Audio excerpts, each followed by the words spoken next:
Hello, all of you wonderful beings out there, and welcome to the stream. I am Raw Zim, and this is Ascent to Ascend Pathfinder, Season 4, Episode 14, The Tomb of Aedric. We shall begin with our introductions, beginning with our storyteller, Taldarius. Hello, I am Taldarius, and I will be the storyteller for Ascent to Ascend tonight.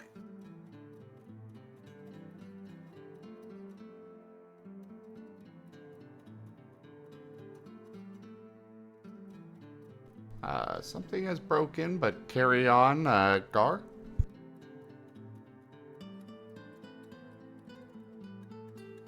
I am Tochemay, and I am playing Gar, the Gnoll Barbarian. And this is not the Tomb of Annihilation. No. I've been there a couple times.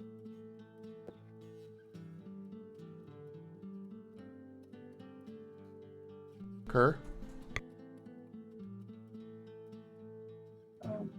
Hi everyone, I'm Kerr. I'm playing Kemo, the Soul Singer.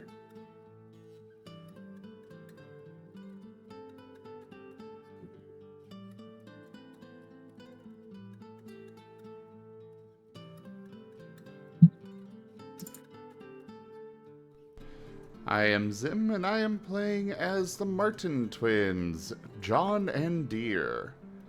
They are psionic enchanters. They're John Deere today, huh? Yep. Huh.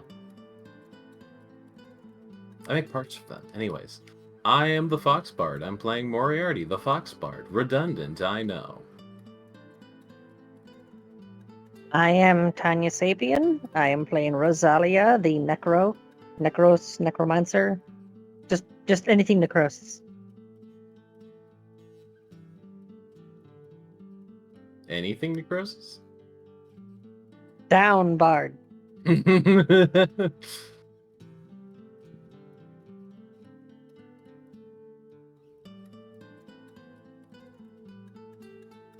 Timber. Hello, everyone. I'm Timble. I'm playing Timbledore Jägermeister von Glorious Balkenborg Wolfenstein. I'm a Wolven. I'm big. I'm a paladin. Also known as everyone's favorite counter-revolutionary. He's secretly the main character. I mean, he is the captain.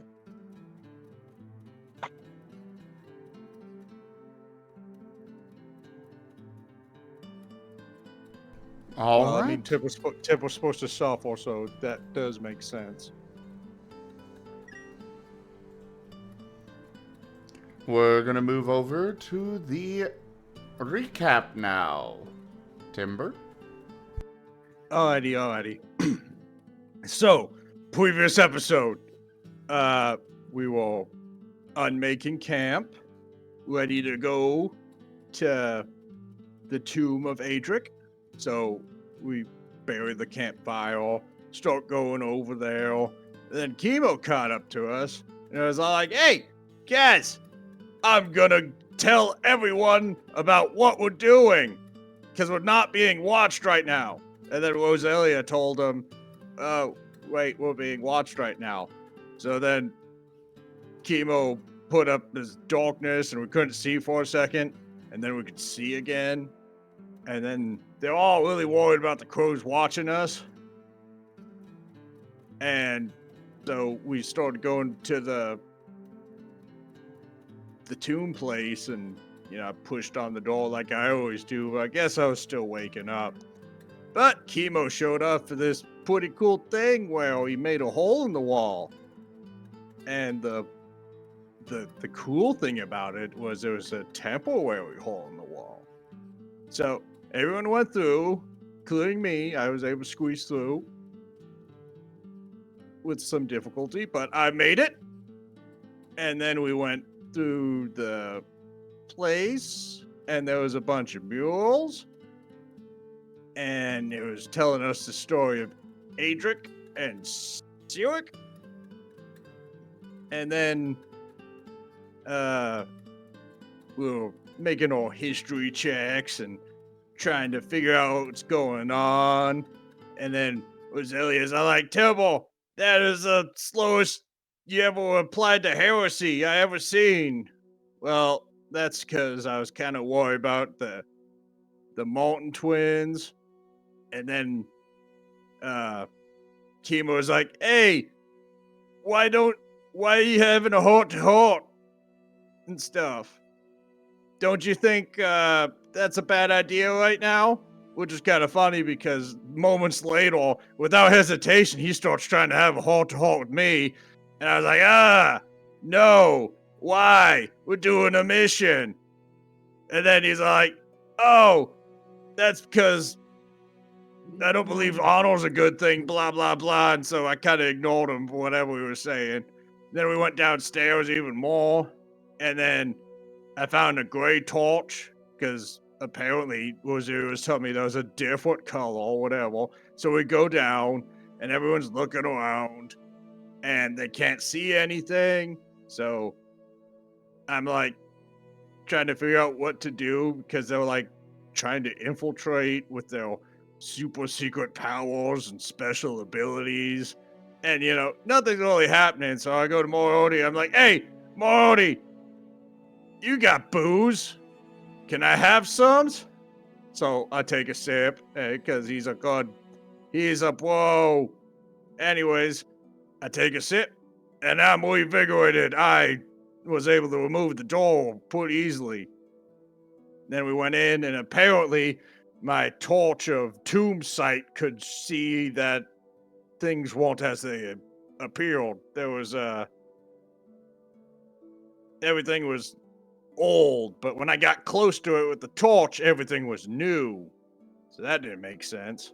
So we go downstairs, even more downstairs, and then we find these cultists, and we kind of like were going to fight them, and then negotiations happened, and the Chaos Lords were trying to make me kill them, but I said no.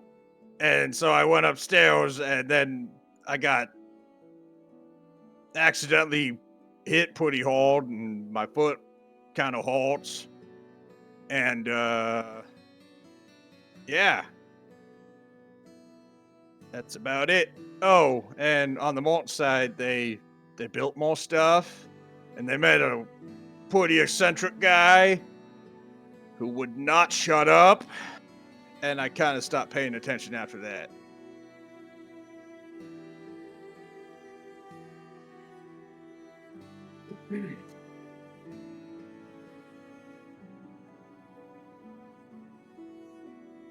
All right, and to add on some other things, the twins met Jakovich. The werewolf. We don't talk about Jakovich. Jakovich. Yeah, They- talking about they- Jakovich or they want- Yakovich, whichever one. Go on. They want Jakovich to come with. Yeah, I want talking about- I talk- want Jakovich to bite the twins and turn them into werewolves. Talking about Well, Jakovich or Martens. Yakovich, however it is you want to refer to him, is actually generally a pretty bad idea because anytime that you start talking about him, you invite somebody to end up emulating his behaviors, which is really just like kind of an annoying thing, because there's lots of annoying things that happen in games like this. Like sometimes you have those people that just like blurt out in the middle of stuff. Like there's this one time that Bam! Miss. God damn it. I had to. That's fine. I still got this. Timber, no. Timber, yes. It's okay. I still got this.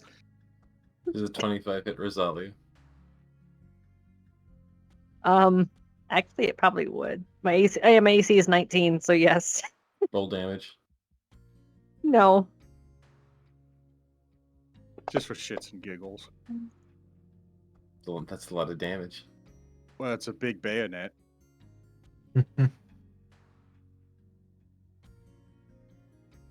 Anyways. I miss. Anyways, Not enough ale. and there's We the Sky have- Diwali party reroll. Yes. Oh, hold on a Avali. second. Let me re-roll that shot. No, Timber, no. No. Timber, no. And a It was trap bad from beat. and a trap card from Sky. All right, giveth and taketh. Giveth and taketh. I like a volley.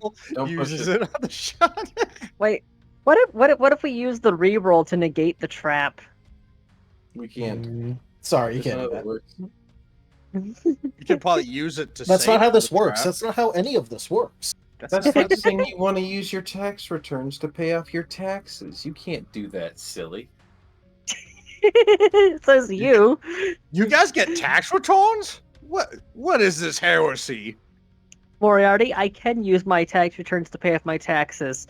With the power of friendship and this whiteout I found. All right. Magnanimous dispensation. Tochemay tipped $110. Razimrip. See? Tax return. Tochemay, thank you so very, very much for that tip. The tip goal has been fully completed, Taldarius. All right. Problematic prototype. No. Minor tangent. Do any of you guys ever feel like characters in like any of the Lego video games where you just kind of like want to pop apart limb by limb? No. Yes. That's not a fair question to ask around Timber. Do you want to remove limbs from people? Yeah. All right. Well, moving on. You guys are currently outside of, outside of the tomb because you went back to the cart. I get in the cart. Weren't you guys gonna investigate this place? Yeah, I thought we were going to continue exploring the ruins. I thought we Yeah. were going back to go to find the people that the summoners Yeah, told that's us what I to was go talk clarifying. to. That's what I was Yeah, wanting to clarify before we started the session was which of those two we were doing because I ended up getting confused at the end of last session. It was we're kind of split. Like some people wanted to go find the guys, and some people wanted to explore the tomb. Temple went out to the cult just so he could get off his foot because he got smashed. Well, Yeah, he got Yeah. toe smashed. the only thing that Timber- go on. Does Timber condole drugs? What's a cannoli?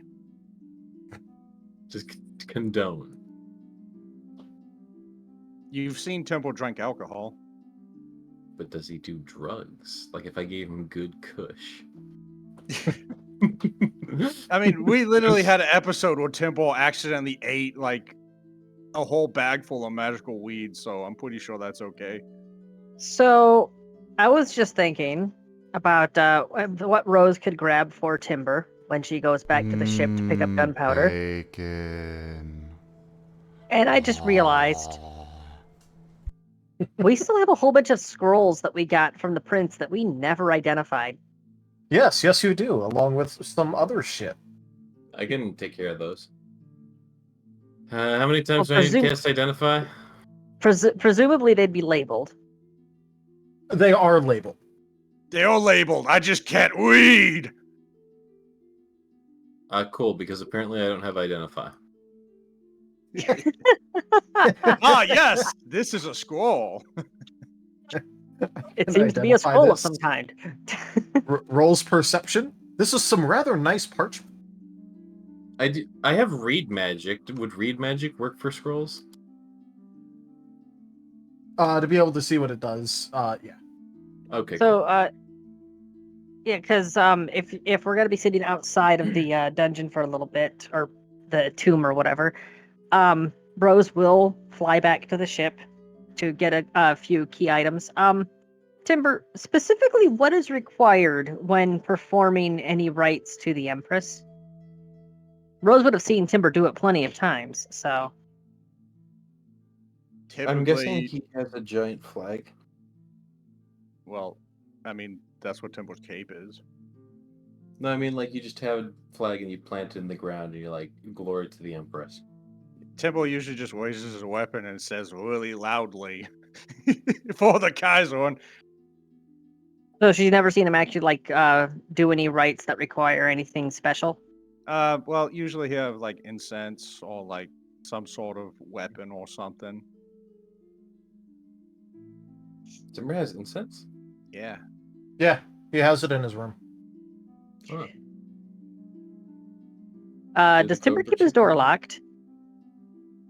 Well, I mean, there's probably a wolven guard there. You did leave And a wolven guard in front of the door. Yeah. This doesn't answer the question, though. Well, Rose can just request The lock that, but, is the fact that there's a wolven guard in front of the door. There's also the physical lock on the door. Do you use it? Not ever since Temple moved in with his wolven, they just do rotating shifts. Not sure how this will line up with what other people are doing, but when Rose goes back to the ship, she's going to acquire some gunpowder, get a couple candles from her personal storage, and she's going to requisition some of Timber's incense. By which I Alright. mean ask the guard and say that a rite needs to be performed to the Empress. Let's see how convincing you are. Thing is, she's not lying though. Yeah. Just using clever phrasing. I'm just saying, how let's say you're talking to Buddhist, does he believe it? Will I have to roll anything for this, Taldarius? You would, just to convince him. Would this be bluff, charisma? What would it be? Well, okay, so first of all, Persuasion. you are absolutely going back to the ship right now, right? Well, as soon as they come up topside, she's going to fly back, grab the supplies, and then fly out to the group again. All right. That will take a wee bit of time, Yeah. and also, like, just to lock in, you're doing that. Everyone else is just kind of like setting up another camp outside of the tomb right now, right? I'm guessing, yeah. I was, again, gearing up to head out to go find the people they wanted us to send to. Yeah, Temple was wanting to go find the dude. All right. Well, if it's a known location that they're going to, Rose can meet up with them there. Yeah, it's not like Temple's super fast right now. Yeah. Yeah, you were given an address. So then, yeah, she'll just meet up with them there. Yeah, Temple's walking noticeably slower. All right. But Still need to know what I need to roll for Brutus. She is telling the truth. She is going to be using that incense for a rite to the Empress. well, you see, there's a funny thing about that. Because roll me a perception.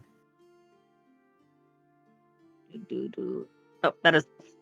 I clicked the wrong thing. Perception. Don't worry, the urchins have tied up all the wolven. That was almost a 1. That was It was almost Yeah. the one. Almost.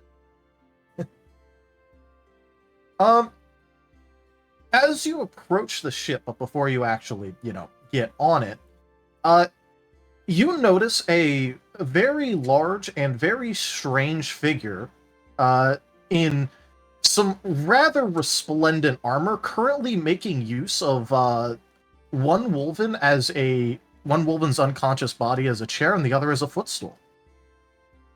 Oof. She is not going to land. She's not going to make her presence known. She's immediately going to turn around. And All she's right, going to be going as fast as she can back to the group. It is very clear that he's currently preoccupied himself by reading a book. So Timber's not moving so fast? Yep. Alright, let me use some bardic magic. Where there's a whip, there's a way.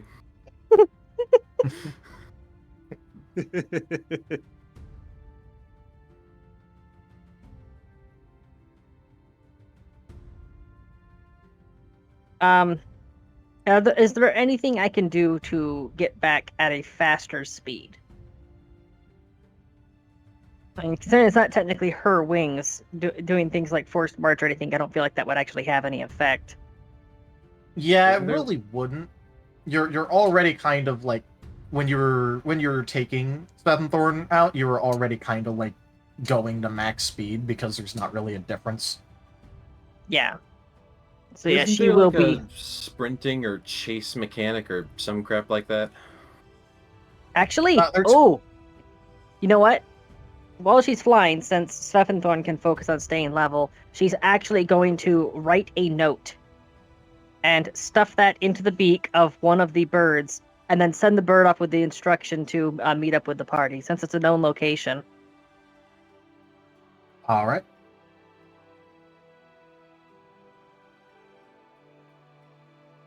What are you including in this note? The note is, major trouble at the ship, return immediately.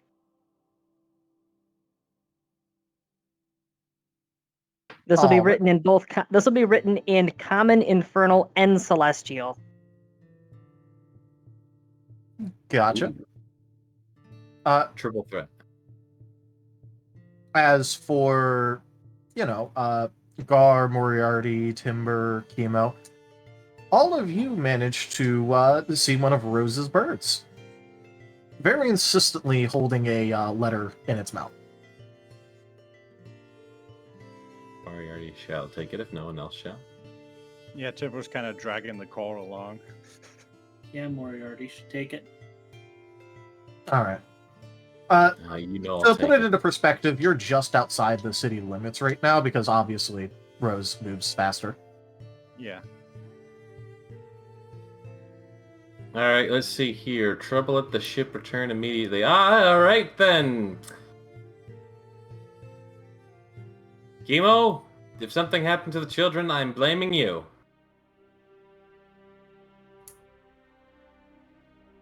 Oh, they're probably fine. I don't know. Trouble at the ship. There's like 3 different people on the ship, and 90% of them are children. Yeah.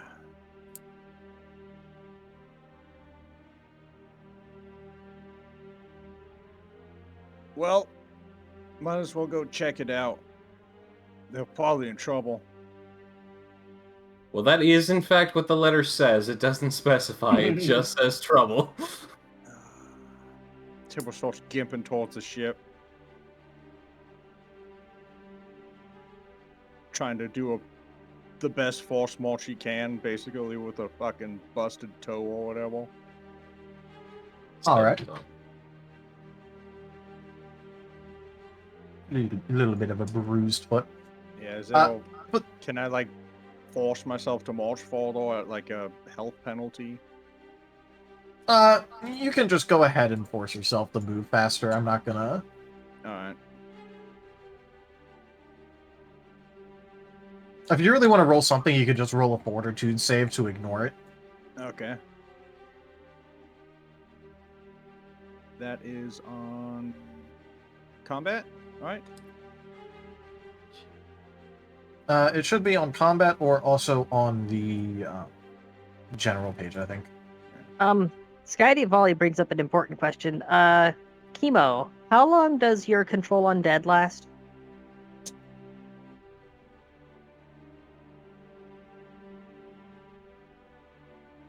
I think he's AFK right now. All right. And yeah, that would be Uh-oh. enough to push past it. Alright. I was muted. Sorry. Are you talking about my channel energy one? Whichever one it was you used on the rats.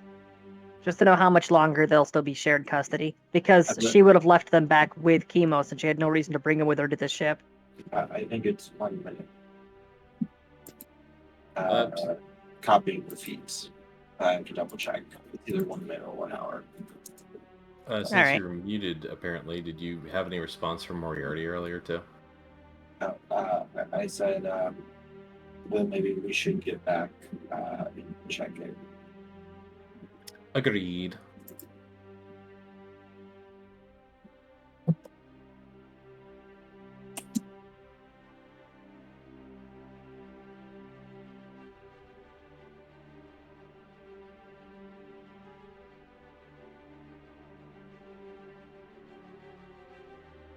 So,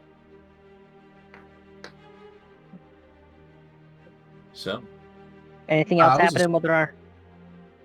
Right now, no. I was just waiting to see what Kemo's time was, just to know, Kemo could still control the brats or not. That's what I'm remember. I can get channel feats by spending one of my souls, so I don't have all of the channel feats written down because I don't usually have them. by spending one of your souls? Yeah, he's a soul so- weaver. Souls. Yeah, he's a soul weaver. He has several souls that are floating around in the shadows around him, and he can, at will, crush one of them in order to, or consume one of them, quote unquote, in order to basically cast whatever the fuck he feels like from his sphere. I don't need to actually cast spells. I just need them in order to use my super special abilities. Control Undead is 1 minute per level. It's as the spell. Okay, so it would have lasted for 8 minutes, and then now it's gone because it's definitely been longer Okay. than me. Okay, then the rats would just be kind of on autopilot, sticking with the group. Carry on then.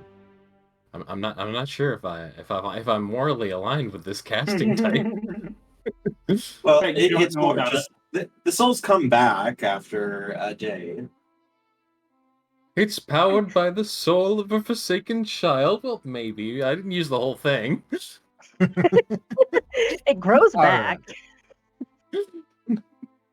But yeah, you guys are able to quickly make it back to the ship. Where do they meet up with Rose at? Because she will explain everything that she saw as soon as they meet up. I'd assume that you would probably be able to see them pretty easily when they actually make it to the dock district. So it could be a little bit of ways from the ship.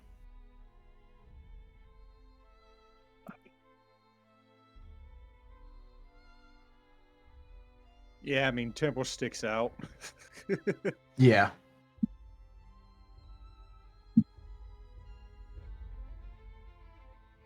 Besides, I'd be assuming that that Rose would be doing a bit of a low flying, sweep, trying to find them when they come by. Yeah. As far as the ship goes, as soon as she saw there was some fucked up stuff going on the ship, she would have immediately turned around before risking getting spotted. Because if it's somebody that's dangerous enough to subjugate to Wolven, there's a very high probability that they have ranged attacks, and they could just snipe her out of the air, and she's not a fan of that. Can't exactly sound the alarm if you're dead.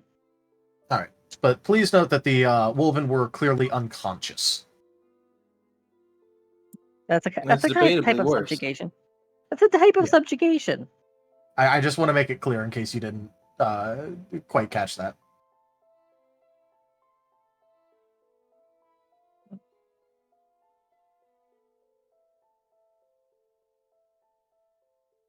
But yeah, so for a more detailed explanation for the group, this figure is coated in a rather intricate and quite clearly magical of some kind armor. It's a full body affair, so the actual features of them is you can't really make those out for obvious reasons of the helm, but I will say that to Kemo, this sounds like a mightily familiar figure.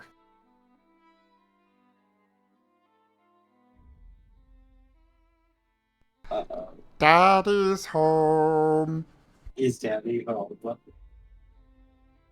Possibly Also, for a Kurt, visit. you're kind of off on your microphone. That's also because I was quiet, probably too. Yeah.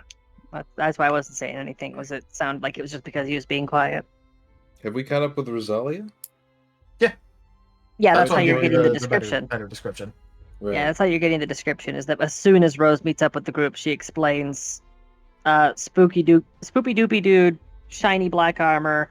Both Wolven that were on the deck are unconscious. No sign of anybody else on the ship. All right. Oh, I cool. I will go talk to him. Why are you? Okay, first off, you're assuming it's a him. You did Describe them Did as you a just dude. assume their gender? Okay, so, but sorry, I'm just fucking Christ, brains all over the place. And it's like, Kemo, was- why are you saying you want to go and talk to them? Because I think it's my dad. Can we kill Possibly. them? No. No. Tell you what, tell you what, Kemo. I'm giving you till I get up onto that boat before I start throwing hands. Luckily for you, I am not as fast as I used to be. So try to do this diplomatically. You got till I got there. And, Yeah, Timber, yeah! he's gonna quickly start heading on up to get there. Where there's a whip. Literally, way. basically Chink. sprinting as fast as he can. We All don't right. want to go to war today. Yes. So, what Rose would be doing is she would be going up into the rigging, perching there, along with all of the rats and all 5 of the birds, just watching what's going on, ready to jump in if needed. I'm sorry, I'm just imagining Kemo. I'm going to use the spell point to activate my telekinesis for flight. And as I fly in, I want to see if it is actually my dad or not. Hey, go. You're Alright. fast. You go with him. Go ahead and roll a perception real quick.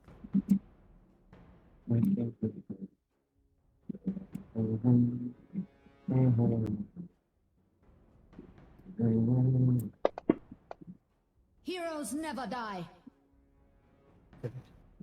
Yeah.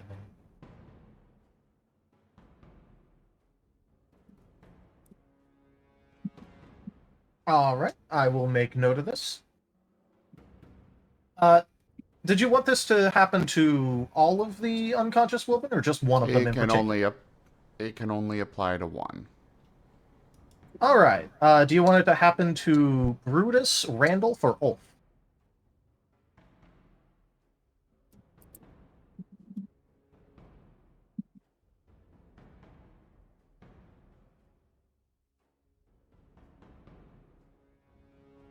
And while I wait for that, Kemo, you can quite clearly notice that this is absolutely your dad, but the one very good sign is that if he was serious about, anything, his weapon would not be lying dormant. Instead, it would probably be on fire in about 5 different ways.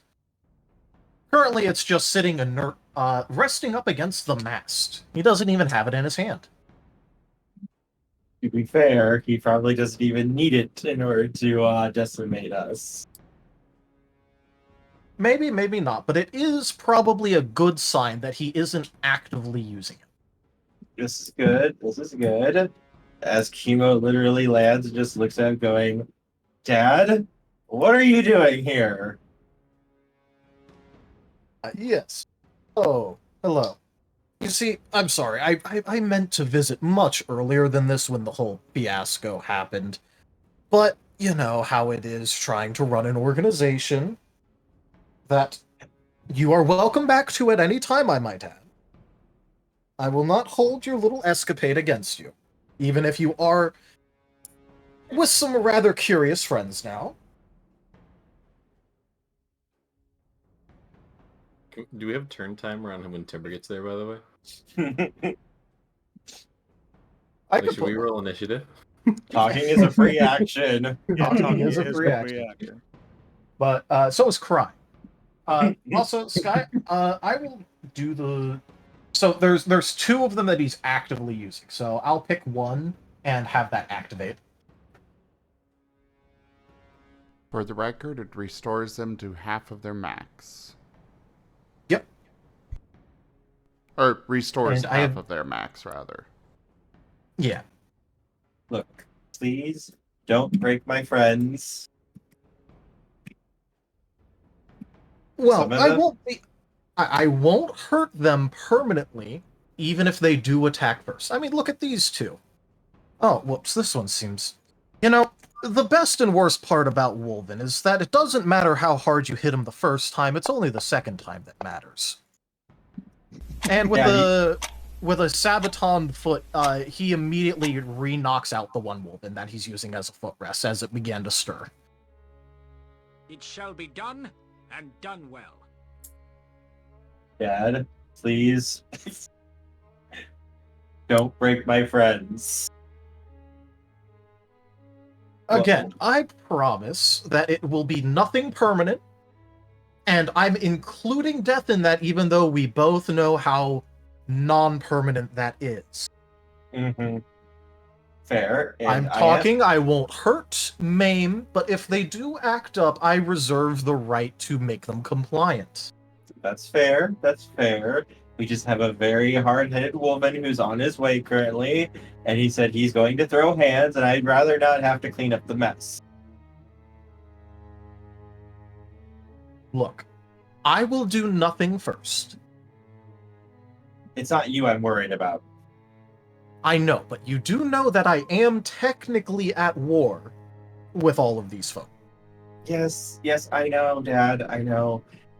I am happy to see you. Very happy. It's really nice to see you again and everything. How good is his hearing? Because when he says not technically at war, Rose is going to be mumbling, I'm not at war with freaking anybody. No, he no. at war. He is technically at war. Yeah, Rose is saying, I'm not at war with anybody. So... Daddy is. So... I will say that it's very obvious that he hears you, he just doesn't care. So, Dad, I am happy you're here, and fills me with joy and everything.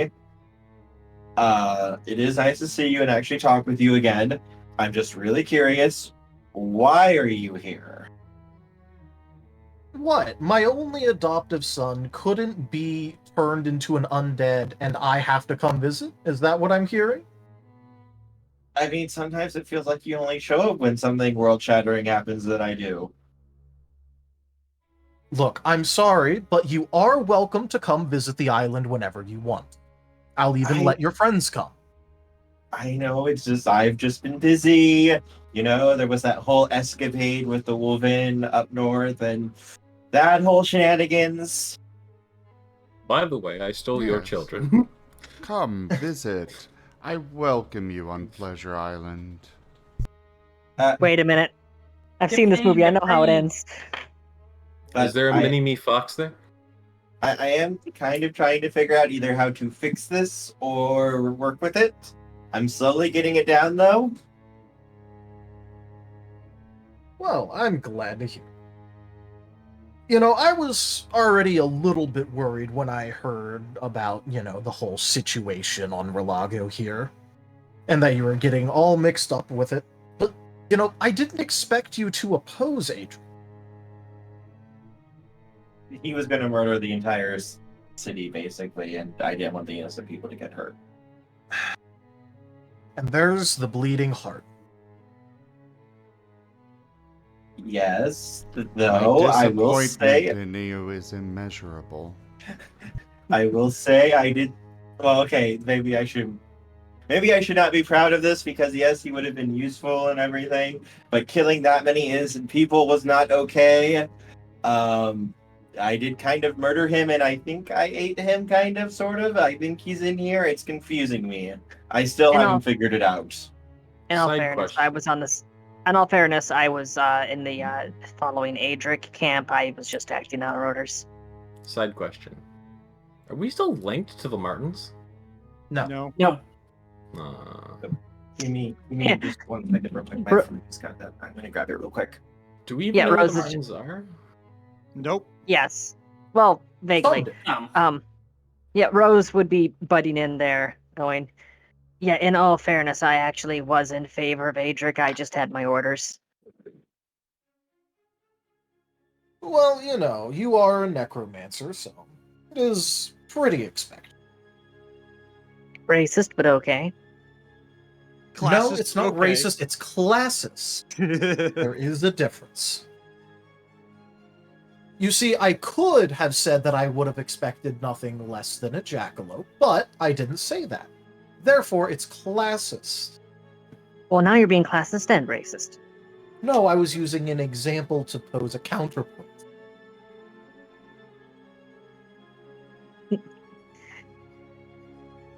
Timber, put my hands down.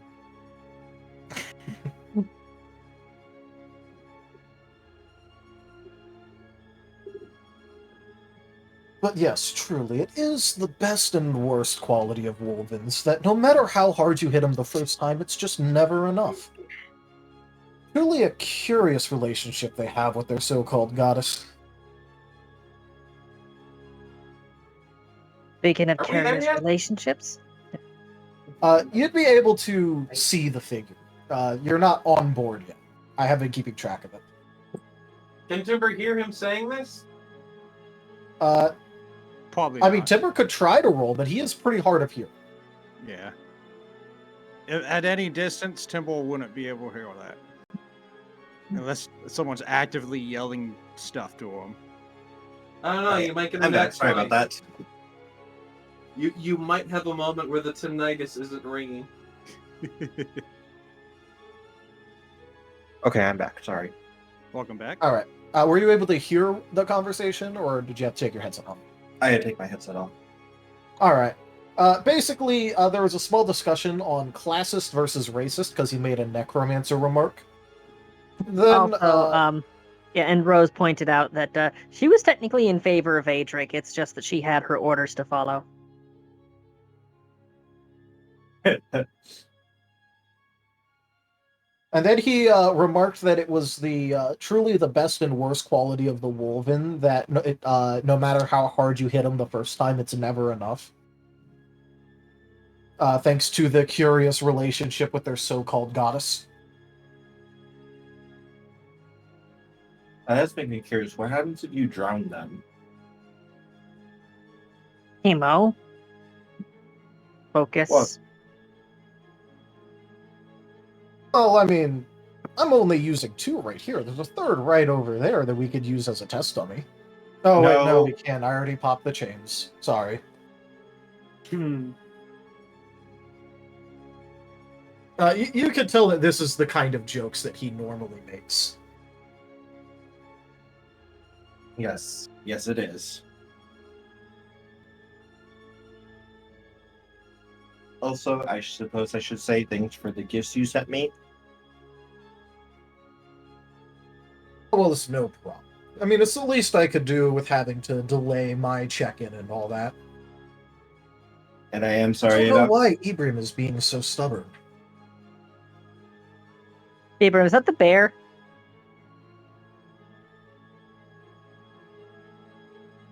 Oh, Tanya? no, that's Arvin. Ibram is the kingdom to the north of you guys right now. Oh, lovely. Okay, carry on. You would remember from the gossip that you had heard when you first got onto Relago that there was a Wolven fortress island that was taken between the border of the Wolven and Ibram. What's going on Led with them by now? a strange figure with this description. Daddy took it. What's going on with the kingdom up north right now? Oh, I'm just trying to get them under the banner, and they're just being stubborn. What are they complaining about right now? Just the usual things. Taxation this, right this, feudal contract this and that, and overall it's just such a mess. I feel like I'm almost better off waiting for one of the rebellions to happen and supporting the rebelling side. Okay, Kemo, I have to ask. If Mhm. this is the person that you grew up with, how is it that you didn't realize that he's evil? He's my dad. He's not that bad. She's just going to look at him like not at Kemo, at wow, what's your dad's name? Fuck, I keep forgetting his name. Dad. Teldarius. Yes. What is his name? What about? He has not introduced himself.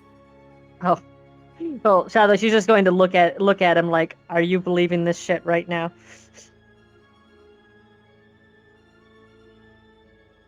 Well, if you must know my name, it's Dragon. She never asked for his name. It's see, stuff got okay. fumbled. Stuff got fumbled and fimbled. Ah. She said, "How is it that you didn't realize that he's evil?" And Kemo's just like, "Well, he's my dad. He's not that bad." And that's when Rose just looks at him, like not at Kemo, but at the guy who hasn't introduced himself, just like, "Are you believing this shit right now?" Well, in the grand scheme of things, I'm not. You could label me as a cutthroat politician, sure, but what difference is there between me and all those fellows in the Tefralon Republic? I mean, They do far worse things than me, I can assure you. Compared to some of the places he sent me and had me see, he's a lot nicer than most of those places. I will admit that I do some, described as despotic actions, but I can assure you that in the grand scheme of things, they really are not.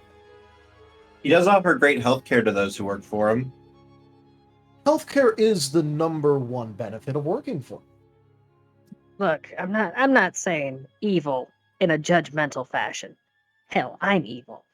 No, what I'm saying is that it's very blatantly obvious what kind of a person you are, both from what we've seen before and from, well, what's happening right now, such as your chair. Rosalia, I just want to speak up real quick. He would very happily help you if you just explained your problems to him. Like, he would be gung-ho ready to help you. She has a god problem. She is kind of enslaved to a god and she wants out of it, I think. Oh, aren't we? Oh, hers is actually like, she's collared to him and it hurts her if she talks bad about him. Literal. Kemo, could you not just hand over vulnerabilities on a silver platter, please? He's my dad. Rose, you're not evil. Well, you could always just give me a name. Hades? Noted. Kemo, He's we're my going dad. to discuss this. We are going to discuss this later. He's not that bad. He's being very nice right now. Like, if he wanted to, we would all be dead. He doesn't want that. That is not the definition of nice. Well, to be fair, if I did kill you all, I'd just revive you all tomorrow. It'd be a learning lesson. He's done that a couple of times.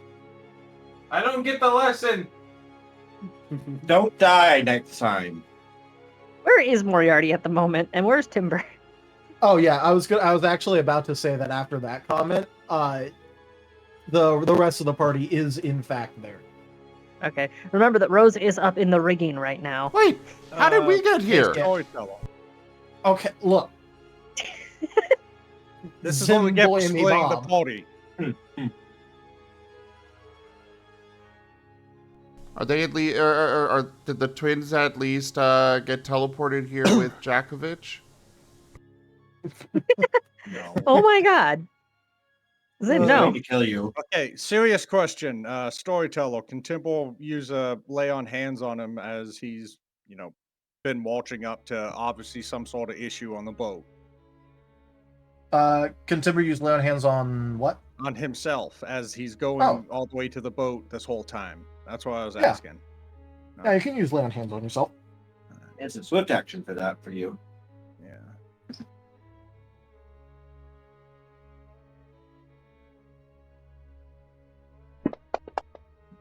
Something better than nothing.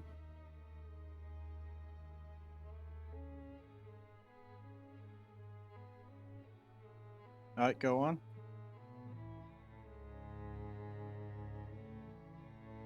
Look, Rose, maybe we can talk to my dad. Maybe we can convince him to help us. Or we help him and then he helps us. I'll be willing to talk to him when two criteria are filled. 1, he stops using one of my friends as a chair. 2, find out what happened to all the children, because you may notice a distinct lack of the rest of the crew present right now.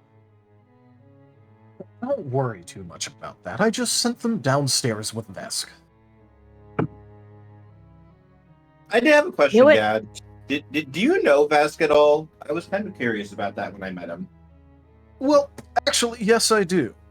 Although it is a shame that he retired when he did. I was so looking forward to that rematch. Then again, I won 5-3.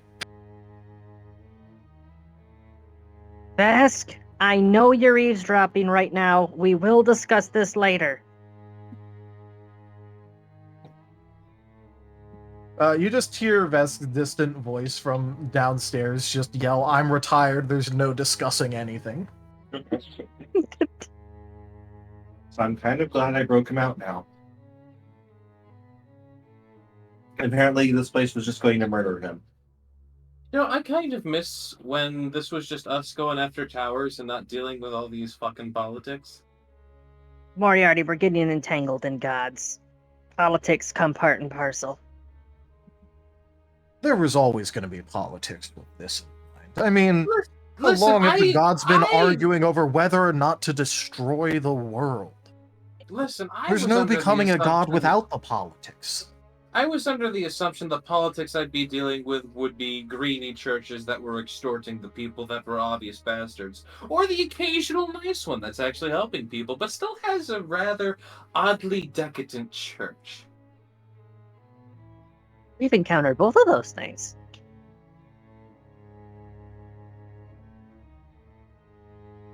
But I suppose, and he'll go ahead and stand up from his makeshift chair and stool. Is Timber doing anything, by the way? We're here. What the hell are you doing on my goddamn boat? Oh, I'm visiting. He went full drill sergeant. Oh no. Hi, Timber. This is my dad. Dad, this is Timber. He's the captain, I think. Ah, yes, the Jägermeister. And Tibble sees his down brethren. They're alive, Timber. They're alive. Tibble withdraws his sword and goes, "What the? By the Kaiserwood, what the hell's going on?" See, when I just wanted to sit here and read my book, they came up demanding all sorts of unreasonable things, like I leave the ship immediately. As if I can't visit my own son. Did I you wasn't explain? here! Yeah, first off, he wasn't here. Second, did you introduce yourself and explain your relationship with him? Well, yes, but then they seemed to grow even more confused, and then, well, results expect. The result that would be expected in that case is that you wait on the pier until we return, like a respectable person. Like a civilized person. I mean, he didn't really kill them or anything. He just kind of knocked them around. That is him being civil and nice. Like, No, that was pretty polite.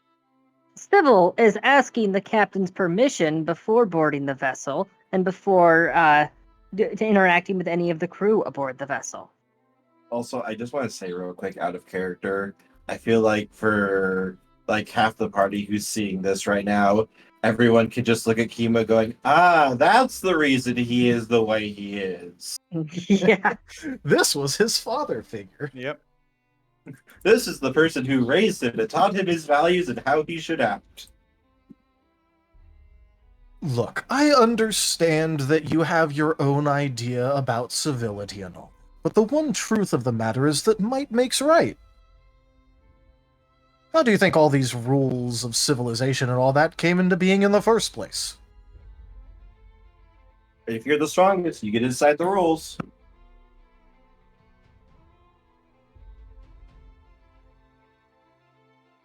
I already yielded today once. I am not going to yield again. Timber, wait, please, wait. You will not win this fight. This is not even going to be a fight. Go for the eyes! Rusk! If it's Oh, Kaiser's no. will. No, let's see what. I can That's hear the well done. Kaiser's will in the distance right now. Yeah. So we're going by Lamashtu rules.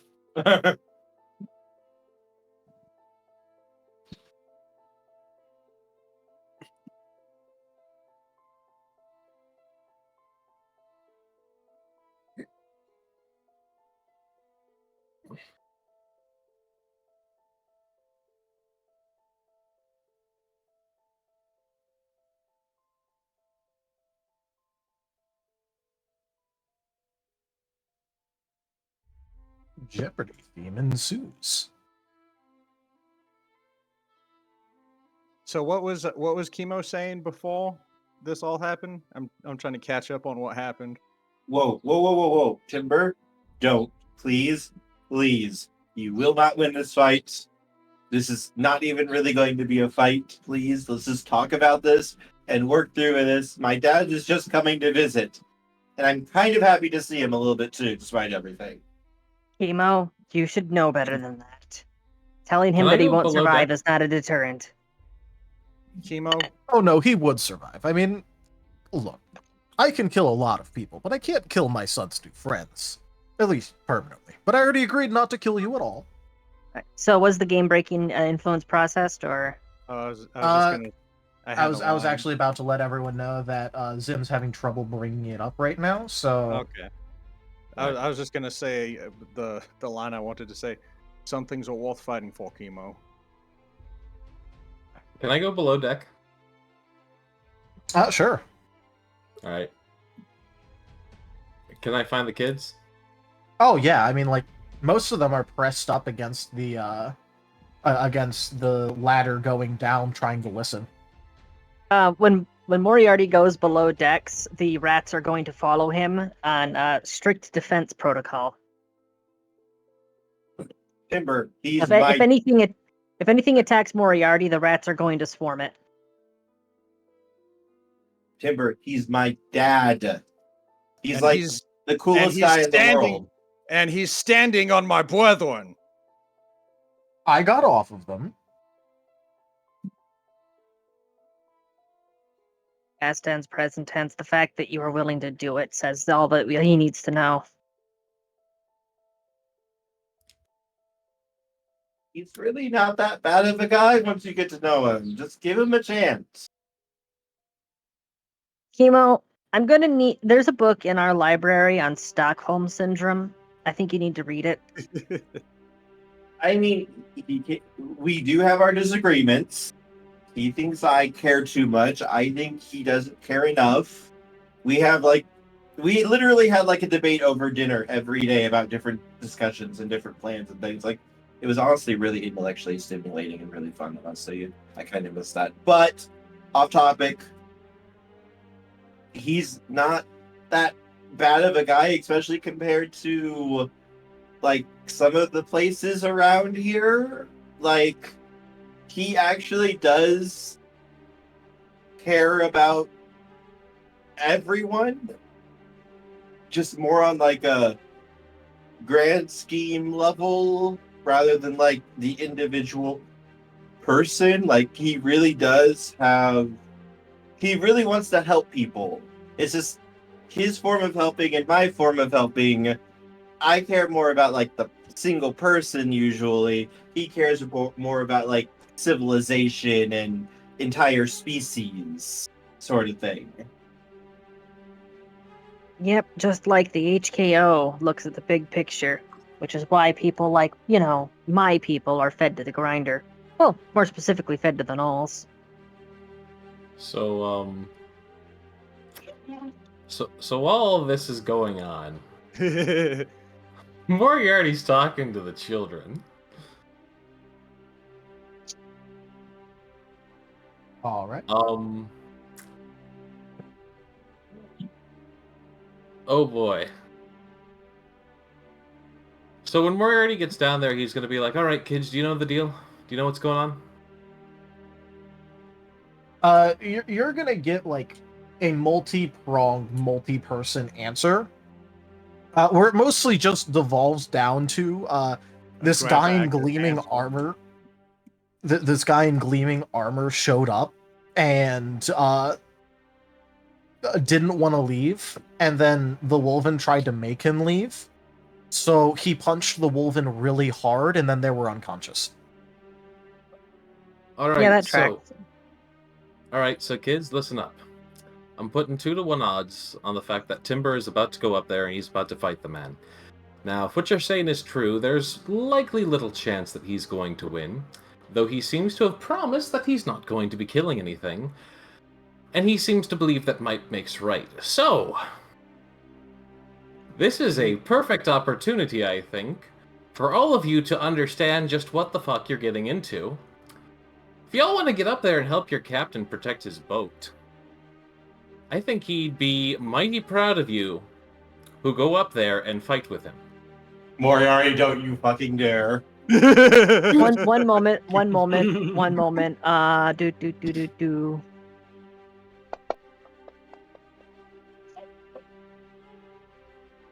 Oh wait, what am I doing? I've got the rats with him. Yeah, you can hear it. Rats. Yeah, Moriarty, when you suggest that, all of the rats just slowly turn towards you. I'm just imagining real quick in my head, when Rosalia hears this, she has a flashback about what Kemo did to her when she pissed him off slightly. And now Moriarty is putting his kids in harm's way purposefully. And it's just like Rosalia can feel can feel the shadows creeping in on her. No, Moriarty is making a gamble right now, and I see the gamble, but at the same time, if we roll ones on that gamble... Listen, we're bringing the kids on a dangerous adventure. We will probably be fighting this guy multiple times. If no one's gonna die, none of the kids are gonna die, but hey, it's gonna give them a hell of a lot of perspective.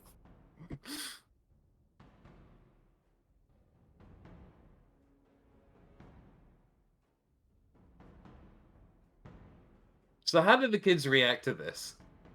Well, you're trying to convince a bunch of jaded orphan street urchins to go fight a man in golden and like gleaming armor. Who just decked the Wolven. They saw deck a Wolven so hard that they immediately had their chains popped, and the follow-up immediately knocked them out. Yeah, and we swarm him. He can't take us all down. Especially if you're fighting alongside the captain. Captain's much tougher than those Wolven. Storm Area 51, they can't shoot us all.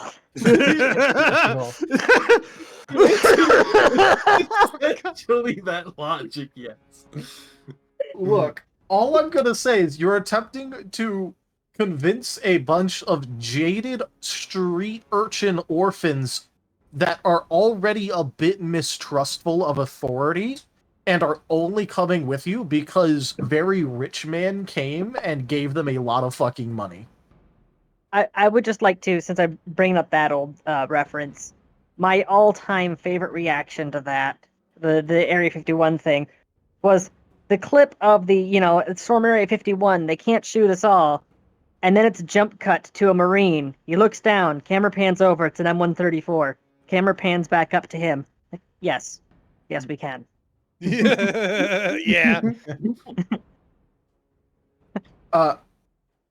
Moriarty, you can see that there's like a couple. Full? You can see that there's a couple that consider it for a moment before their self-preservation kicks back in.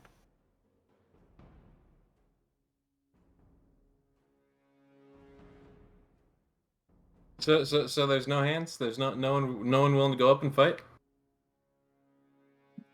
Greg?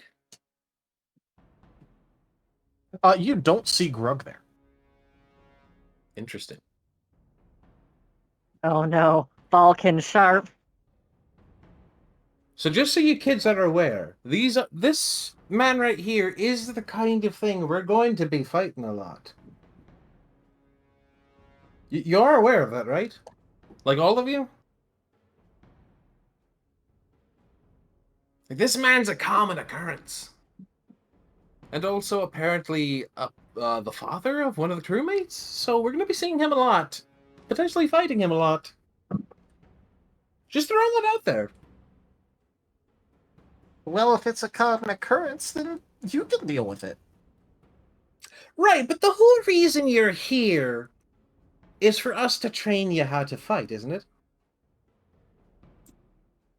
Now, he's gone ahead and said that he's not going to kill any one of us. So right now is your best chance to win with no need to protect yourselves. Presumably.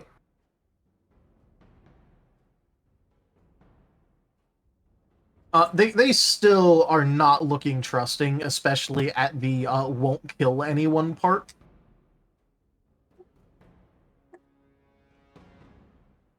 Because they're seeing a man who could punch Wolven unconscious, and he has a weapon with him.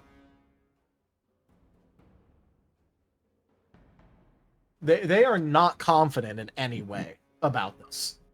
Aren't a lot of you, like, clever, and don't you all do, like, tricks and packs that distract and disorient and things like that? You're thinking of the kobolds. I'm pretty sure street urchins do that shit too.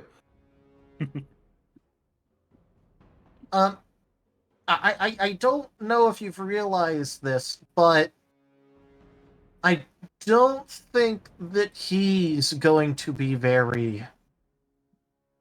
I don't think throwing dust in his eyes is going to do much. Have you tried?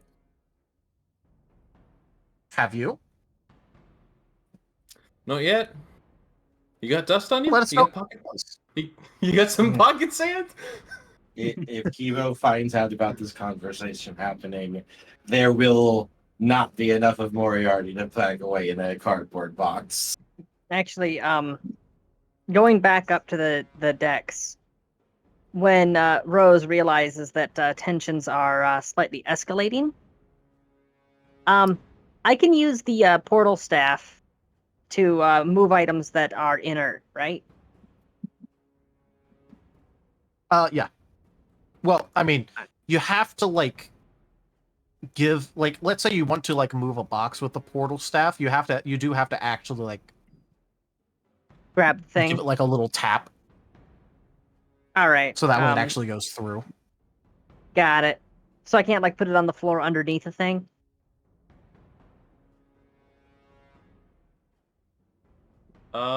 If we're going with rules as written for the portal staff when I made it, you need to have line of sight to wherever you're shooting the portal.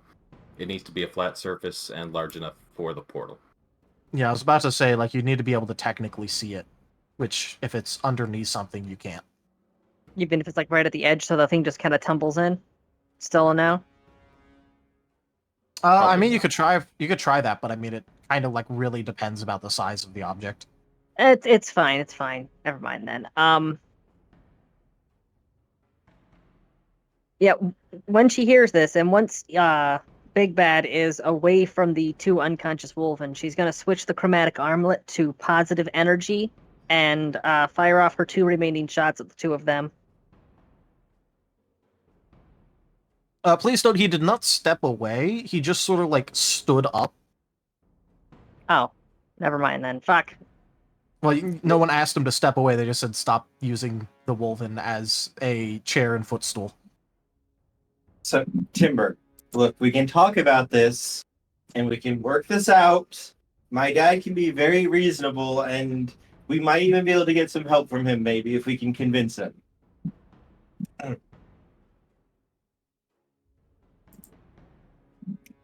Your dad's very smart, correct? Yeah.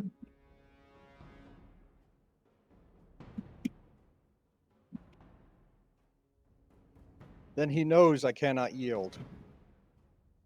Yes, you can! Kind of can't.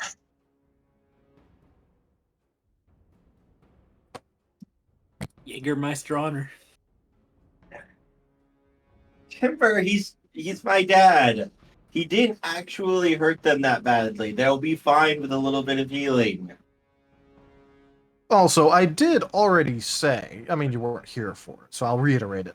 I did already say that I was just here to visit my son.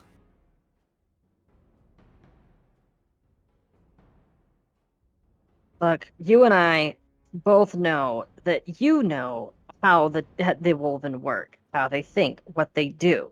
So when you put yourself in that position where you knew you'd be forcing them into a confrontation, you were deliberately creating this situation as a chance for you to flop your big, oversized dick all over. Oh, if I No. wanted to do that, there was a much more direct way for me to do it. No, Metaphorically. This was him just showing up to show up to see me. This is like what he does. This is normal. He was showing off. He wanted to point out to us just how dangerous he is, so that way we would be intimidated and potentially more willing to cooperate with him. Oh yes, I'm showing off how dangerous I am by beating up Wolven mooks. Yes, that is what dangerous qualifies as nowadays, I suppose. I mean, he's not wrong. While this conversation It's is not- going on, can I convince Look. the children to do ranged guerrilla warfare? No. just poke your head out, shoot him once or twice, and Timber will keep his aggro. Anybody can anybody can pick a fight. It's the fact that you're willing to do it, that you're willing to just walk up and do it. That is the message here. That you have zero regard.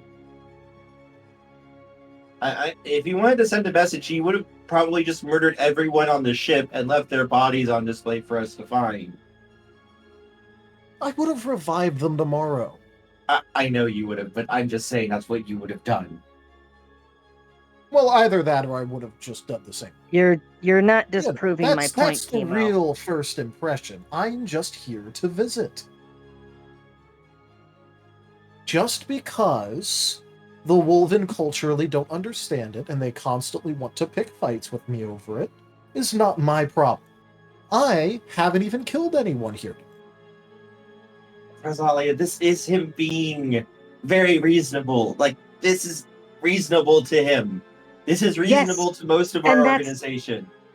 That is the very point that I am trying to make. The fact that this is what constitutes reasonable is in and of itself a red flag.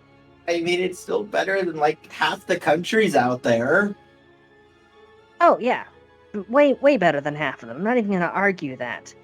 But what I'm saying is, if you really wanted to win over affections here, there were a lot better ways to do it. A lot more civil ways to do it. This is just warmongering. Oh. Oh, Rosa, you have not seen me warm up. Kemo's just like, I was there when my dad did warmongering. He's the one who taught me how to do it. This is... he's just kind of like sputtering and just kind of rubbing his face a little bit like embarrassed and like not sure what to say here because it's like, this is his normal. He does not understand why Rosalia is this way. He just doesn't get it. Since I have not been able to convince Does the Timber see children... Rosalia? What'd you say, Timber? Does Temple see Rosalia standing up wherever she's standing? Paldarius, I did send you the influence from earlier. It Okay, was one that was meant to be delayed anyways. Right now, Rose is hanging off of the rigging, and all 5 of the birds are currently outside of the backpack. Yeah, Kemo is also kind of just... He's got one of his hands nearly clenched. He is ready to throw shadows up in case fighting starts.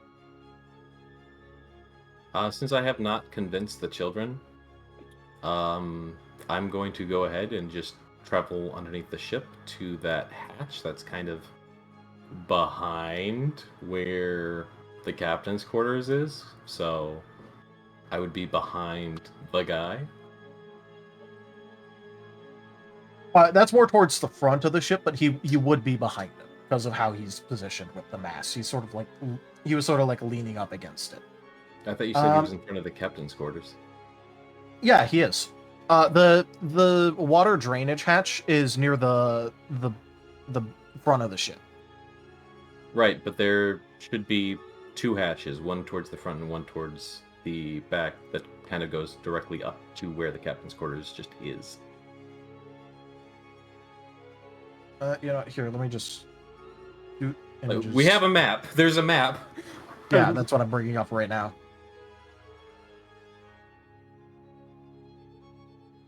What is your name?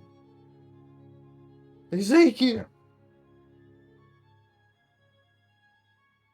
Look, there is one hatch. If you want to see where he's at, like, replace like Deer's position with this guy, except more centered. Who's Deer? John and Deer. John and Deer. Oh. Okay, so there's a hatch, and then there's the drain hatch.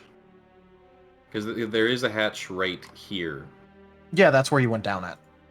Okay, so I went down here, I can come up here, and he's here. And he's over with Deer, like here-ish. Okay, cool. So I can come behind him. What's up about the twins? Oh no, that's where they're using that as a stand-in for the guy. Oh, so I'm just pointing out where the guy is on the ship. Okay. Why is Gar a little guy? I don't know. People's sizes got messed up, I guess. Gar is not large. Timber is size. That's Tochemay being silly. Yeah. By the way, well, just for clarification, did you want that in case a fight breaks out, or immediate?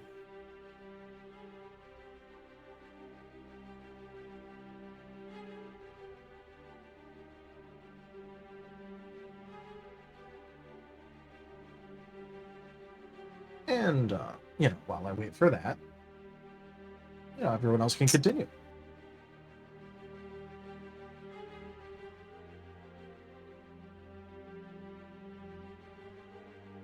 Can we just get some food and stuff and just sit down, eat, and talk about this?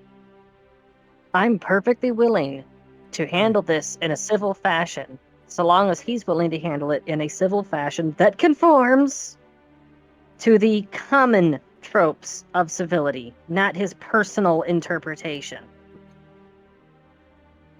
I've been standing here talking this entire time. Yes, you have Still achieved.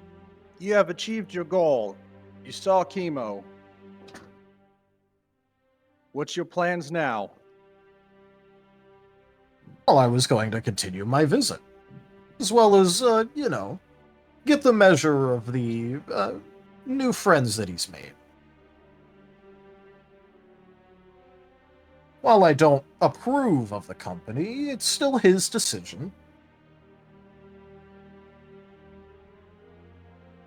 I am Templedor Jägermeister von Glorious Balkenborg Wolfenstein, the captain of this crew. What is your name? I am Dragomas. Well, he wishes to see the caliber of men that are on this ship. I'm going to join my brethren. I only have 3 things to say. Temple brings his sword up to his muzzle and goes, "For the Kaiser!" Emo's hand immediately shoots up as tendrils of darkness lash out. Don't, Timber! Please roll initiative. Actually, Rose is going to drop down onto the deck between the two of them. Okay, am I moving to combat music or no? It probably won't be worth it to do that, but you can if you want. But yes, if you want to try to intervene here, go ahead and roll some initiative. Yeah. Want me to roll the initiative there? If you want to intervene. No! It's okay. I have terrible. Why can I not remember where to? I am blanking on it. There it is. I was going full derp. Oh, you saw that, right? It slid on 15, at the last second just went, no. Oh, why did that show up? I was trying to move my thing. Well, at least it got higher than Timber, but... At least it got higher than Timber, but that's not gonna freaking matter.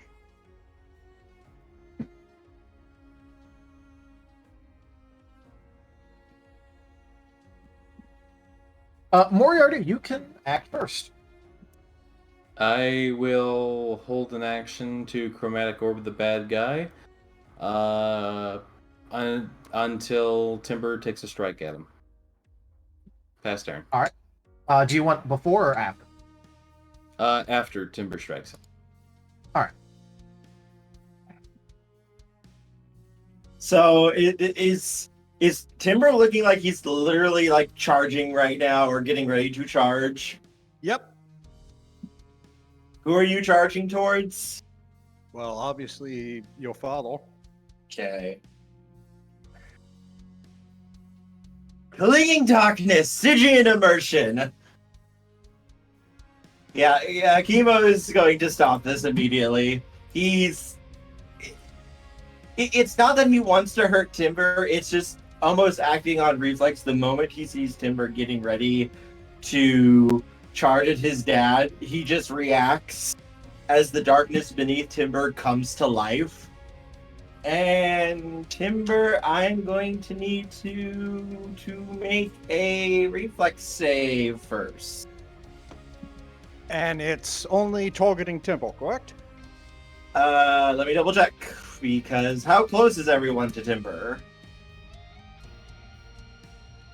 Well, Rose would be up on top of the mast still, in the rigging. So she would be safe, because I don't think my shadows would be able to get to her. Okay, so is Kemo floating off the edge of the deck here? Kemo can't fly. He is currently having his flight on. Okay, so but you are off the side of the ship. Your placement is accurate on the map. Okay. Let me see real quick. Actually, so since I rolled low initiative, it means I'm still technically over here. I haven't dropped down off the rigging yet.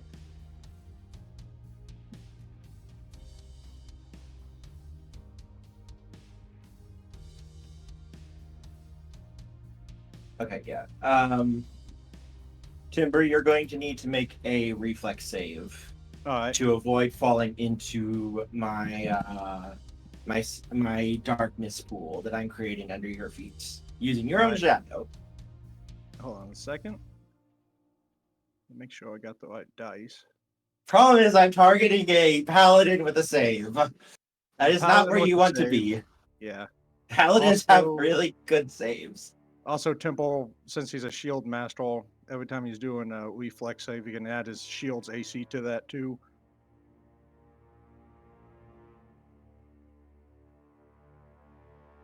So... Tries to suck him into his own shadow. He just stands on the shield. Ah! Did I keep doing that today? Yeah. So you guys all see Timber basically fall into a pool of darkness that forms at his feet. So you cannot speak, you cannot breathe while you are under Timber. Light does not pass through, so you are in complete darkness. You cannot see anything at all. And this is a fluid, correct? Yes. Storyteller, can I use my reaction to activate his boots? You can. Oh. Temple doesn't sink. Oh. Timber bought some boots of water. Out fucking played. I do have the second though, which is my grasping darkness. So, Timber, this is going to be at your... I believe you have to make a CMD, but let me double check. The Wolven is too heavy to float, but nobody told the Wolven this, so it floats anyways. Kemo's just like, when he just drops onto it, it's like, huh. This is the first time this has ever happened before. Well, I Where mean, are you? more performance issues from Kemo. Where Distant are Vesk you? giggling. It's 19 darkness. There it is. I feel dark tendrils. I reach out and stare. I was also. Yeah, Vesk Alright. got some bullshit rolls during that. Alright, so Yeah, and then the this one is... time he failed, he was saved by advantage from chat. Alright, so this area is going to be considered difficult terrain, and he is going to be targeted for a grapple. A combat maneuver bonus. So I make a combat maneuver bonus attack or a combat maneuver against your CMD, Timber. Okay, so 25. Okay, casting abilities, so that's something. So plus 15.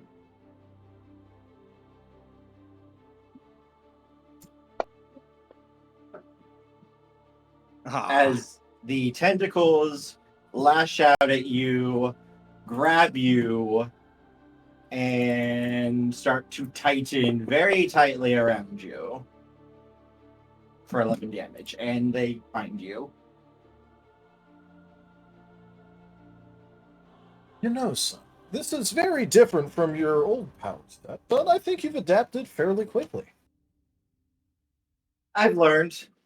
Usually they're in a pool of water drowning, though, as they're being crushed slowly.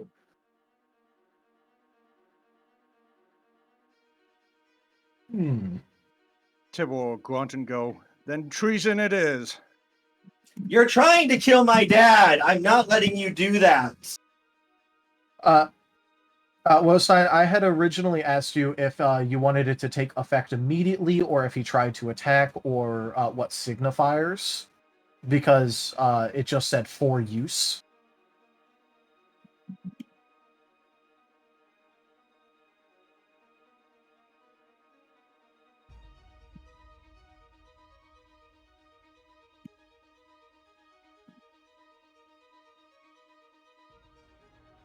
Alright, I'll keep an eye out for it.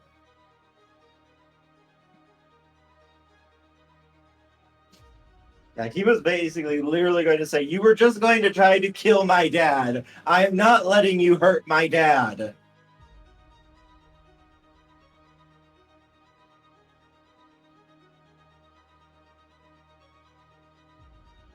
And that will be it for Kemo.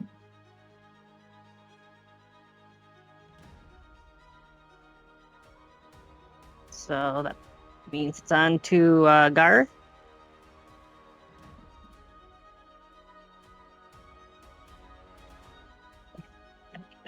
Hold action for Timber.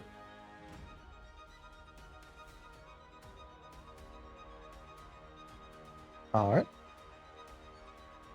I think it's me next. That would be true. You're up. Just... Alright, now she's dropping down onto the deck. Alright. I'm assuming just using Sveventhorn to not take fall damage. Yeah, I'm just gliding down. Alright, you both need to stop right now.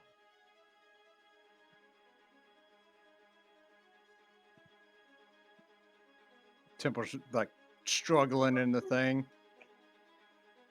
Kemo just has one arm outstretched, maintaining his hold. He's the one who started it.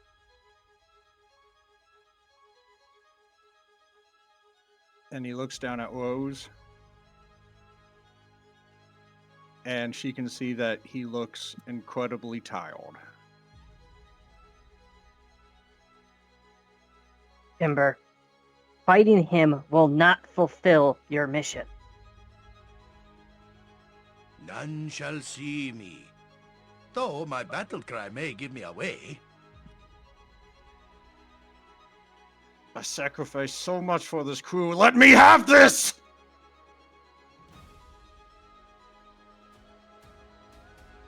Do you just want me to knock you out so that way, you know, you could say that you fought me to the best of your ability?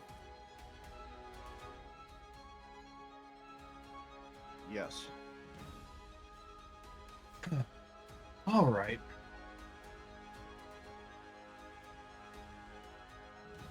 To which he will start stalking forward, and Rose is still standing between them. well, yeah, but you're small and Timber is large. She will attempt to intercept any attack that goes towards Timber. Well, he already like accepted it, so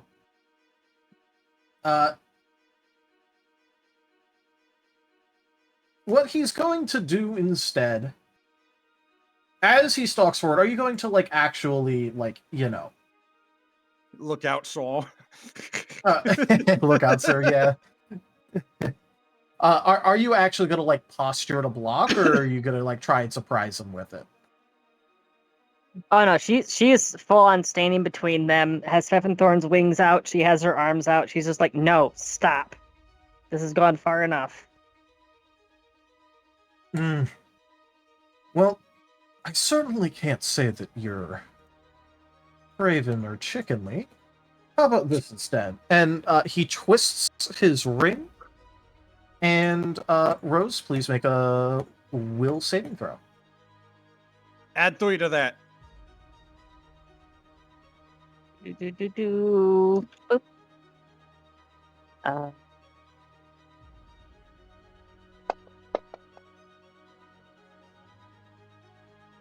26. By the way, Kemo has 84 +3. wound in the combat tracker. For the record, the influence has been denied. Not woes. This is something. I included the +3. Oh, okay. No, my bonus is only 9, not 12. Oh, okay. Also, I shall repeat, Kemo has 84 wounds in the combat tracker. Oh, that's Rose is about to have 84 wounds. Splat. That's his old character sheet. Why did I turn into a splat? No, that's Kemo over there. Kemo just explodes. What the fuck? Huzzah! That's what happens when he disobeys Timber. Glory to the Empress. But Smite the Rose, almighty smiter! Rose, befitting of your behooved status, you are suddenly turned into a donkey. After all, you were very stubborn about it. Like you said, he can't exactly call you chicken.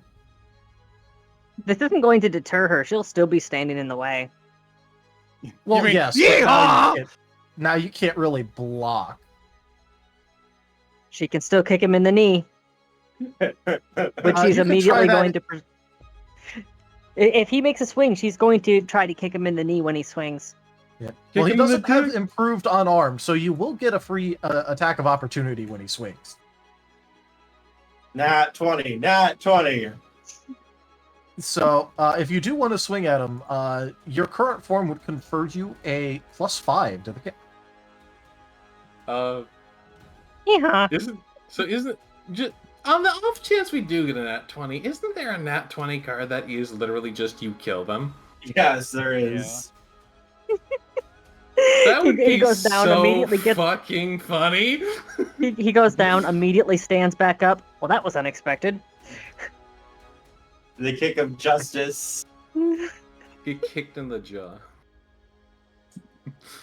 I mean, stupid little things have happened.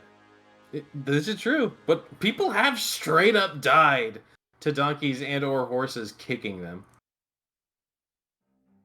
It's not unheard of. Hey, memory unlocked. Thank you for that, Moriarty. I will be drinking after the stream now. Why? Like I said, memory unlocked. I'll explain later.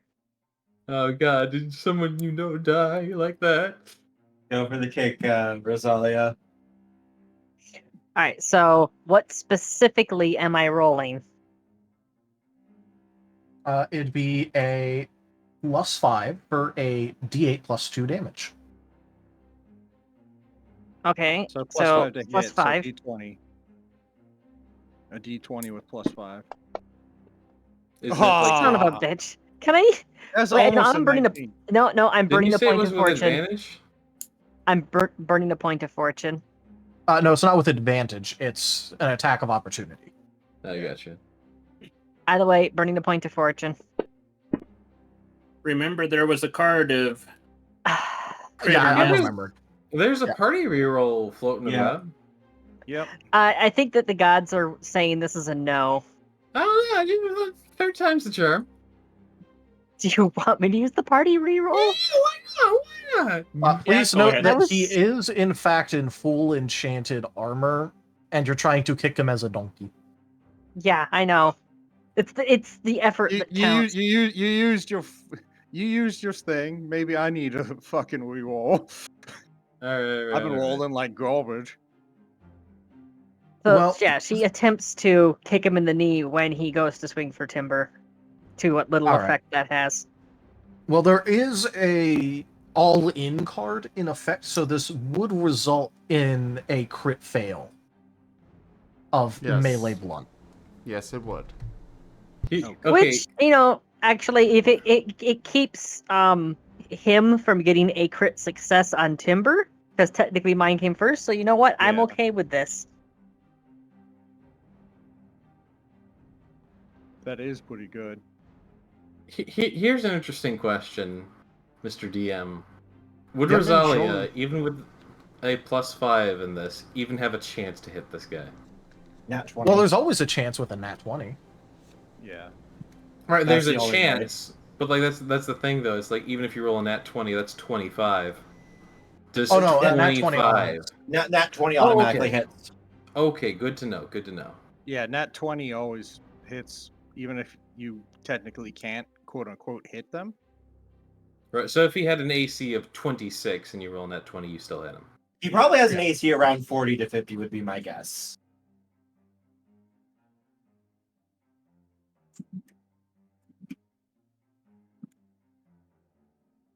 But yes, Zim had the card.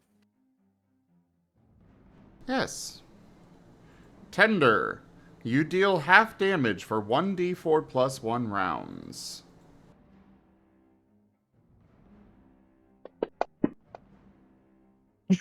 Of course. You know, Okay. Rose, maybe it wasn't your best idea, considering you already know how hooves work, to kick enchanted metal.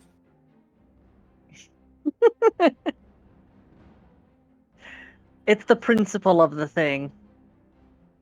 All right. And next would be Dragomoss's Punch.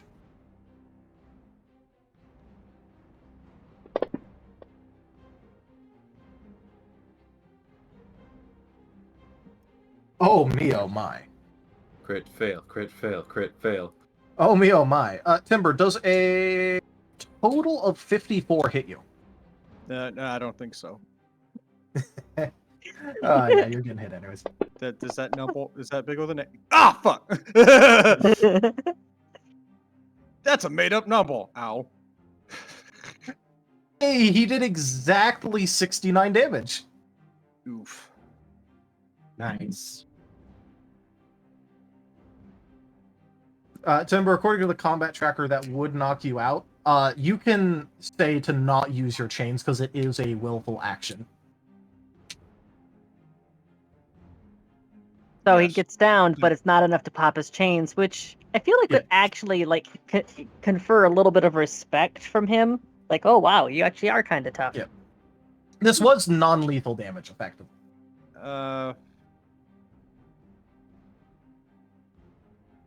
Timber's gonna resist to the best of his ability.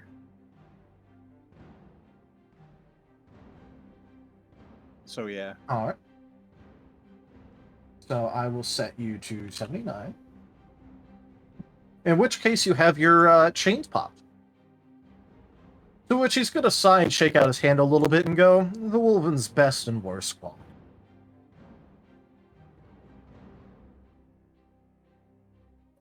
And then he's gonna go for the gut. Nat 1, nat 1, nat 1, nat 1. It's not a nat one. Damn it. It was a 2, though. Still hits. Oof.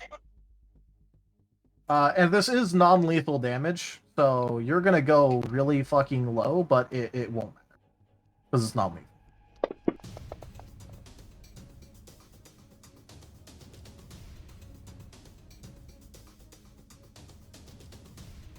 Question.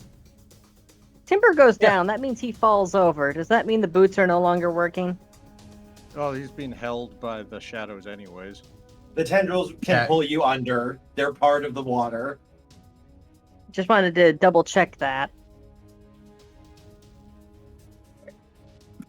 Timble's shield and sword clatter to the ground, and he is out.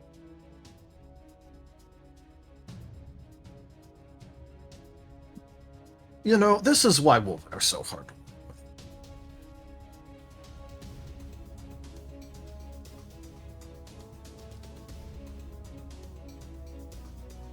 Why does he have to be so goddamn stubborn? Just how the Wolven work. They're all like this.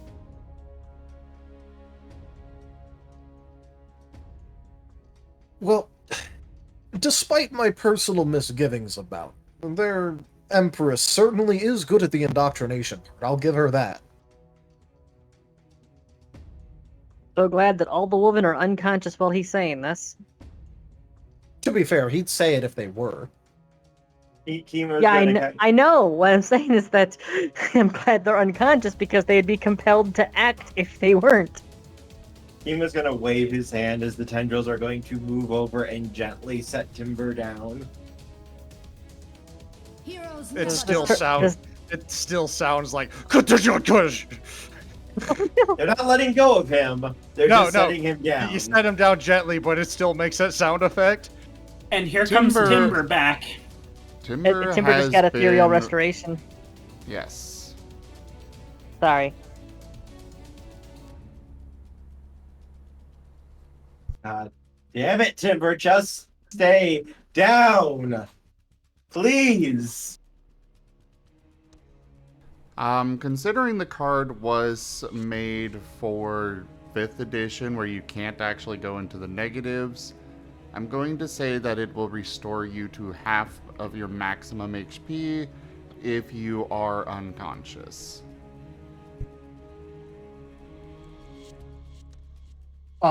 So one thing about the card, and I do want to make this clear, is that non-lethal damage is not actually damage that gets properly tracked on the wound total thing. It's not actual damage to HP.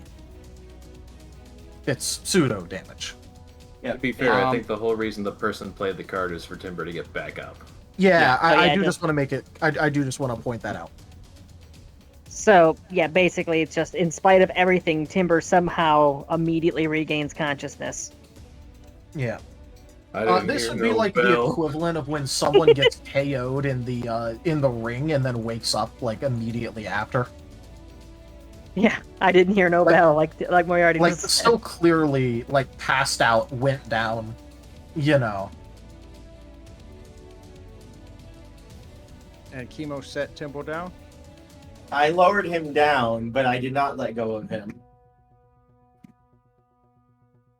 The tendrils are still holding Timber because he's a wolven. Wolven do not go down very easily. Yep.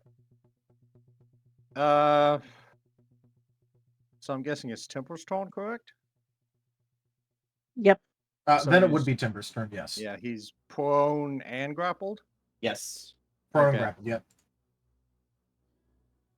You know, Timber slumps over. All his equipment gets dropped. You know, you think he's out. What did what's his name say? Kemo's dad say about Kazwin's indoctrination? He said that despite his misgivings about their Empress, he did have to give it to her that she's very effective with the indoctrination. Yeah, Temple slumps over and he starts raising up. You know, he attempts to get up and like get out of the grapple. All right. What do I need to do that? First, you'd need to take control of the grapple, which means you'd have to roll a check to try and take control.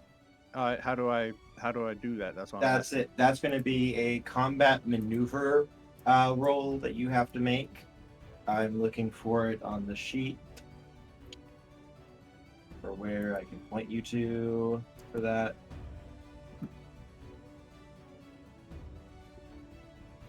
See it? Okay. Go to your combat page. It's at the very, very bottom, under your ranged attack. You'll have a CMB. Yes. Okay. What number do I need to beat? You have to beat a 30. Oof. Not ever gonna do it. Grapplers get bonuses. No. No. That ain't happening. Yeah. I'm just rolling like ass today, but it's fine. Tipple's gonna struggle in the thing and go, "You'll never be able to defeat the Wolven's spirit." No, but I can't defeat your bodies, and he's going to kick you. Yep. Rose will be jumping in front of the kick if she can. No, I think you already used it. It's already the turn. Yeah. You already used your action. Kick him all. Well, no, it would technically roll around to her the next time, like beforehand. So you can try again if you want. Oh, okay. I can? Yeah. All right, do I have to roll anything Because of when for he this? acted and when you acted. All right. Okay, what do I roll for this, for attempting to jump in front of the kick? Go ahead and make a reflex save, which for your current form would be a +4. +3, because Temple's still conscious. Yeah, you're conscious again, so. Oh shit, that means actually the one before that I rolled would have been +8. But I highly doubt I would have succeeded anyway, so. Well, it's just a saving throws. Damn! No, you cannot, in fact, jump in the way. But at least she's seen making the effort. Yep.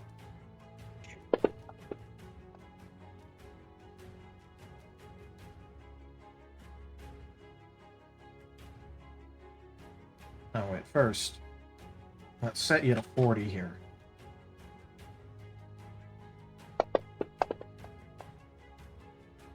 To be fair, And time frame, unconscious. this is his dad. This is literally the man who raised him his entire life. You know, as he goes over to Temple and like raises his boot to knock him out, Temple just looks at him hatefully and just gets stomped in the gut. You know, coughs up some blood and just. I still got a reaction, correct? You're grappled, so you're very limited in what you can actually do, but yes. I was thinking, this Temple, you know, he still has his reaction. I still have, what's that? Heroic Defiance.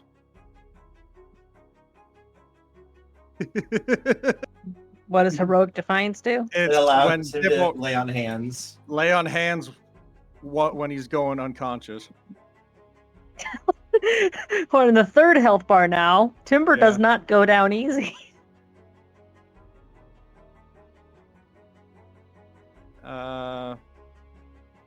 That's a spell. Oh, yeah, you can. Yeah. It's a spell, I think. I don't know where my It is. It's Hero's Defiance.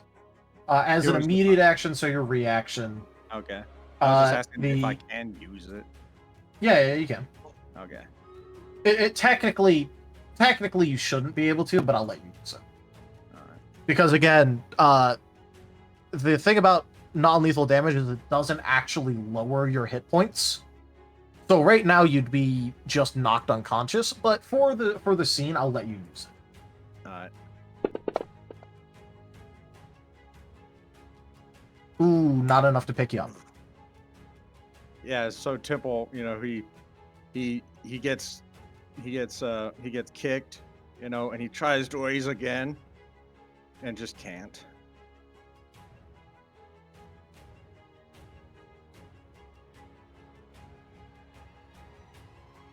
Looks like he's down this time. now that that business has been taken care of, anyone else need anything from me before I, continue with my visit? You're here for a talk. Go ahead. Wonderful. And he's not gonna go too far, but he is gonna step a little bit away from the group and motion for Kemo. Kemo's gonna move over and land onto the ship. Moriarty's stepping off the ship and just walking down the dock. Kemo doesn't need to concentrate to maintain his shadows.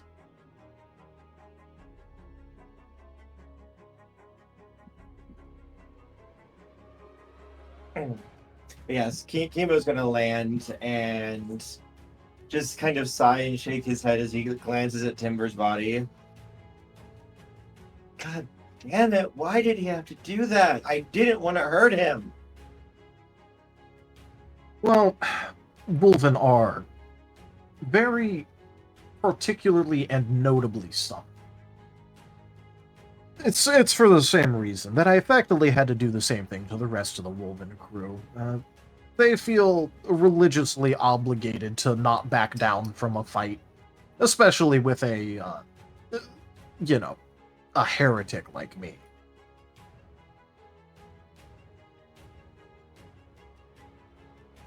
Just wanted to talk with you and them and work through things. In their defense, I did send a team to kill them. I mean, fair. Just angry snort.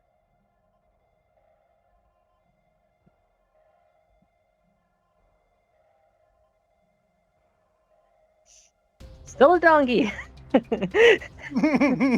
Yep. Standing there looking like an ass. Kemo's gonna sit on the railing and just kind of just shake his head.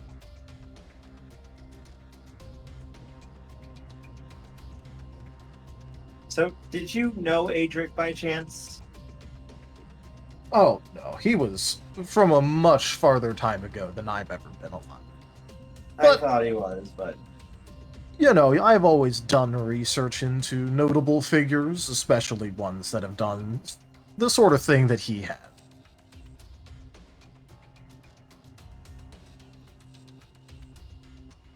Since Rose has a moment where she's not able to interact with them directly, she's going to quickly probe to see where Sycamore is at.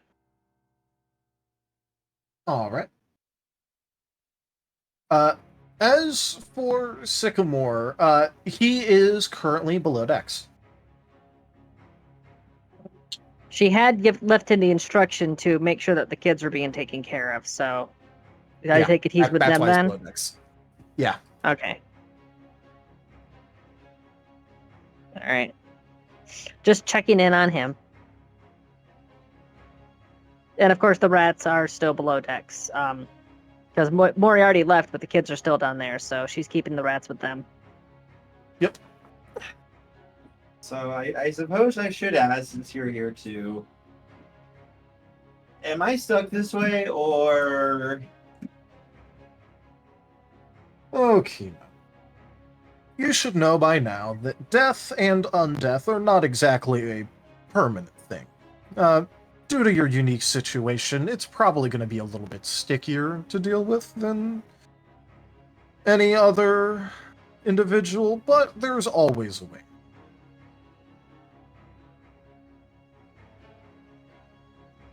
I'm just wondering, because I've noticed I'm a lot more hostile than I used to be, and a lot more vicious, and I don't know if I necessarily like that. Well, your dad certainly doesn't mind, but I understand, especially given how much of a bleeding heart you always were. Someone had to balance you out. All I'm saying is that many situations would have been resolved much faster. Would they have been solved better, though? That is a matter of debate, but a quantifiable, thing is that they would have been solved faster. That's true, but faster is not always better, and results are what mattered, you always said. Well, yes, but the faster you go through things, the more results you can get. But if I you spend a week puddling away at this trying to find a solution that is the least amount of bloodshed, what other situations could I have resolved in that time? But you also might be able to then use the goodwill that you build up from that less bloodshed in order to solve 3 other problems down the line that you couldn't have solved without it. Ah, Kemo, you know that people rarely have any sort of goodwill towards me. No, I'm a necessity, which is a very big difference. Most times, they won't listen to me at all, but in a time like this, with the Wolven, well...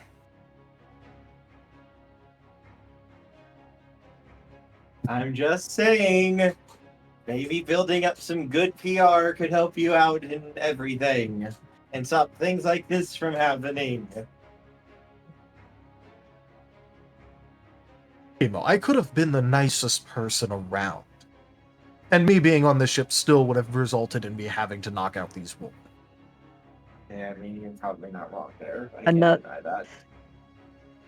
Eye roll, another snort. Look, I heard that. The Wolven don't care how nice you're being when you're fighting them. The fact that you're opposed to them is enough. You travel with Wolven. You know this. I mean, we've literally known each other for like 3 or 4 days at this point. Oh, no. I'm talking to your friend over there. She's making a lot of eye rolls at what I'm saying. Just sticking her tongue out. You did kind of turn her into a donkey. Well, I couldn't say that she was a chicken. She was trying to jump in front of my punch. Which makes her a stubborn ass. I mean, the Wolven already agreed to it. Yeah, your love of puns aside. When he calls her a stubborn ass, you know what? No, I'm not gonna do it. I was tempted, but I'm not going to do it. Rose, don't carry on the stereotype. I was tempted to send one of the birds to kamikaze him. Which wouldn't do a whole lot of damage. They haven't been upgraded yet. Plus, probably wouldn't get through his armor, and Kemo's undead, so it wouldn't even hurt. It's just the gesture that counts. But no, not gonna do that. Look, yeah. I don't... Are you going to be trying to kill them in the future? And don't give me that depends on them shit. I'm in control of a tower. It does depend on them. If they come to the tower, yes, I'm going to kill them.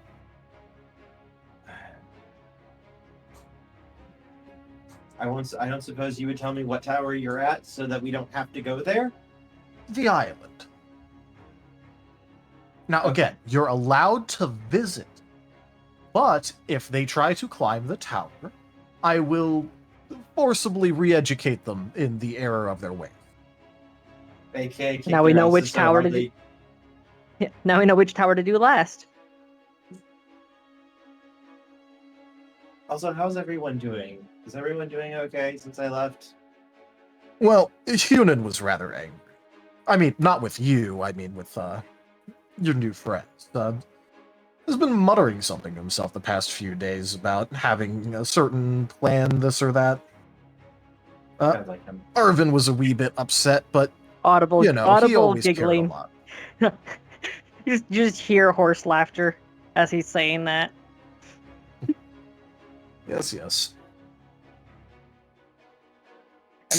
She's snickering to herself. So, I have a question for you, though, Dad. I've been doing a lot of thinking. I think we should see other family. No, I'm sorry, Dad. It's not you. It's me. I had a theory.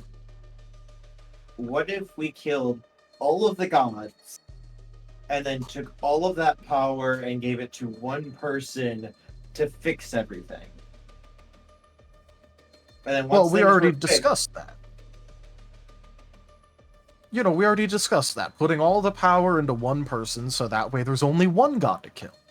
It would seem too much of a risk because, you know, the centralization of power and the question of if you can kill that god.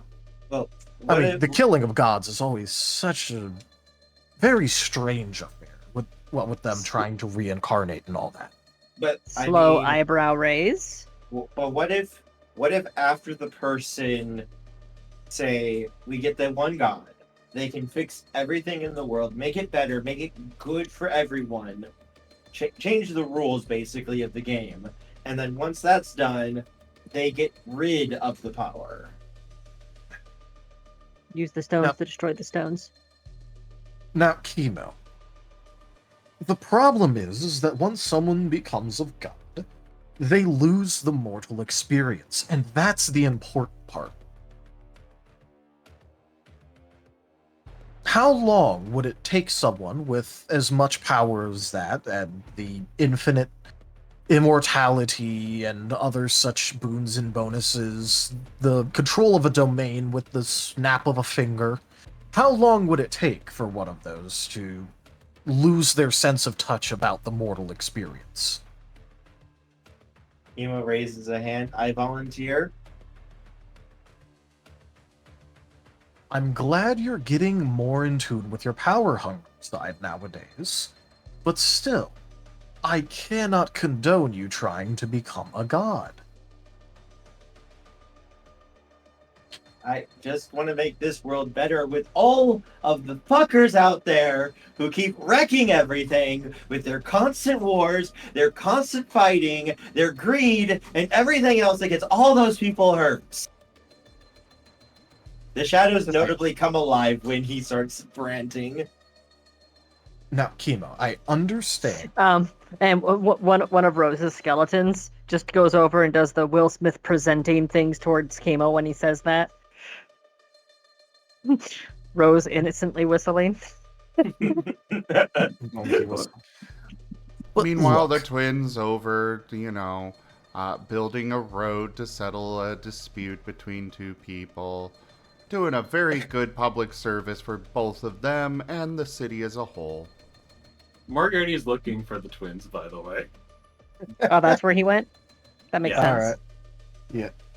They're not even in the city right now, I think. No, they're not. This would be when the whole, Jakovich thing is going on. Moriarty would have heard where they went. Moriarty would have heard from Rose that they got a job doing construction. So at least he would have a lead on where to look. I'd ask around. I assume someone has seen or knows where they are. As Moriarty happens across the two people that they helped. I mean, I assume at the very least I could just ask a guard, hey, have you seen two little Martens running about doing and then he has, do you have the little missing papers that are all over the place? Oh, you're a friend of Jack's. Can you give him a message for me? Slap. What was the message? I was quoting Pirates of the Caribbean. Like, oh, you're a friend of Jack's. Can you give him a message for me? And slaps him across the face. I deserve that one. Who was she?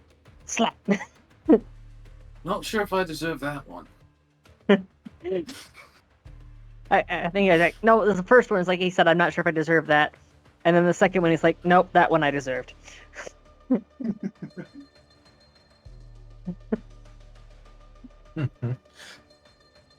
But yes, look. I understand your goal, but I still don't think that it's the correct way to go about solving all of these problems. Because I have never seen a god truly solve these problems. Because right now, the way things are going, it feels like you're going to have to do mass genocide against the Wolven just to deal with them, and I'd rather not make an entire race extinct. Oh, well, we won't have to genocide. Their wills will very quickly, their wills will very quickly be shattered once I take down their empress. Rosalia will remember this. Rosalia's opinion of you has changed. Look, And there's no then Timber need to goes kill. into a bloodthirsty rage. Timber is still unconscious. Somehow twitches. Twitches furiously. Heresy was spoken against the Empress.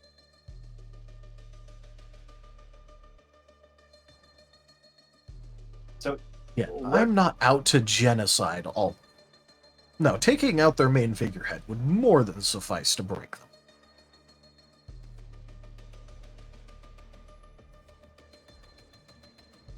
So how are we supposed to actually make a difference and help people then?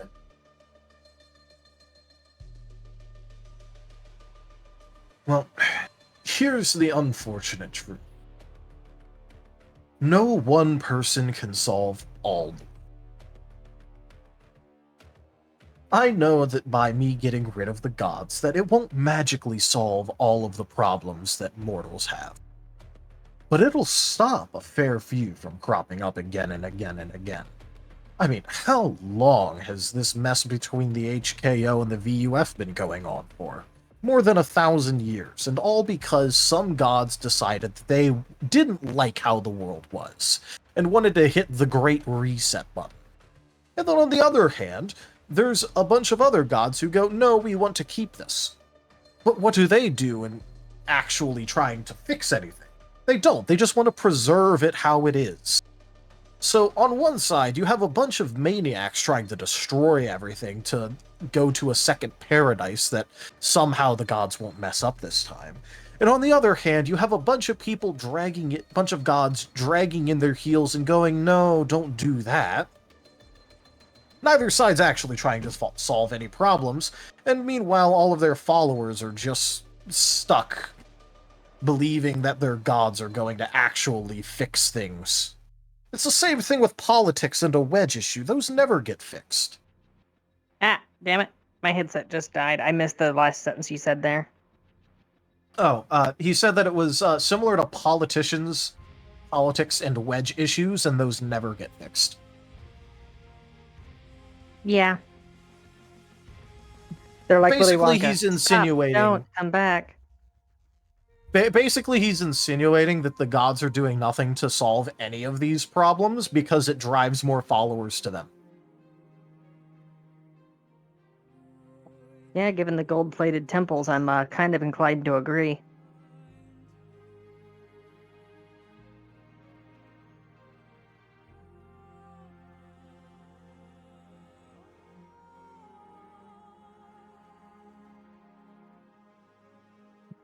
He was just gonna kind of like cross his arms and was just like, then why can't we just bring people together then?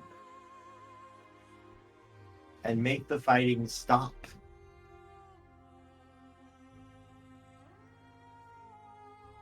Look, I have to focus on one problem at a time.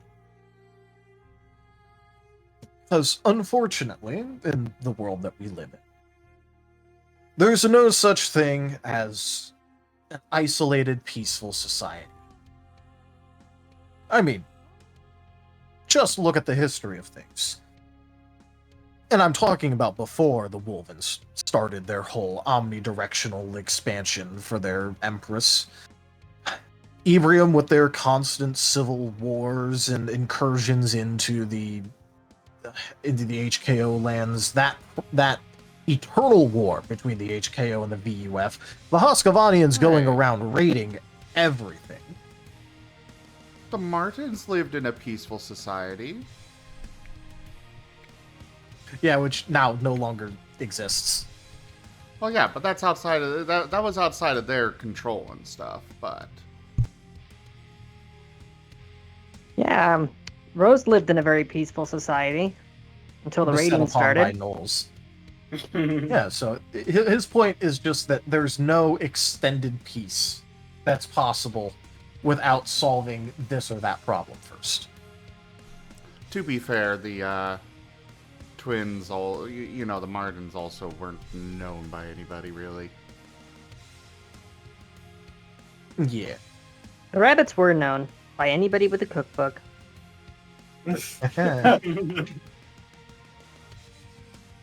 So, what you're saying then is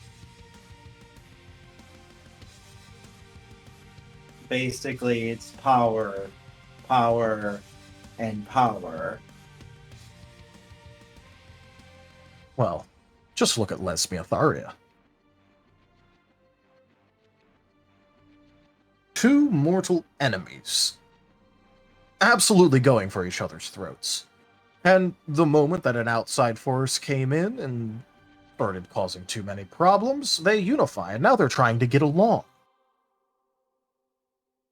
You see, in my opinion, while I don't agree with what the Wolven are doing, it is a wonderful opportunity to actually start unifying a few people.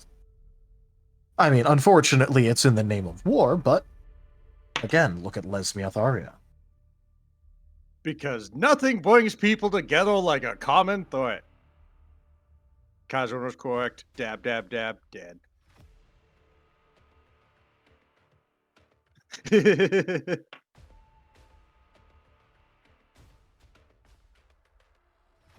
Evo is going to look very, very thoughtful and pensive at that. Before he's going to look up at his dad.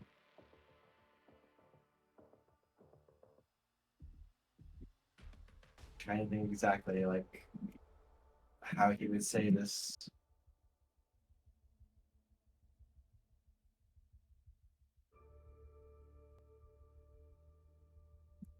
So, what would it take to bring everyone together then? A common threat?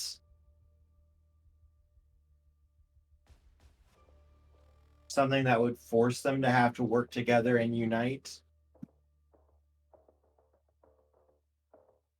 Well, that's certainly the best option in my mind. I'd considered once or twice taking on that role myself, but then it also might drive even more people into the arms of the gods, so I eventually threw that away. Kemo, what are you doing with that copy of Watchmen?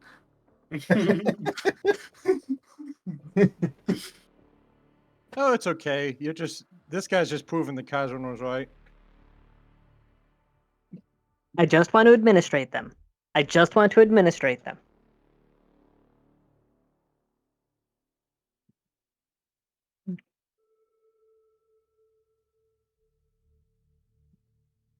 Emo's kind of glance at the others, pause, and just kind of look at Timber. And he's going to look very, very sad as he just kind of walks over, kneels down, and just touches like Timber's chest plate. Yeah, when he comes over to Timber, Rose is actually going to snap at him.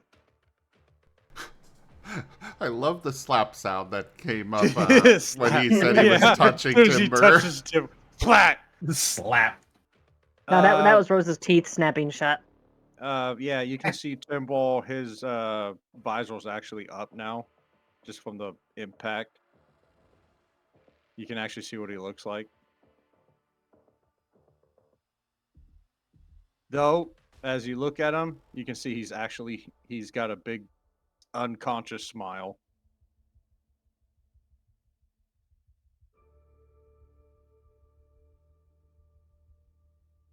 And all of the Wolven are like this, like him, because of their leader.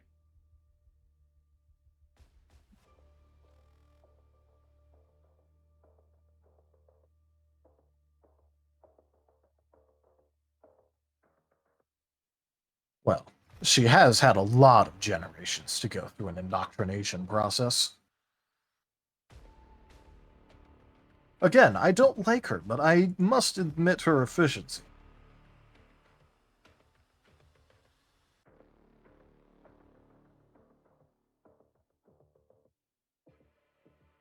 He's going to stand up slowly and gently reach out to pull the visor down over Timber's face.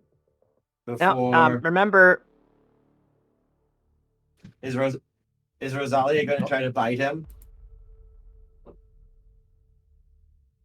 Who did we lose? there we go. There we go. I had to. Thought that I wasn't coming through. No, when you had first reached towards him, Rose snapped at you. Yeah, Kemo wouldn't have cared. Yeah, if he touches Timber right now, Rose is going to bite his hand. Okay. Yeah, no, Kemo wouldn't try to resist Rosalia biting him.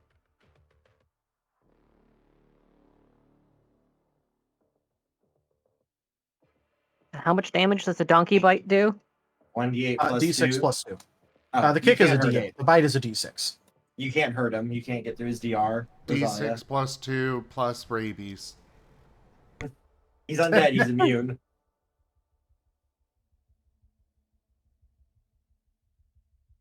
Undead rabies because she's also undead. You got it. Yeah, this is advanced rabies. I'm gonna make him an unzombie. I'm sorry, but this is where Rose needs to use her special. Would you kindly? She can't talk. She can't talk. She's a donkey. I was wondering why she didn't just try to immediately do that to Kemo on turn 1. I was worried about that. Woe has sent this all in, and since he's not resisting, that makes it a crit. Yep, alright. Critical bite.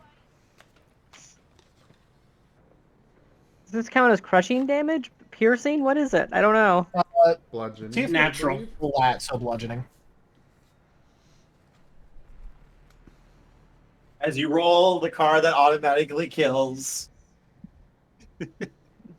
Bite his finger, he drops dead. Ah, I found his weak spot. He drops undead. No, Sauron! Why did you give me the Sauron weakness? Nighty Night. Quadruple damage. And the target must make a DC 19 Constitution saving throw. On a failed save, the target is knocked unconscious. Keep in mind that the DC may be adjusted just because of, these are for 5th edition. I believe I am immune to that. Yeah, he can't be knocked out, I don't think. Because undead. Undead. Ah. Well, still So though, quadruple damage. The quad damage still goes through, though. Yes, that will still go through.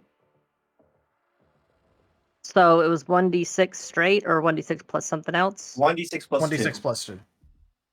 Time frame. Kemo is very difficult to actually hurt. Is it And here's 3 or where 4? the sun rises. Yeah. Was it triple or Kemo quadruple does damage? Quadruple.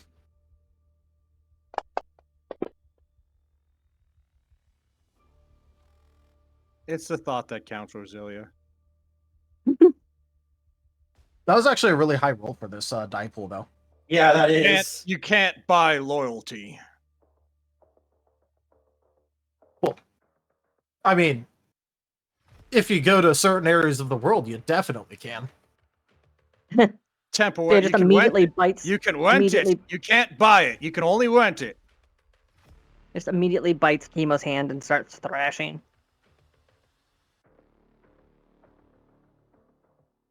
Alright, well, apply DR and take that. Alright. So would I apply DR before quadrupling it or after? The total. Okay, that's what I thought. Total of the damage minus total of DR. So It counts as one hit, so it wouldn't take the multi-hit, multi-DR thing. Yep. Ow, that hurts.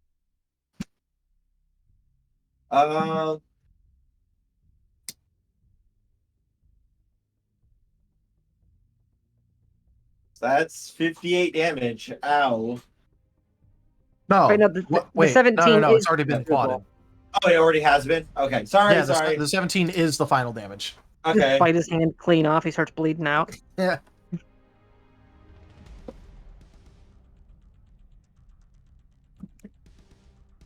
Ow.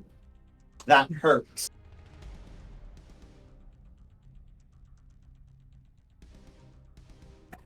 The shadows lash out towards Rosalia, but he catches them like right before they would try to bind and crush her. I'm just imagining that he literally physically grabbed the tendrils with his hands and was like pulling on them. Like, No, yeah, no, not this time. That's what I was thinking too. Yeah. Yeah, she's just glaring at Kemo and standing between him and Timber.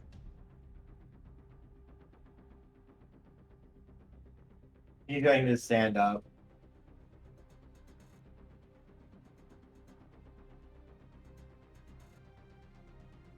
I do care. And I don't want any of you to get hurt.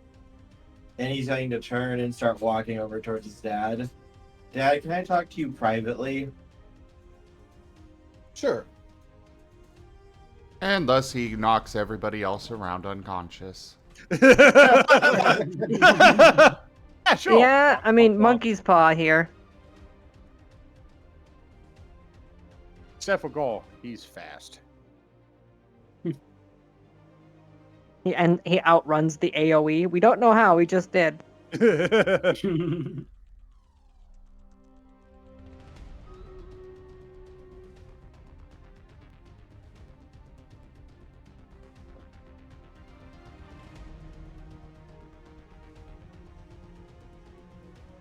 But yeah, if you want to lead him a little bit away, he'll happily join you either in a different area on the docks, in like a secluded corner. Yeah, he would lead him off to the docks to talk with them and leave the others alone to recover. All right.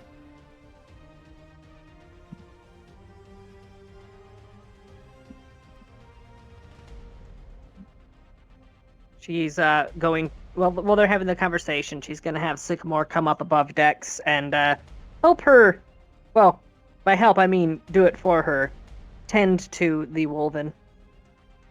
All right. There's surely some bruise right now.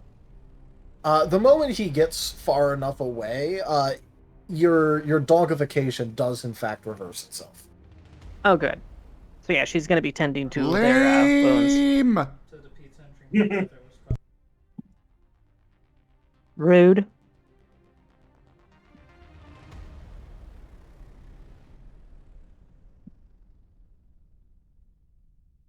So yeah, that's Gar, Sycamore, and Rose. Then there's the conversation between Kemo and his dad, and then whatever Moriarty and the twins are doing. Moriarty was going to be looking for the twins, which is actually what I was just about to handle.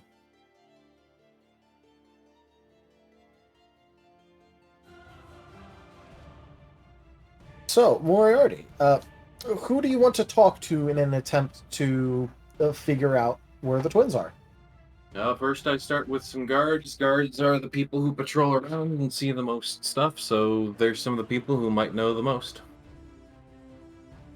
All right. So it'd still be fairly early, so that'll be good. Go ahead and roll me a. Let's just go the generalized perception. See who might be best worth talking. 25. All right. You find a couple of guards that are leaning against a wall, and they look like they've been chatting, like not chatting, but they look like they're kind of like on break, like they've been patrolling for a while. Generally, kind of like at the end of their needed shift.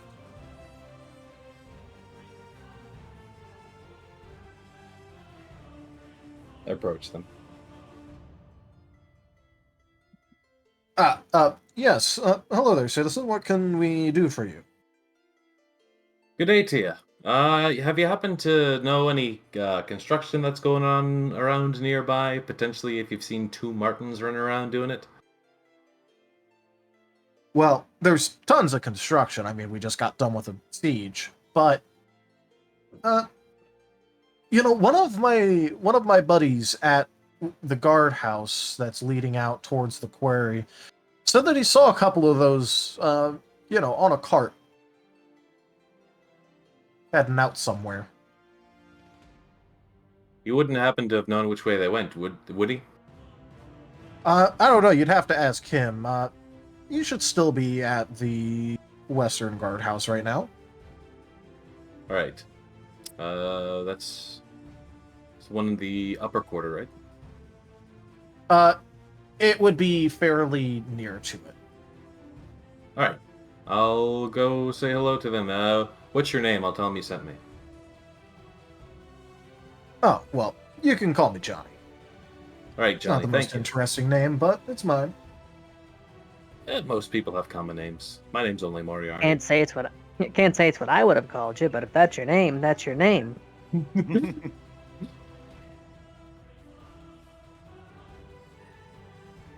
I don't personally think I have that interesting of a name either, but it is what it is. Anyways, thank you for your time. Yeah, I'll let you get back to your rest. He starts on his way to the guardhouse. All right. You can see that there's a fair amount of hustle and bustle at this particular guardhouse. It seems like it's a very common one for merchants to head through. Mostly because it is near the higher end districts, so the merchants that go through this gatehouse can kind of show themselves off to the rich passerbys. I approach the guard there. All right. There's a couple of them, but there is one that's standing down, currently checking cargo and such things for any sort of contraband. Moriarty will walk up to him and he'll press E to talk. All right. Good day to you, sir. Hello, what can I do for you? Hi, I was looking for some Martens that were on a cart. There was a guard around here that a fella named Johnny said I could ask about. Yeah, that'd be me. Early this morning, about a little bit after the sun rose, one of our local construction workers came through, said he was heading out to the quarry. I had a couple of the small fellows with him. They were riding on his shoulders. Gotcha. Likely the ones I'm looking for. Could you point me to the quarry? Yeah, sure. It's probably for you a good 15 minutes or so in that direction, and he points off down the road and a little bit towards the sea. Moriarty gives a nod. Much appreciated, sir. I'll let you get back to your work. He starts off that way. All right. The guard will give you a nod and go back to inspecting carts. By the way, I like how this has turned into a talk to person fetch quest. Yeah. Oh, I'm waiting for the random encounter that's going to pop up. Well, this is a fairly controlled road. Steps in the grass. It's a Wolven Inquisition. Oh fuck! Stop right there, criminal scum. Come on, it didn't even have the other end of the super funny part of the line, which is you violated my mother. Yeah. It's the best version of it. Well, yeah, this is true, but that was the only one that I could find and still have my timing be perfect. Yeah, that's fair. All right. Look, lining up the dominoes Did somebody say perfect? Hello, darling. So delightful to see you all. No. See, I just got my punchline stomped on right there. I was gonna say lining up the dominoes perfectly leaves people salty sometimes, but then I got stomped on, so I appreciate the effort, darling. Good try. This is what happens when you knock out the loyalists. Tell Darius, please make Domino leave. All right. You are the god here, not him. All right. So, as you approach the quarry, you see that there's a rather buff-looking guy that's currently outside, sort of just strapping, a rather large piece together and starting to grab some, pythons.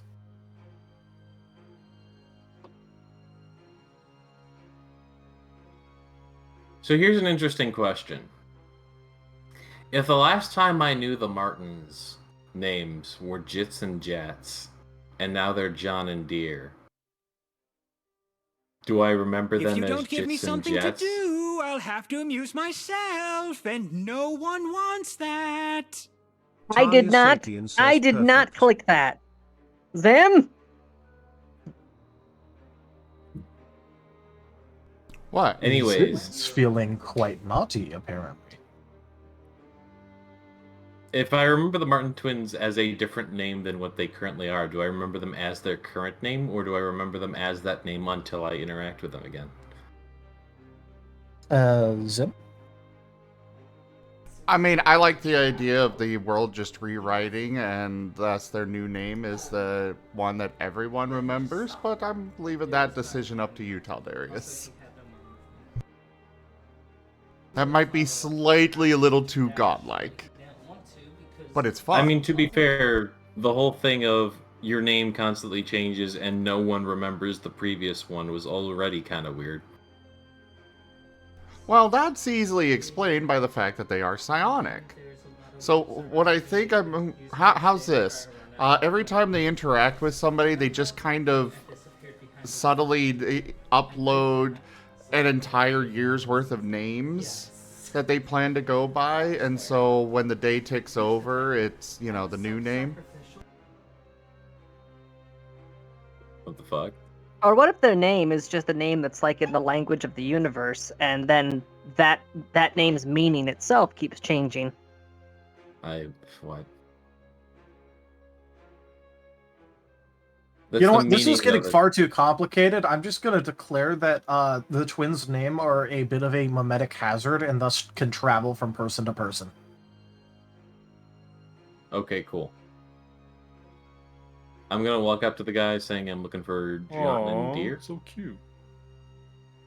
Are they around here?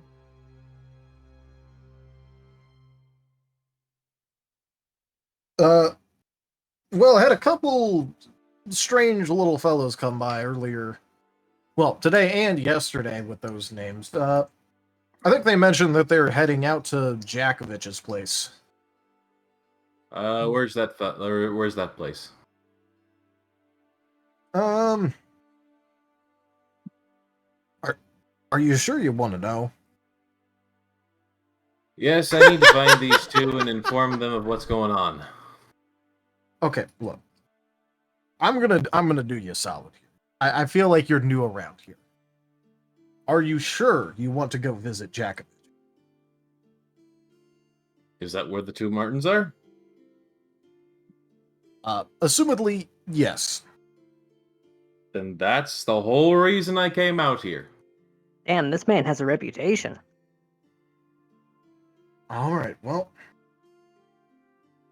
In that case, he lives further in on the island in the middle of the wilderness in a rather nice mansion.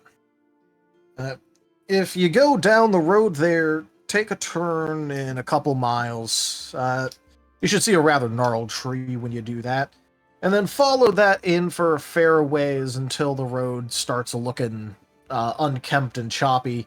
Keep going a little bit further, and you'll come across his estate. Is the place fucking cursed? Can I count Jakovich as the curse? Is he a vampire? No. Werewolf? No. Undead? No. Lich? No. Look, he's not magical in any way. He's just, or supernatural, unless you count being supernaturally annoying. Is he a flump? I don't know what that is, but I'm just going to assume no. Wait, what the flump is? Yeah, what the flump is a fuck? Flumps are these floaty boys with tentacles that feed off positive emotions. Those are the things that were in the tower that were floating down at us. No, those were orbs. They were not flumps. If you're talking about the tower in which you were doing AoE spells to kill like 20 things at once. Yeah. Yeah. Those basically had the health of flumps, don't get me wrong. But those were not flumps. I mean, I'm going to have to go with Moriarty on this. I mean, he was God at the time. Yeah. I was. Look at the stream, Tanya. I want one as a pet. I know, they're so adorable. They're also very nice. Yeah, they feed off positive emotions, so they try to make everyone feel positive emotions.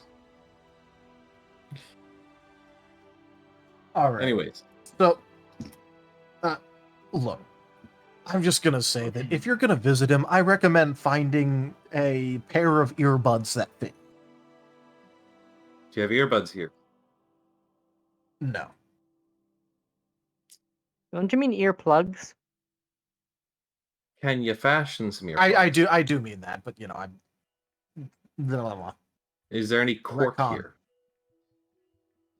I could grab some cork out of one of our bottles that we keep here. My ears are big enough, that should do. Well, you know what? I'm gonna do you a favor here. Just take it, and he's gonna go in, pop out a couple of cork stoppers, and hand them over. Appreciate it. Moriarty takes them. He offers a copper as compensation. All right, the man will accept the copper. Gives him a nod, and he just starts on his way. All right. Roll me a perception check real quick. Perception. Natural 20. In the distance, like as you leave and, you know, he heads back inside, you can barely hear through the walls him going, "Hey, James, some guy's gonna go visit Jakovich willingly."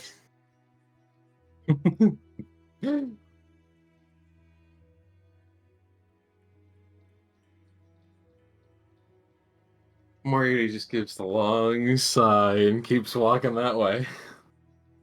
All right.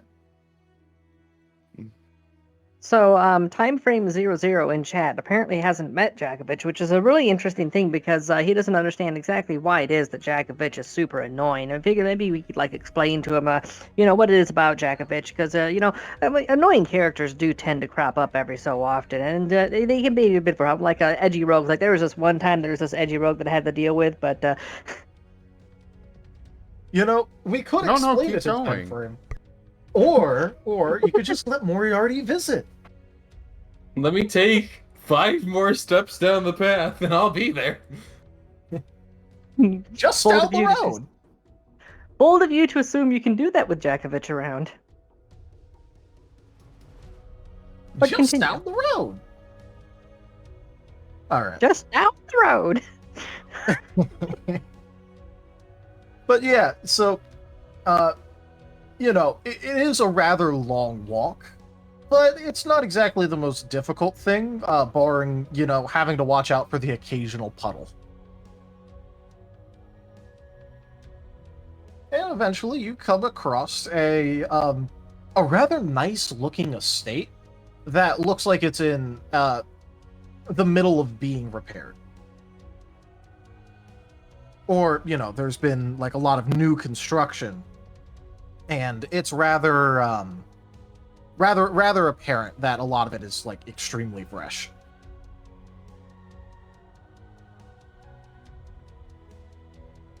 Moriarty's whistling a tune as he walks up them steps. All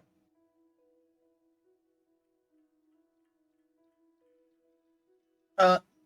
There's not really like any sort of hustle or bustle going on outdoors really right now, but you could definitely hear something going on inside.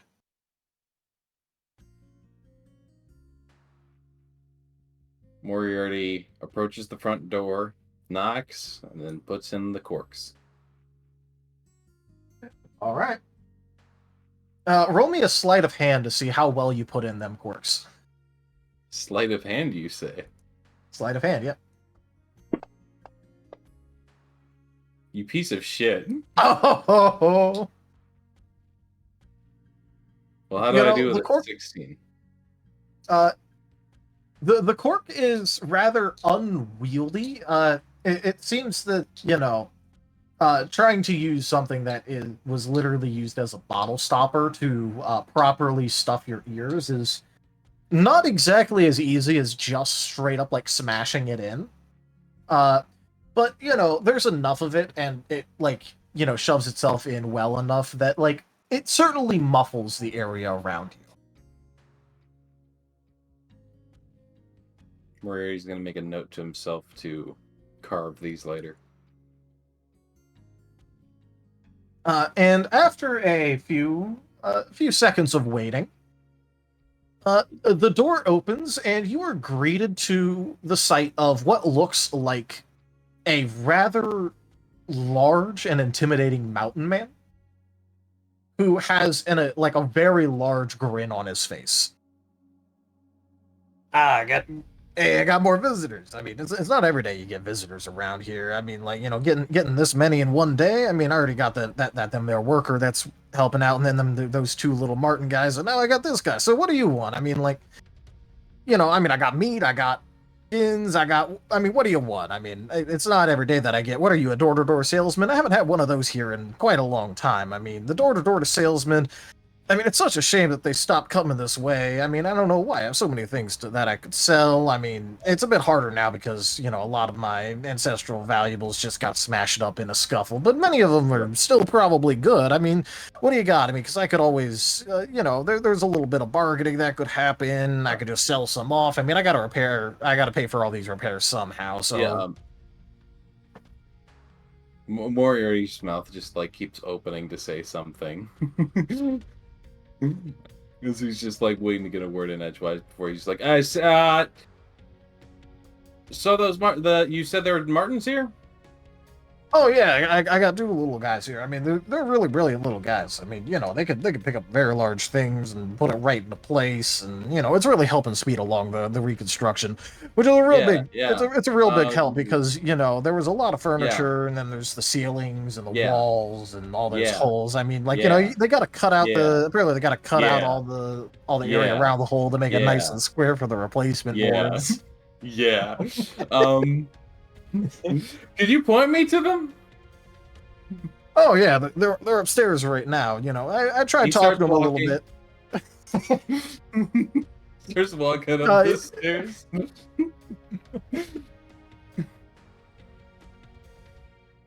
All right. You can still hear Jakovich behind you talking.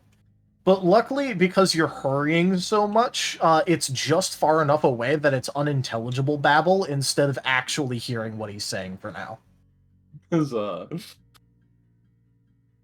And time frame, that is what's so bad about Jakovich. In some ways, he's worse than a broody rogue. Anyways, I'm seeking out the Marten twins. All right. You could very easily just follow the sounds of some construction going on. Moriarty walks in. Oi!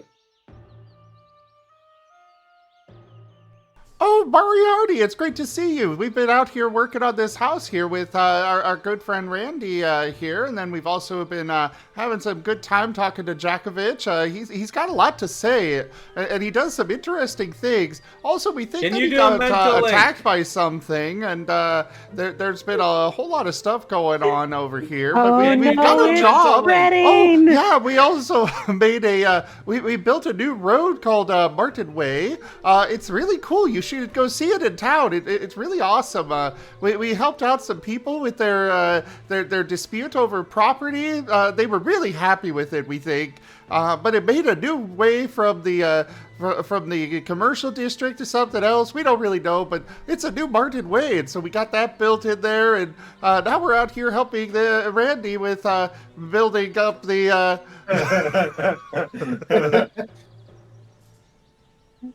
It's not as natural, but you're getting there. Silence! I kill you!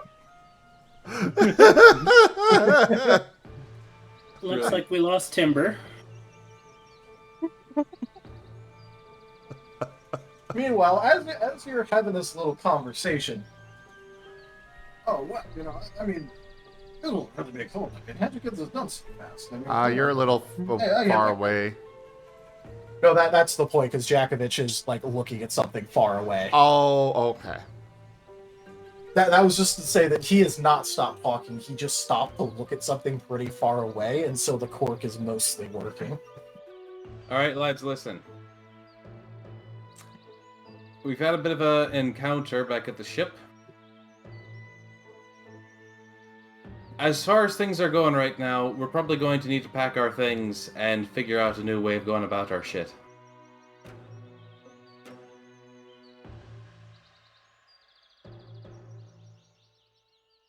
The twins just tilt their head as some building supplies are lifted up into place behind them for Randy.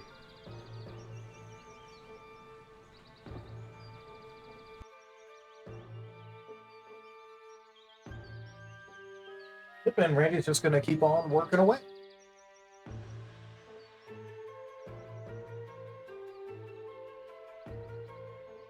So, if you're still on about this whole tower thing, yeah, we're going to need to look into different options other than what we're doing right now. Their heads tilt the other way. Any questions about that, or are you all on board? Well, you haven't really said much. I said we need to change our current plans. So, what are we changing them to?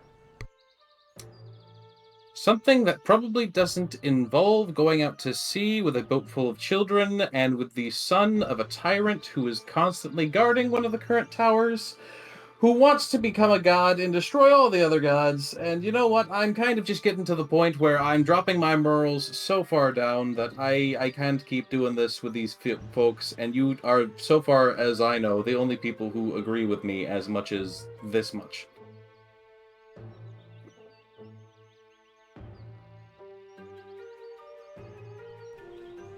Heads tilt the other way again. We don't know what you're talking about. Alright, so Kemo's dad decided to pay a visit to our little vessel, and instead of being any sort of civil, he knocked out two of the Wolven damn near instantly, decided to make himself at home on our ship, was asked very civilly to step off the ship and to not be hostile. Timber, being the captain, of course, did as Timber does and tried to remove a hostile entity from his ship. Before he could even get a swing in, the man dropped Timber so quickly that Timber tried to get up 2 more times and then was dropped twice again before he even got a swing in. Meaning this entity of Kemo's father is a tyrant who says that might makes right, and who believes that killing people is just to teach them a nice little fucking lesson. You know, he's just trying to essentially put his own boot and stamp on the world to make it in his own image. And Kemo is an apple that I'm starting to see doesn't fall far from the tree, because when Timber did try to attack his father, he instead attacked Timber. And, you know, if we're going to be fighting against this person and Kemo is going to be actively hindering us, that's a bit of an issue.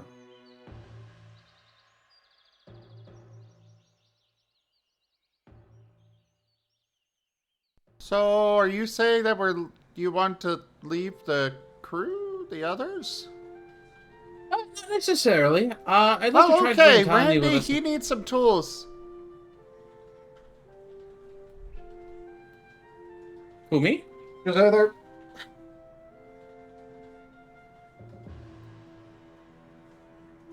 What, Taldarius? Oh, I just said, what'd you say there? But in Randy's voice. Oh, our friend here is wanting to sign up and help out too. Oh, well. This is how the campaign ends. One by one, they all get pulled into construction work. He's gonna, like, scratch the side of his head and go, well, he doesn't look like he's too acquainted with it, but, you know, more hands, less work. Is Cool. it anything like woodland Look at wood? him. Oh, yes, you know all about working with wood. Of course I do. Down, Bard.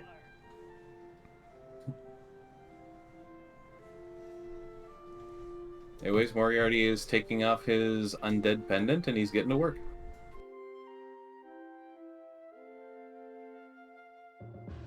Alright. Moriarty is really just here because he wants to get ravaged by a werewolf. That's his true goal. What? You're not gonna pick that low-hanging fruit. Wrong. Not. Oh no, I'm so afraid I can't run away. Not. I'm defenseless. Hey, we have some injured party members.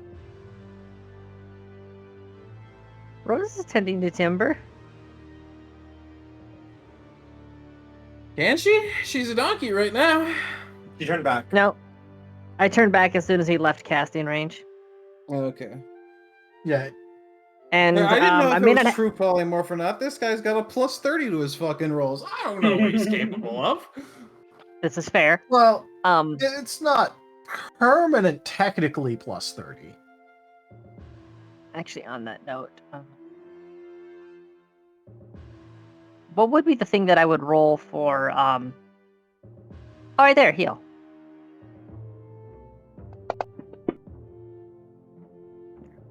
I rolled a 16 for tending to their wounds. Alright. Yeah, you do a fairly decent job. Timber, go ahead and roll me or actually no, Rose, because you're the one actually doing it. Go ahead and roll me a 1d4 plus 1. And as Moriarty is going to work, he is going to try to relay this series of events, how they happened, to the best of his capability. You know, Rosalia got turned into a donkey, tried to fight back, obviously fucking couldn't as a donkey. Alright. Also, Timber, due to Rose's tending, you are now awake again. First thing Timbo does is rise up and without hesitation, like, shoves people out of his way and just goes straight to his men and uses his lay on hands on his last ones on them. Alright. That would be enough to pick them back up. They seem very groggy, though. Are you okay? They're gonna, like, try and give, like, a snappy salute, but it's obviously much more sloppy than usual. Yeah, understandable. Go hit the hay. You're not on watch duty tonight. Alright. They're gonna nod their heads and kind of like shuffle off down towards the bottom of the ship. Well, they moved their rooms to the captain portal.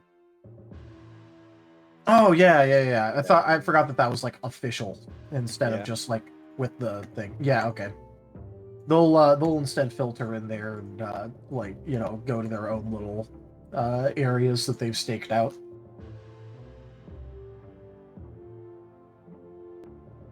This is all my fault.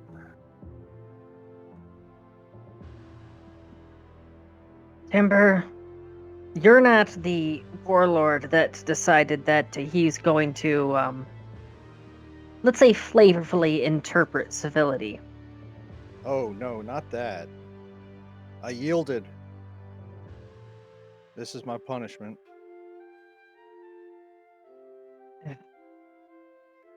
Okay, sure. I appreciate the attempt. So, Timber, how do we deal with the insubordination?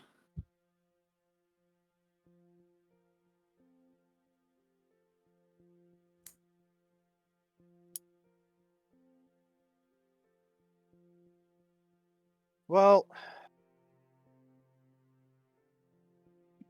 2-on-1, it's not really that fair. But what do you expect from a heretic?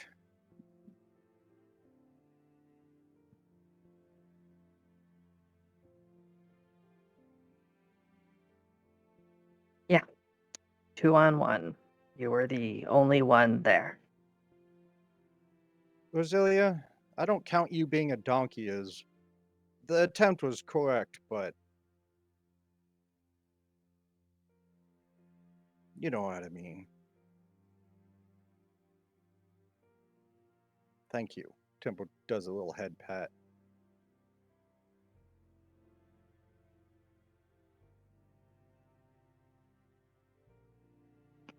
Normally, she's very upset by this, but at least it's recognition and acknowledgement, and it's totally not her slowly replacing the father figure in her life.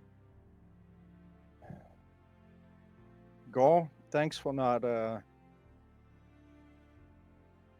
joining in. When a new subscriber arrives, it fills you with determination. That actually made me jump. Mitch just resubscribed. Hugs the Duke. Well, thank you very much for those 3 months of support, Loboron.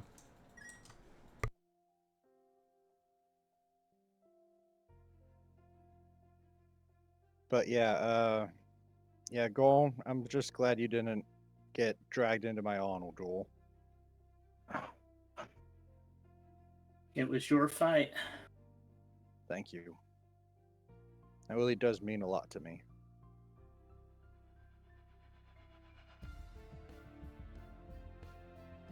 We're going to end up crossing paths with him again. What the hell are we going to do? Our best. That's a spirit, Gaul. No, we're stronger together. The party's all apart. House divided cannot stand. There is an unfortunate thing that I feel has to be addressed here, though. Before Kemo decided he liked us, he was on the side where he would have been part of that assassin team that was sent after us.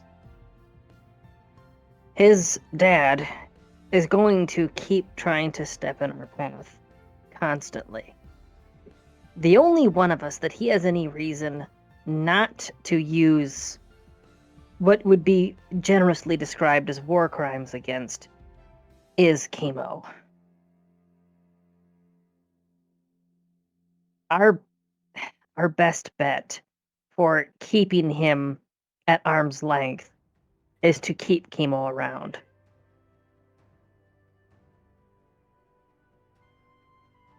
Tibor turns around, like looks off at Orlago from the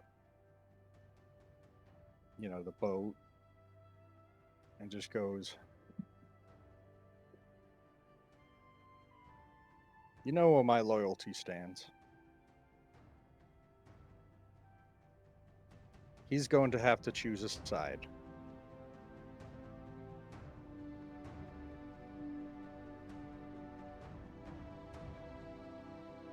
And while you were out, Dad was talking about having to take care of the Empress. I wasn't going to mention that for the safety of everyone involved. That just means I have to get stronger.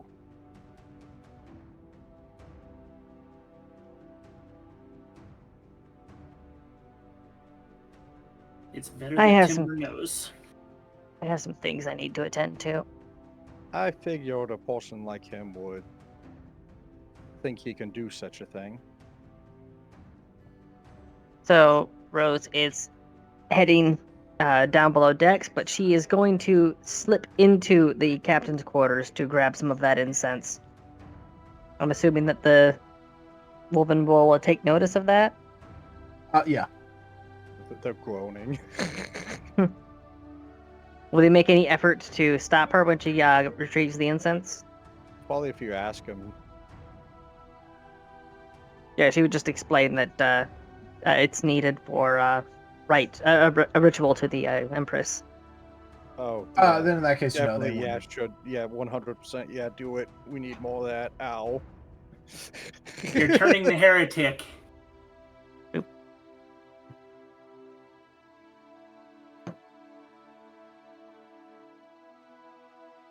Okay, that's where I'm going to be for a little while. And that's going to be its own scene, so when everybody else their stuff. You have returned. Taldarius just resubscribed for 10 months. Can I scare the rose with subbing too? Tongue. No, only works once. Bam. Oh, Taldarius. You can definitely pull that off. Rose does get a little awkward with somebody subbing. Especially because, you know, Rose belongs down there as the sub themselves. Because she's a good girl. I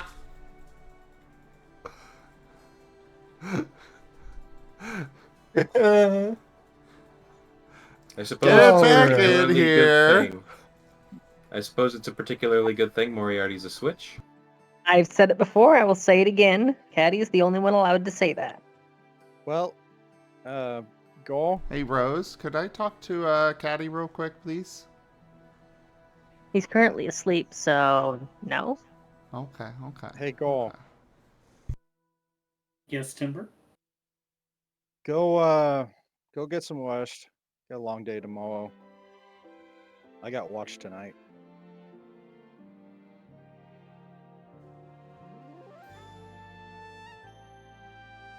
I have to make penance.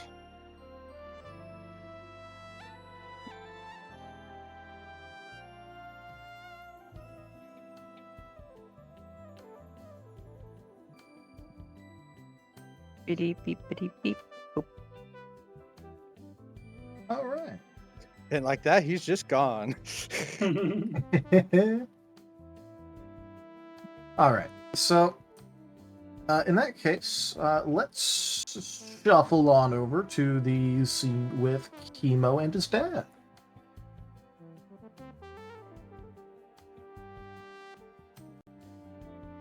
Are you there? Yes, I am. All right.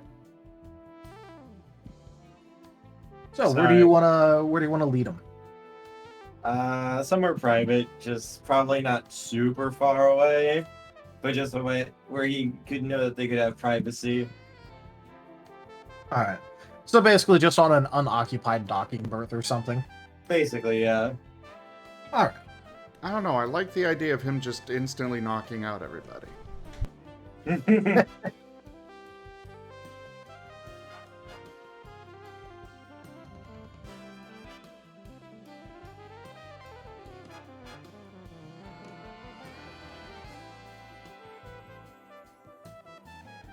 So, you wanted to have a bit of a private conversation?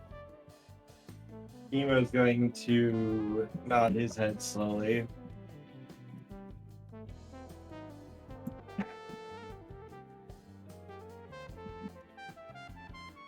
So I tried to think of what I want to say here. It was easier when I could type out the thoughts.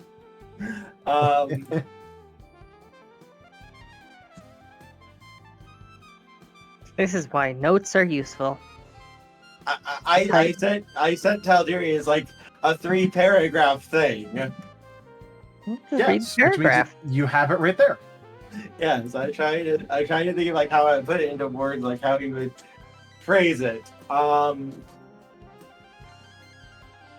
He's just going to look at his father and just let out a very slow, soft sigh.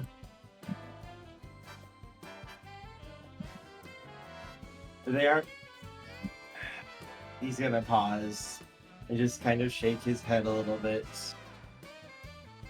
They're not going to change, are they? Unless someone forces them to change. They're just going to keep fighting. They're going to keep killing. And people, innocent people who have nothing to do with it, are just going to keep getting hurt. Aren't they?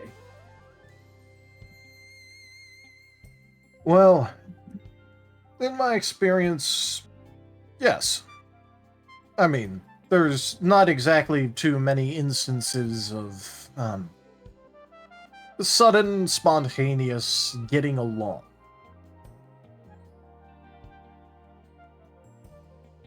What would change it? Well, necessity is the mother of all change.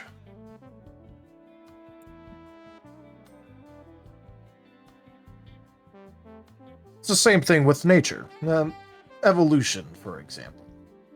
For societies that desperately need to change, well, it ends up happening one way or another. Or ruin will follow very shortly. Take the example of a place where the economic policies there are leading to famine due to undue strain on farmers. Just as an example. There is a necessary change that needs to happen in order to increase the food supply. And if the people in charge continuously block that and stop it from happening again and again, eventually it leads to the forceful removal of the policies in place causing it. Generally by very angry lower and middle class people. There's always the opportunity for peaceful change, but so rarely does it ever happen.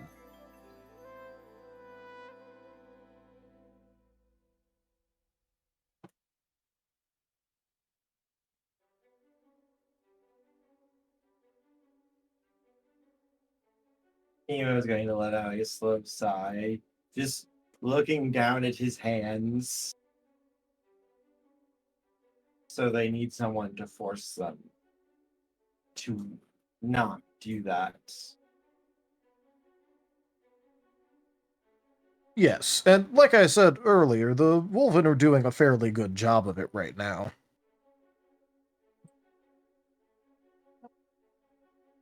I mean, again, look at Lesbia Tharia.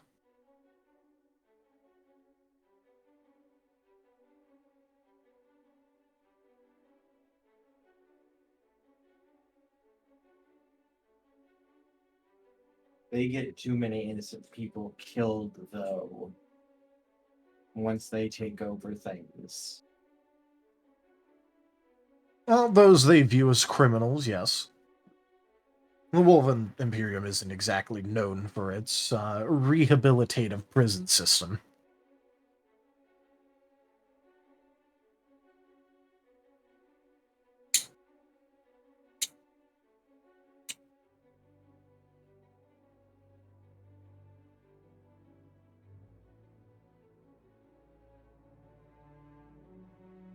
Kemo's hands was going to tighten a little bit into fists and shake a little bit.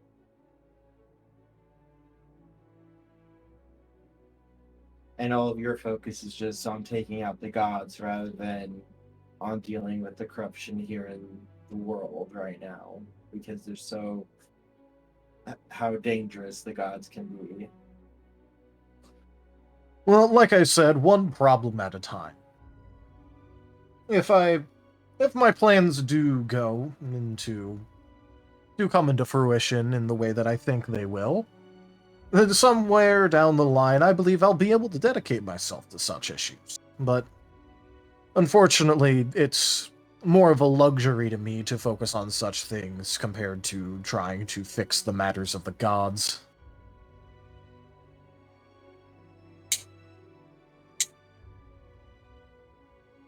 Kemo's going to shake his head at that. It's not a luxury to the people who are suffering right now, who are dying and without any hope.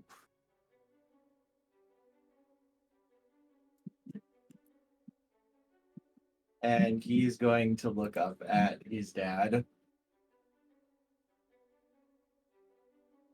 This is what I was made to be. This is what I was made to do. To fight, to kill, to be a weapon that would drive these nations to the brink. That's what I was designed to be. And it didn't happen because I got saved from it. Well, again, I don't want you talking about yourself as if you're a weapon to be wielded by someone else and pointed around. Those people need a weapon, though, to protect them. To force those countries to stop what they're doing. To be the sword hanging over their heads. If they decide to go to war, they will lose. Those innocent people need someone to stand up for them. And I'm not strong enough as I am right now to do that. I need more power if I'm going to do that for them. Because if I can't be a god, if I can't do that without losing it and becoming just as bad as them, just ignoring the common people, the people who have nothing and no one to turn to, then I need it now as a mortal. I need to be what I should have been for their sake.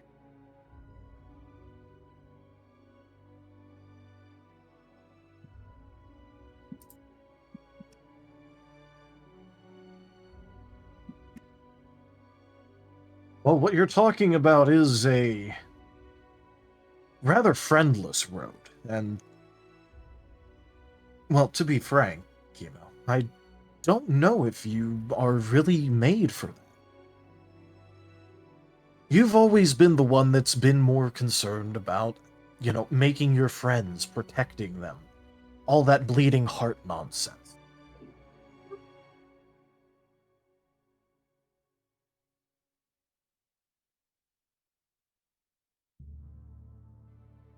I want people to come together. I want people to be able to overcome all that darkness and corruption that is littering this world. But right now, there are so many innocent people suffocating under it that maybe they need something to fear. Not the common people, not the people who have nothing left to lose, but the people in charge. The ones who are doing this to them. And when he says that, he's going to look up towards where the noble it was. The ruler. Oh, the prince? Yes. Yes, the prince in his palace.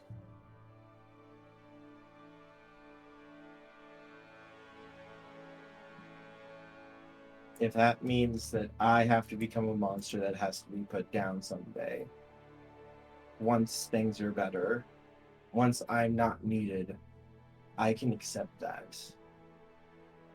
They already see me. Great, Dad! They already see me as a monster. I saw what Rosalia, what Timber. I know Moriarty hates me. The twins probably don't like me. So, if I can be something for them, that's fine. If I can make this world a better place, I'm okay with that. but I can't do that as I am right now. I don't have the power to do that anymore. Maybe I could have grown into it beforehand, but what Aedric did to me, I lost all of that.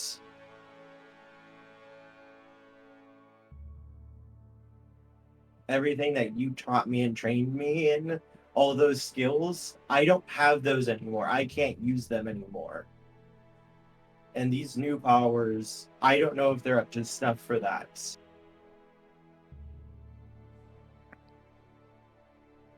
Well, Kemo, if this is the path that you're set on, then I won't fight you on it. But I can give you some advice. Before you throw yourself on the pyre, try to at least find a scapegoat.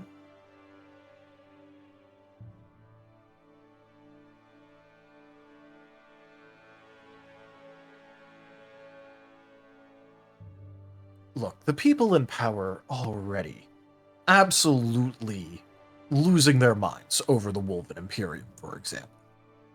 I don't know how much longer they'll be a threat. I don't know how much longer the other nations will feel truly unified in having to work together to take them on. But it's working wonders. So I'd recommend that before you try to make yourself out into the most wanted man in the entire world, that you try to find something else to rally people behind you. You know, sell yourself as the only true solution to the problem, for example.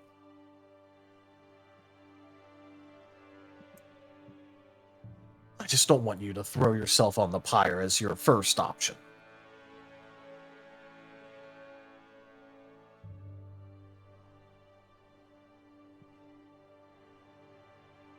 Emo's going to look at him for a second before asking slowly, would it make your job easier?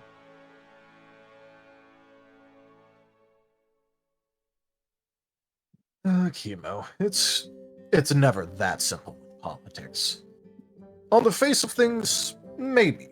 But then, on the other hand, what if one of those rather more guile-blessed in the Tefrelon Republic managed to get a mole into the organization and heard about our relation?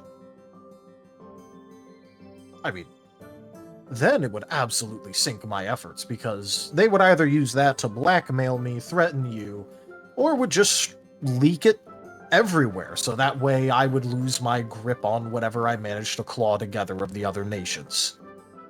After all, if the current man going around terrorizing everything is my very own son, I mean, that certainly doesn't endear them to me, as little of that can happen.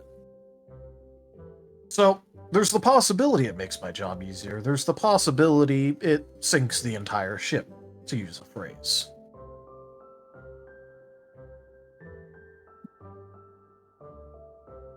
Would it make things faster for you? And when Kemo says that, he just kind of smirks a little bit at him. Using my own arguments against me.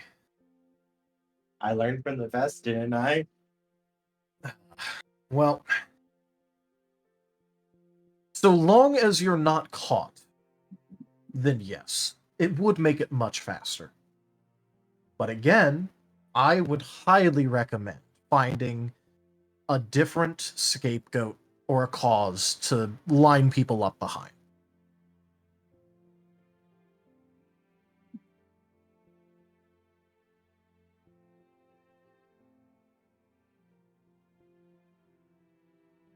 Kemo's going to seem to really think about that for a moment before he's just going to say slowly, it all really comes down to power, doesn't it? Like you always said. Oh, if I'm not strong enough to protect whatever group I start or whatever organization rallies around us, then it won't matter in the end anyway. They'll just end up crushed and innocent people will die because of it. It's the unfortunate way of things.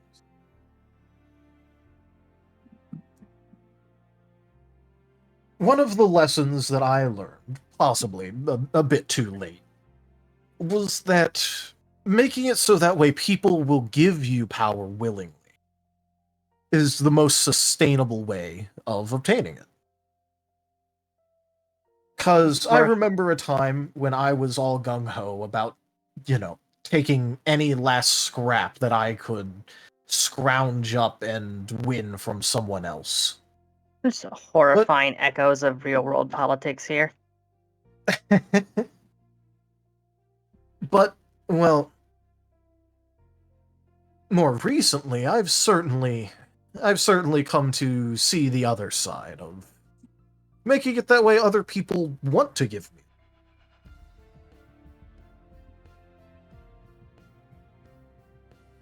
Emo's just going to kind of pause and think about that for a second before he's just going to give a real big, almost like sunny smile to his dad. So, say I did this. Say I decided to become one of the most feared and powerful figures in the world. One that every nation would do anything to get rid of. I mean, wouldn't that do wonders for you if at the very end when they had nothing left, if they threw everything to you to be able to stop the problem? To make the monster go away?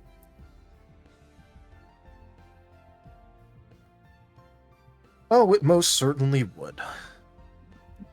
But, again, I'm not going to fight you on your decision.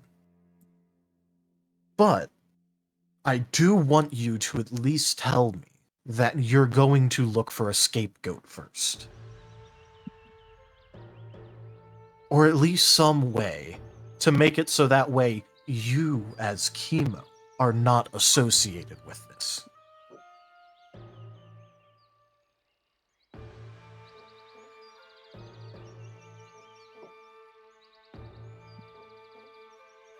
He'll nod his head slowly at that. Because, again, I fully believe that the truth lies behind the power.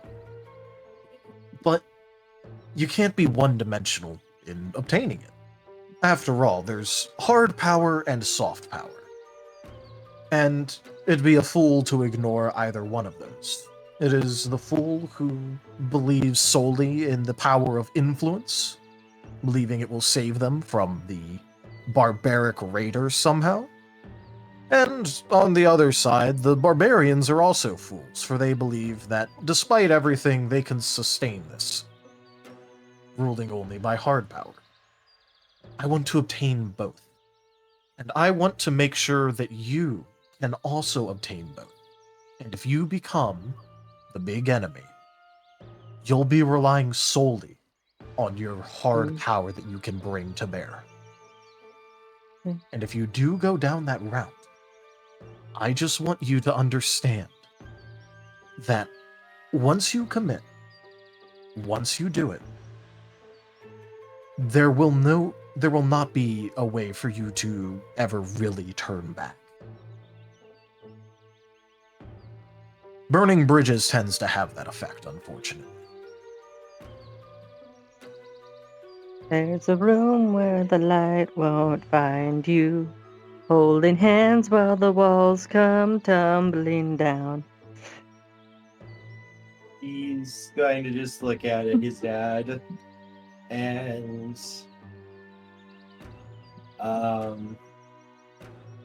just kind of give like an almost broken little smile to him, and he would be able to see that there's actually like tears in his empty, almost glowing eyes. I don't really have anything to lose. I have already died once. I have already done great at turning everyone against me. I've already made the people that I worked with hate me. They're gonna just probably not even really want me around that much. So, why not? Why not make myself useful at least a little bit? This emotional roller coaster is about to get so much worse for Kemo. And I just started, boys. The carol, the choo-choo, choo-choo, all abound. The pain train stops for no one. Hello, my name is Moriarty, and I'm about to make things worse. Oh no! See, I Moriarty. have adopted a bunch of self-flagellating gremlins. He's just gonna look at him and go, just let me do this for you. Let me make you proud for once. I can do it this time. No.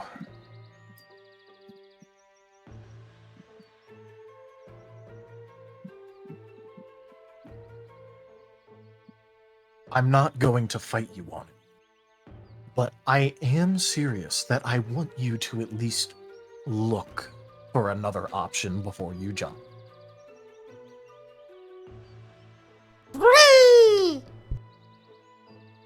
Immediately flings off of a cliff. If your father told you to jump up a cliff, Kemo, come back here! It's okay, he can fly.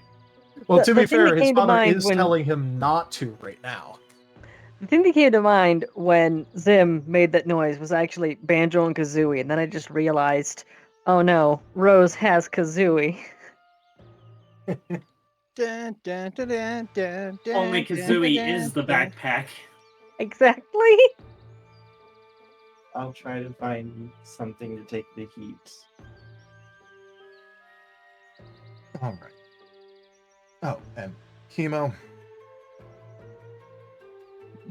trust me when I say this, but even with this setback, looking at how far you've come, I have no doubt that you'll make me proud.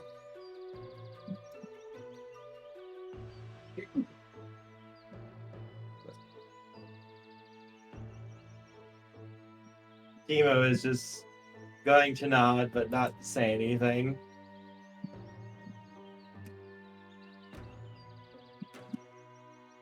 Now, if I'm not wrong, given what happened back there, I think you have a burning bridge to put out.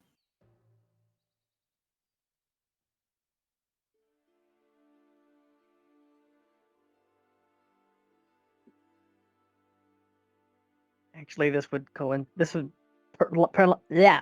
this would line up perfectly with what Rosalia is about to do if he's on his way back at the time. He will nod a little bit.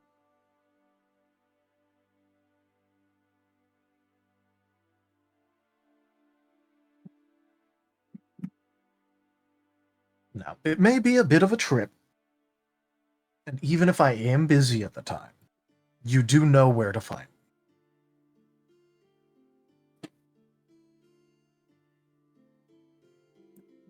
He'll nod again.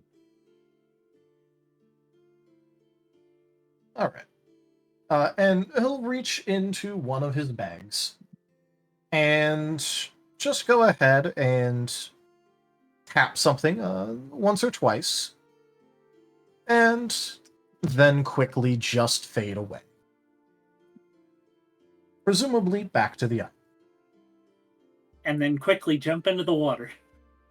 Oh no, Vegeta! He was a ghost! A ghost! Vegeta! Or maybe he was never here to begin with. I'm pretty sure he was. Cough, cough. Shut up, Ghost of Nappa. Vegeta, Vegeta. Anyways. Who you gonna call? Ghost Nappa. All right. So what's Kemo gonna go do?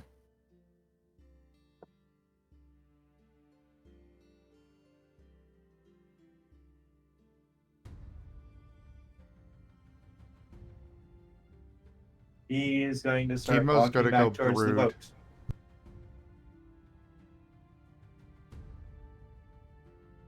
He'll slowly start making his way back towards the boat again.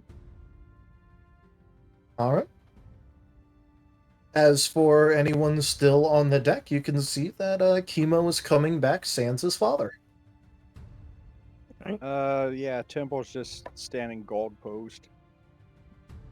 Well, barely standing. Kemo has committed patricide. And Rose is Now below that would be decks. impressive. Rose is below decks, about to commit a major blasphemy. Well, by whose record? Exactly.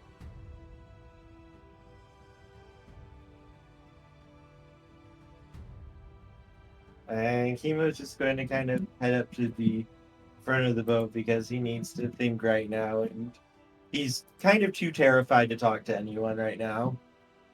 Temple's got the hate Wait. eyes looking at you. Hold up. I called it. He is going to brood. Yes. Well, it's more, it's like, yeah, the others want to come talk to him, okay, but he's too afraid to really approach them right now. So he's brooding at the corner table. At the corner table. He's brooding at the kids' table. Alright, I guess Temple will see him walk over there and approach him. Just wondering how this lines up chronologically with Rose's thing. Well, you could have gotten started on that while, the conversation was happening. Alright, so it'd be happening simultaneous to Timber talking with Kemo then. Yeah. Yeah. Okay. Because that you could have works. gotten, you could have basically just been getting shit ready in, the couple minutes that Kemo was talking with his dad. I can guarantee with 100% certainty when Rose gets to the end of what she's doing, Kemo will become aware. Wait, no! The twins are supposed to become the wares. Get dunked on. And everyone thought I took the biggest beating. No, it was the twins. And for how long it takes, that'll depend entirely upon dice rolls. Yeah. All right. Hey, Kemo. Mm. Is he gone? Mm-hmm.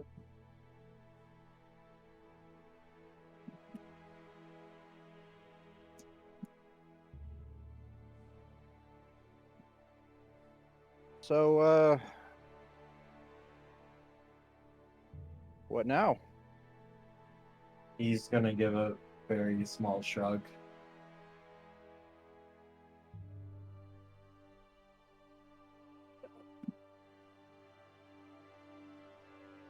You know, Kemo, you gotta stand for something.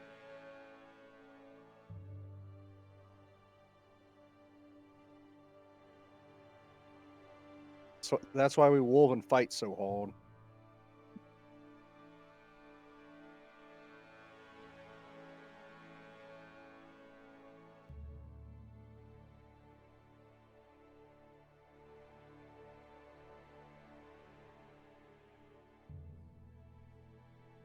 I did once.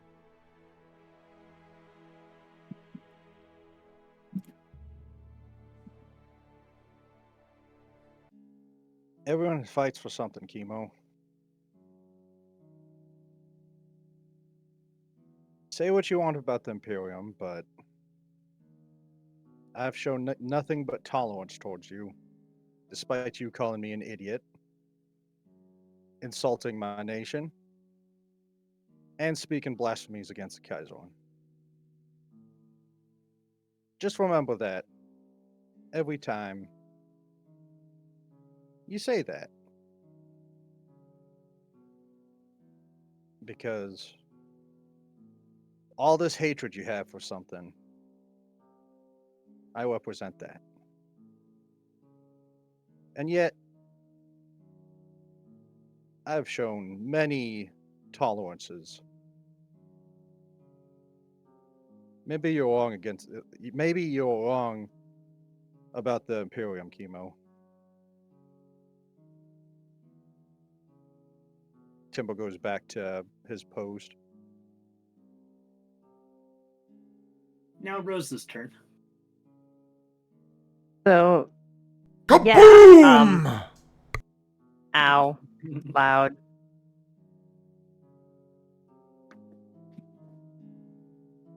So, yeah, what Rose is going to be doing is she's going to be setting up a full rite to the Empress, a full prayer thing, invocation, whatever. I can't word.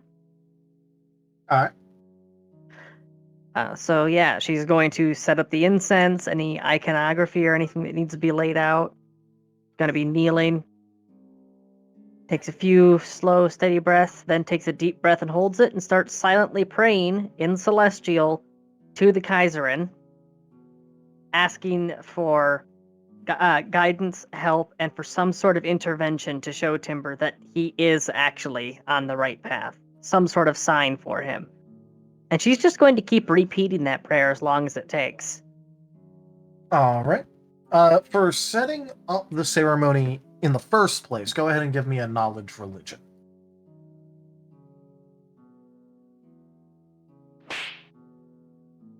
Basically finds Timber's waifu pillow.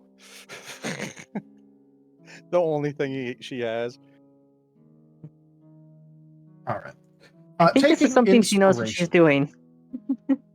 Yeah, taking inspiration from the original setup that you picked up the incense from in the first place, as well as the few extra bits and baubles that you had to grab from there, as well as the general gist and vibe of the sort of prayers that Timber has made quite frequently, you're able to put together what you feel is an extremely accurate, set up for the ritual in the first place.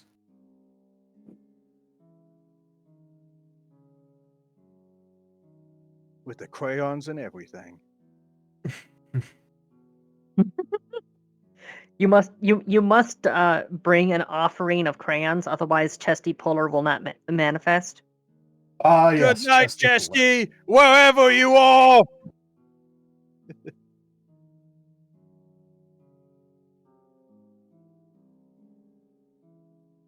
I'm pretty sure that Chesty Puller is in hell punching things.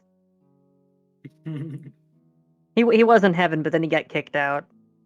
Well, yeah, because he has to go to hell to kick more ass. There's no fighting in heaven.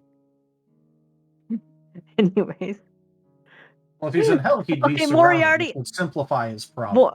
Moriarty, that's not inaccurate, but also fuck you. We just posted in chat. I gotta look.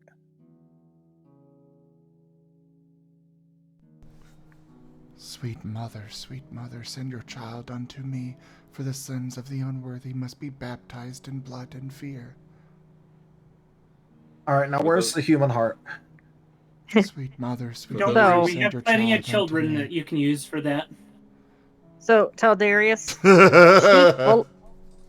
she fully intends on continuing this, even if she starts taking crushing damage, and even if she blacks out from suffocation. Yep. Real quick, let me. Hold up.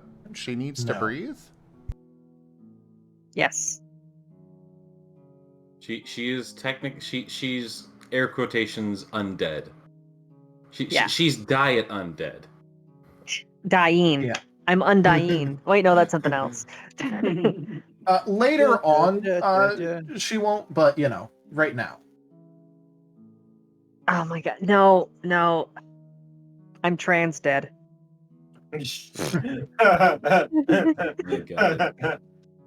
Also, I assume everyone here gets the reference, but for those who don't, that's the Black Sacrament that I typed in chat. Mm-hmm. The way you Oh. summon the assassins in Dark Brotherhood, Guild. the Dark Brotherhood, yeah, the Assassins Guild, Dark Brotherhood in Skyrim. So, yeah, she will keep going until she hits 0 hit points from crushing and suffocation damage from the collar, All right. which would activate the phylactery, which is currently with Kemo. Yep. So attention is not on you for this first go around. So in that case, go ahead and just make me a wisdom check. Hold on a second. I had to double check the oh, that's Death Knight's purchase. I'm double checking the exact context under which Necrotic Heart goes off, because if it's an optional thing, she won't be firing it.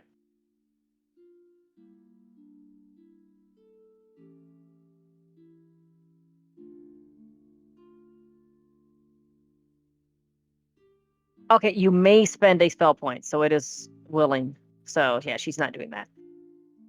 Is it a wisdom check? Yeah, wisdom check.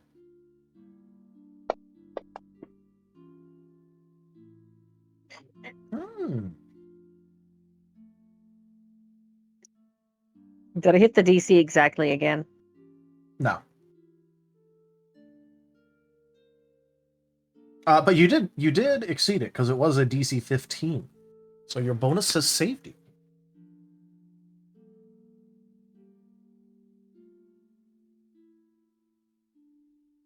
All right.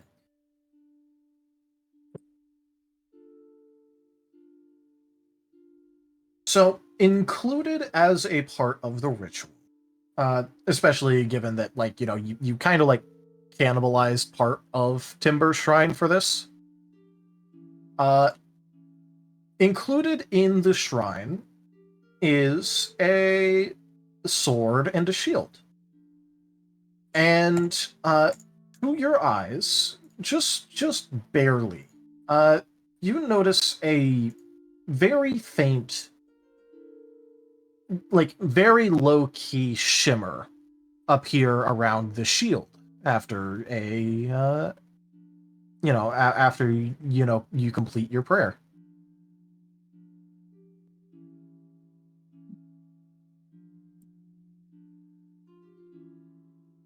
So something happened with the shield as part of the ritual.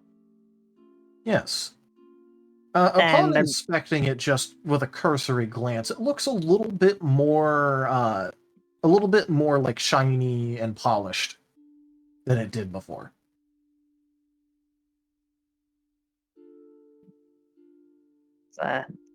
She's going to make she is going to make note of that, but it's not going to interrupt the prayers at all, because she's kind of sort of making a point to multiple people right now, to Timber, to Kemo, and to Hades.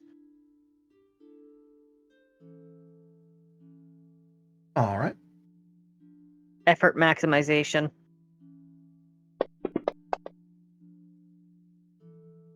All right. In that case, if you want to try again, roll another wisdom check.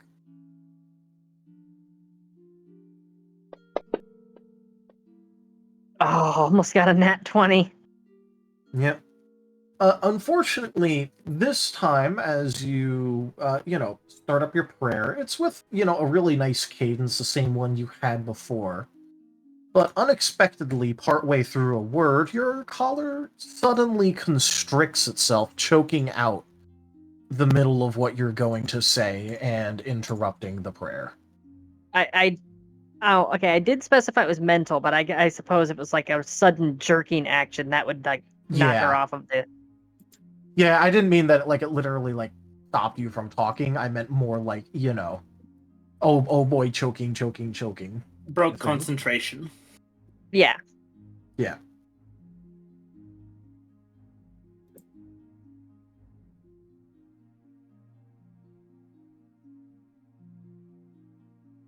She like I said, she's going to keep going until she blacks out. So. All right. In that case, roll another wisdom check.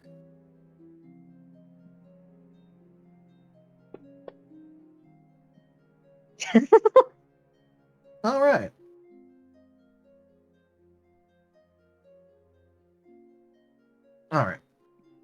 So, yeah, that shield is really starting to look kind of shiny, like almost reflective.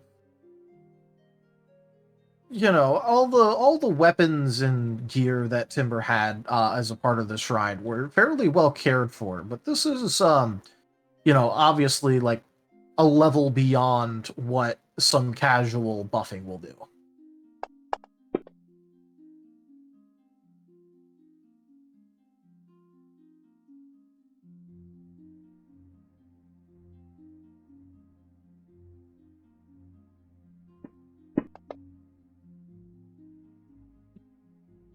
But unfortunately, now the collar is just absolutely at its maximum tightness that it can really get around you. It's completely cutting off your windpipe at this point.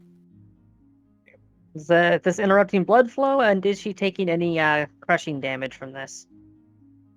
Not yet, but it's sort of if you don't quit this out right the fuck now, then the answer will be yes. She's not quitting this right the fuck now, and Hades can screw off. She has a mission to complete. All right. In that case, go ahead and take 6 damage for me.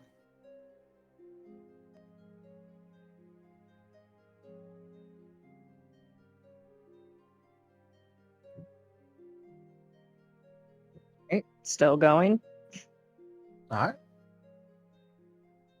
Just keep rolling.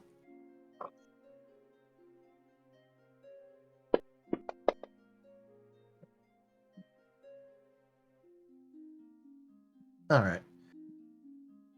The etchings on the front of the shield seem a little bit more, a little bit more put together. Like, fresh almost. 9 damage this time, please. Nice. I'm below half health. Keep it going. Yeah, that is nice. No damage is really nice. Damn it. Mm-hmm.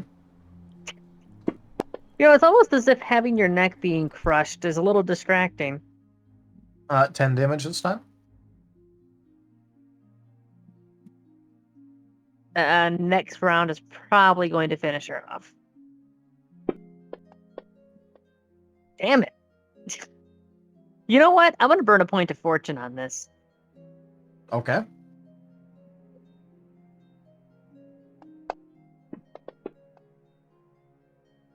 No. Hades says no. We haven't used the party reroll yet, have we? Nope. Nope. Do you want me to? Do it. Go ahead. Alright, let me go back to the main tab here. Come on, 20. Woo, bumper cars. Yeah, I made the DC. Yep, Assuming you it's did. still 15. It is. But first, please take 13 damage. Yeah, she is out. All right. Oh, that. Oops. I don't think that's right. 456. It snapped her neck. Roll a new character. All right. As your sight is basically just finally fades away.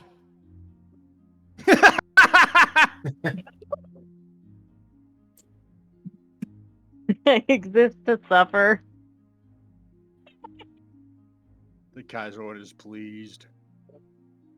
The Kaiser's like, wait, is she gonna keep going? Let's find out. Let's find the fuck out. Her chains popped. Chains popped. What? Wait, what? What?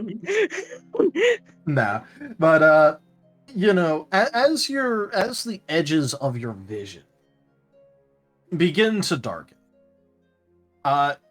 you can clearly see that the engravings on the front seem like they have no weathering at all.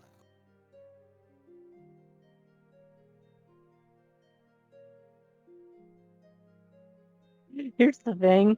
It was supposed to be like this dramatic thing that she was doing, and I honestly don't know how she would react to. I honestly don't know how she would react to suddenly getting a second wind. All right. I think she'd keep going. Like this, All right. she would interpret this as a test. All right, give me the roll. Second wind for the win. All right. Ooh. With a vengeance. Holy shit. You just crit, didn't you?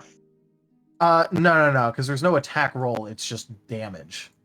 And because basically, I'm just gonna tell you the mechanic. Every single round that you spent praying, increase the modifier on the damage by +2. So at first it was a D12 at no modifier, then 2, 4, 6, and now we're at 8, and it just rolled a 12 to deal exactly 20 damage to you. So she gets a second wind, gets in one more repetition, and then thump. It was an immediate, oh no, you quit. You quit that right the fuck now. Heroes never die. Elden sterben nicht. So now the All right. phylactery activates.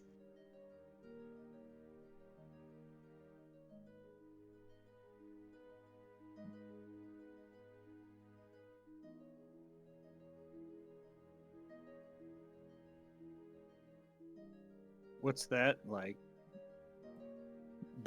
What exactly, because this is like basically one of the first times we've actually used it, what exactly is the rules behind the phylactery, just so everyone understands it?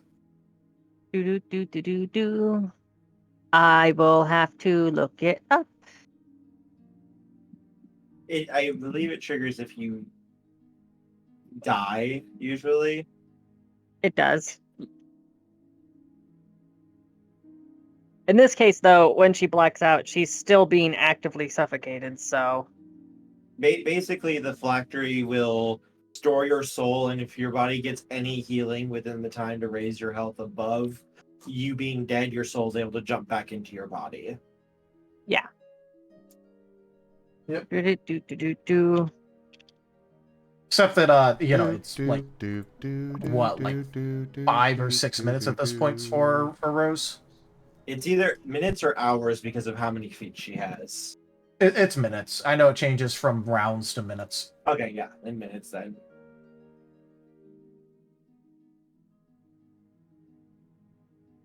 I'm trying to find it right now.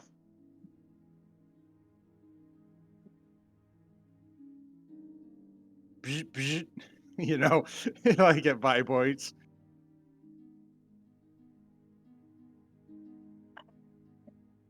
Okay, The O5 icon shows up over the... Spheres of Power Death? It wasn't on the Necros page for some reason. Skull. Well, because it's not on the Necros page, it's in the Death Sphere. Wandering, Necros there it is, Spheres. Wandering Spirit. Yep. Okay, now I can bring it up. You gain +1 spell point by spending 8 hours creating an intense mystical connection between you and an object. When you would die/be destroyed from hit point loss, you can spend a spell point as an immediate action to transfer your soul to your phylactery, as long as it is in close range, because I have the range bonus that makes it medium range. Your soul stays in its phylactery for 1 round. During this time, your body may be healed as long as your phylactery remains unbroken.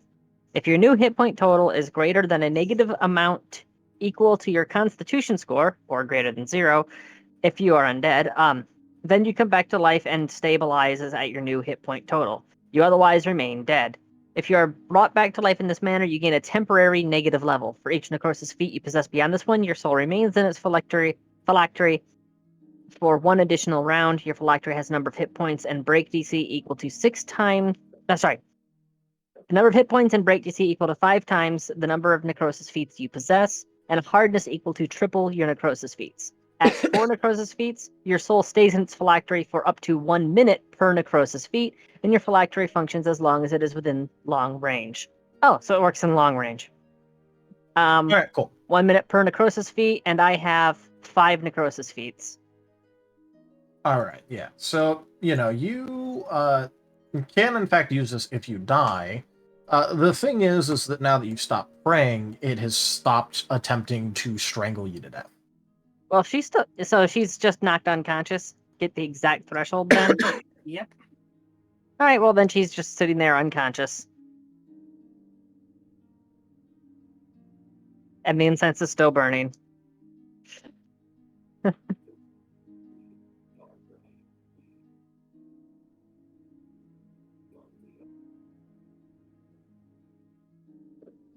So then I guess the phylactery doesn't end up activating. It's not. Does Temple smell Rosa's the just incense? pass the fuck out.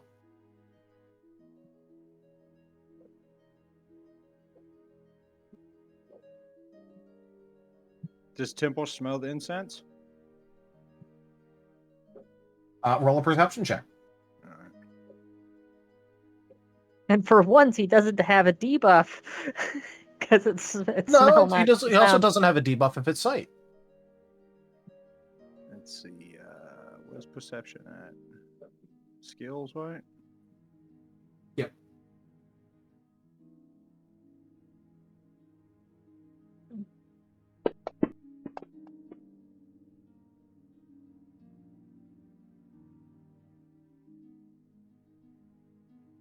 All right, yeah, you could definitely notice that there's some incense burning. Temple's gonna like bulge in, see what the guys were doing. Like, why the hell are you not sleeping? I gave you orders to sleep. All right, and all of the Wolven are laying down where they're supposed to be. And there's markedly no incense burning inside the room. And Temple Shrine's missing. Parts of it, yes. Yeah. I guess Temple will start patrolling the boat looking for it. All right. And boom, boom, doosh, doosh, doosh, doosh, doosh. Knock, knock.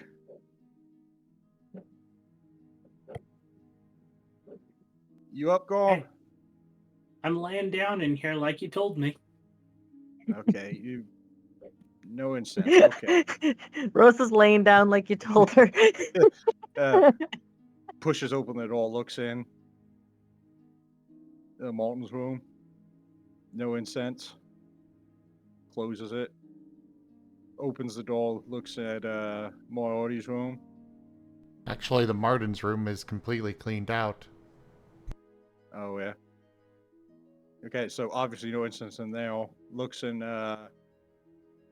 Moriarty's room. Nothing. Just sniffs at the library, doesn't even open it. The book armory. Yeah, no smoke coming from there. Rank up.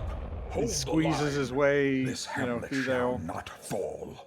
Hold on, Timber. Rollington Darga raided my stream with 13 viewers. Rolling Thunder! Hello!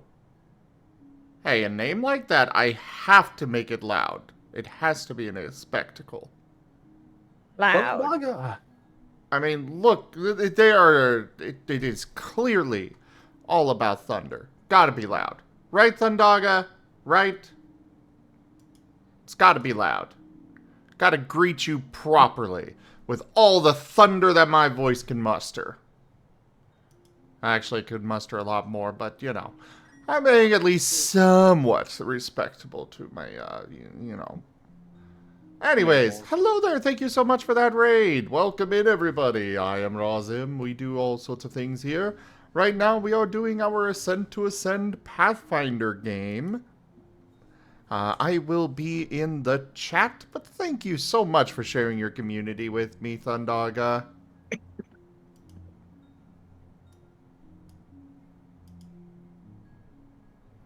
Carry on. Okay.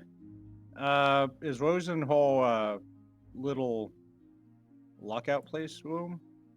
Yep. I'm in the brig. Remember, the brig has a cage door on the front, so you can see through it. And she wouldn't have had a reason to lock it this time, so. Okay, hey, Rose, you okay?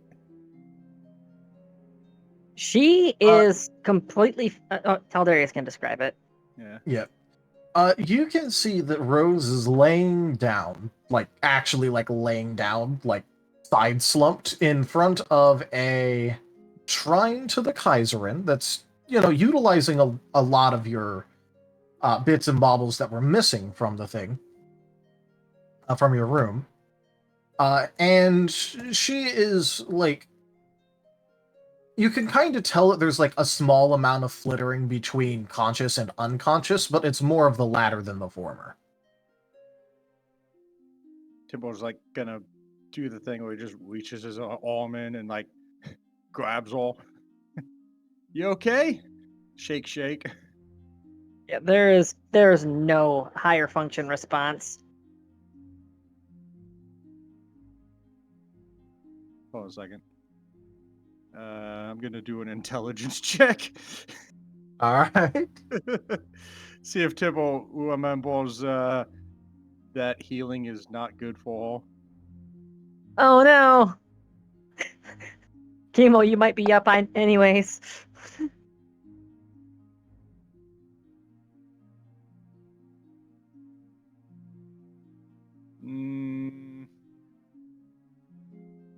It is higher than he can count. Yeah. Yeah, Tim was like about to lick his hand. It was like, oh wait, no. Kemo! Kemo! Timbo, he basically holds Rose out, away from himself, just wrapped Limp up noodle. in his, yeah, running through the, squeezing through this place. Boom, boom, boom, boom, boom. Kemo! Boom, boom, boom, boom. Boom, boom, boom, boom.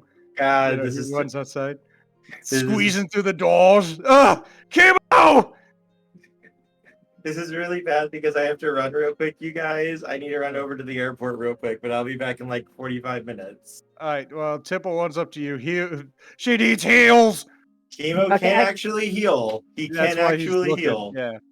I'm Okay, saying so he would. He would spend a soul in order to use a action to give her some healing, which would be, let me double check that real quick, how much I can give.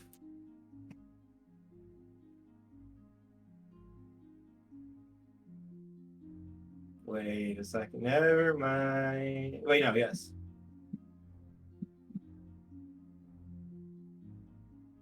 I can make you stable and give you temporary hit points equal to 16 plus 7, 24 HP for 1 minute. That is half my health bar. It will only last for 1 minute though. That's fine. That's long enough for her to pull out the armlet. All right, but yes, I will do that. But I need to run real quick, you guys. I will be back, and if you guys are still going, I will jump back on. Okay. All right, I will be back soon. I will. Good luck. Thank you. Bye bye. All right, so you wake up top deck, Temple holding. Just taking a sharp breath, looking around a bit confused. Switches the chromatic armlet to negative and just shoots herself in the thigh with it. Wait, that was the wrong dice. Did I hit? Ow.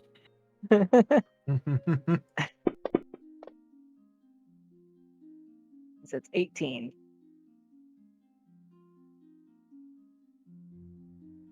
Rose. Ow! That hurt. What are you doing?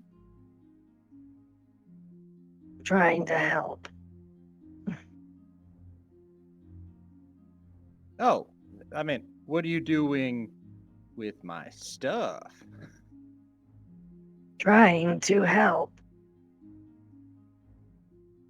You weren't gonna ask for assistance, so I did.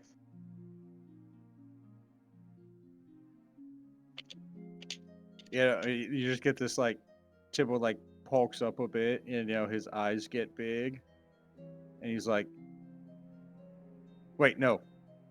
Timbo does his detect loyalist thing. You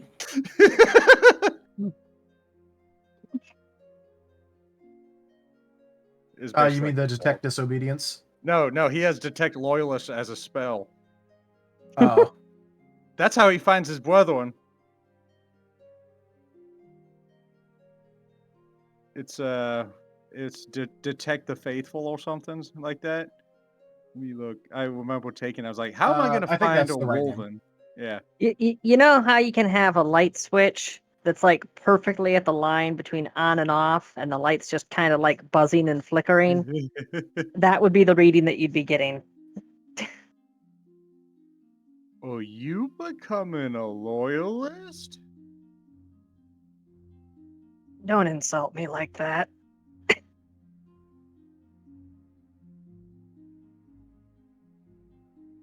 Timber like steps in and like goes to his room, still holding Rosalia, Boots open the door. Brethren, wake up! Ow. We got loyalist! She's becoming a loyalist! Praise the Kaiserin! Everything is pain. Yay, pain! Sacrifice! Sacrifice! Sacrifice! And the wolven are like super excited and happy.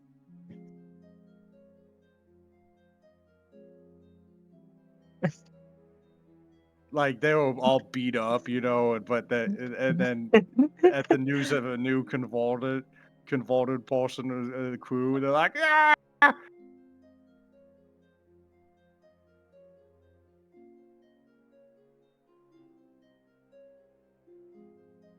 Timber. Yes. The shield. Something happened to it. I blacked out before I could see what it was. Oh. And the wolven all get in a line, to go follow the Jägermeister wherever their equipment went off to. Big old heavy footsteps squishing. And then Tipple gets to where Rosa's room is, and just that big arm reaches in and lets her go into it. Since Tipple really can't fit.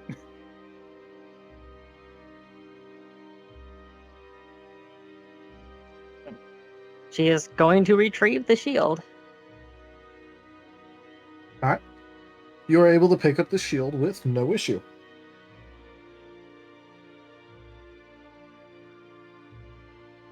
Looks kind of shiny. More than it usually is. I am not sure what this means. Are you hiding buffing solutions? I didn't touch the shield. I was busy. I was busy holding my breath. Yeah, because if you were hiding polishing stuff, that would have made my boy's job a whole lot easier.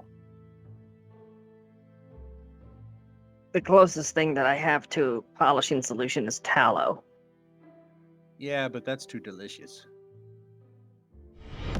Don't eat my candles. Hold the line. This hamlet shall not fall. Wosteen_Royal raided my stream with 1 viewers. Thank you for that raid. Whoa, welcome. How was your stream?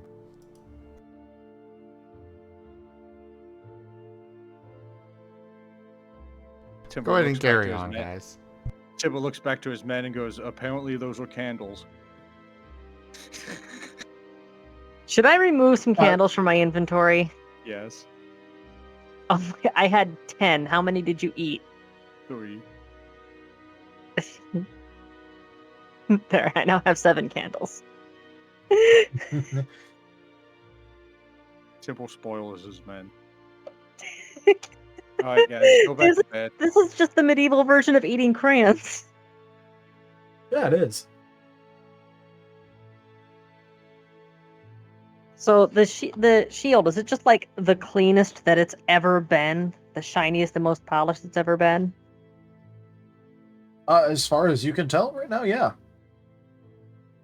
Yeah, so it might warrant further investigation, but right now she's in no state to do such. That sounds like non-loyalist talk. Good thing that Rose herself isn't saying it, huh? Yeah. Well, why don't you look at it? with your special eyes. And Timber squints his eyes. Sure. See, what skill would this be? A poise, maybe? What exactly are you trying to do here? To discern if anything's happened to the shield beyond just suddenly becoming a lot cleaner. In that case, I would accept either Knowledge Arcana or... Yeah, I'm just going to say Knowledge Arcana for this part.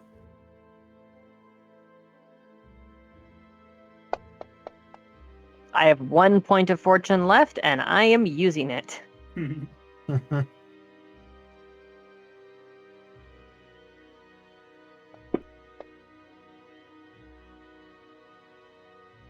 dice just hate me today, don't they? A little bit better They roll. do. At least you won't roll with It is a better roll, though.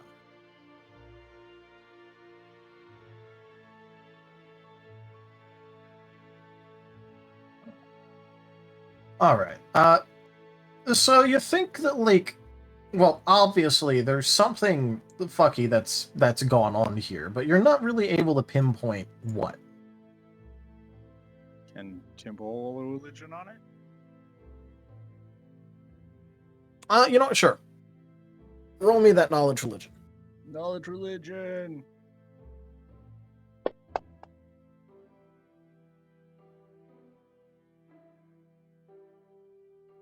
You're definitely getting the feeling that the Kaiserin touched the shield in some way. You're not really sure how, but you're just feeling like it was absolutely touched by the Kaiser.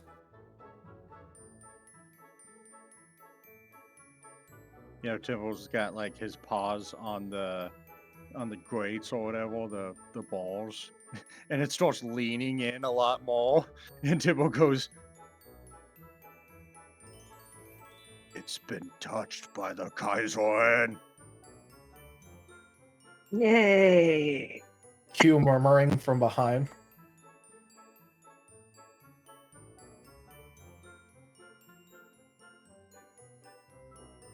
Can I touch it?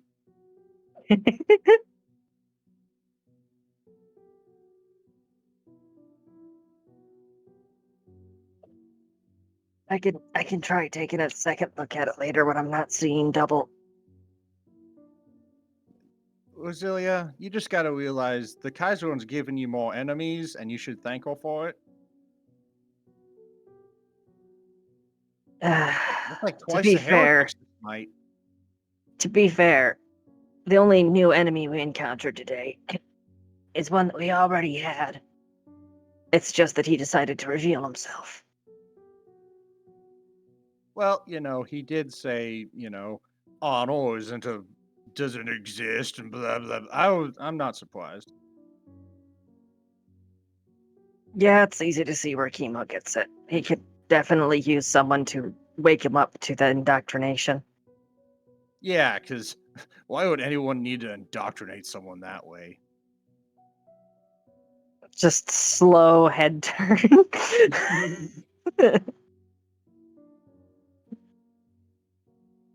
Why would anyone question the Kaiserin? She never gave me an answer. She never gave me a question I could not answer.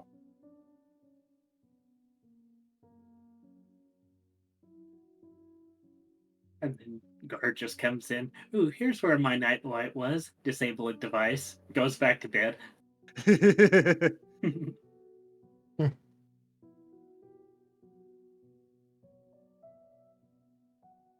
Wait, disable what device?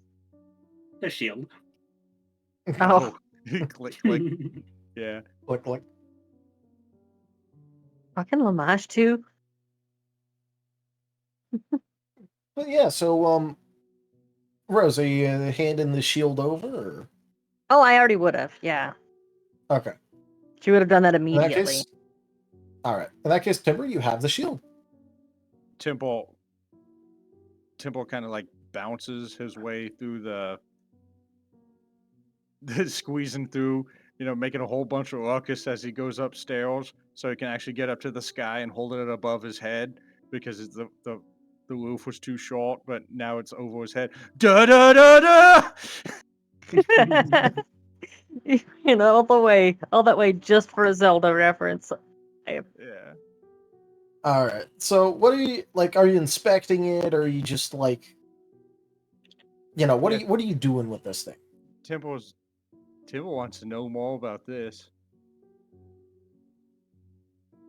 All right. I don't know. Oh, here we go. I found it. Inspection, appraisal, how it tastes. There we go. I'll say first off, give me a perception. Okay, perception.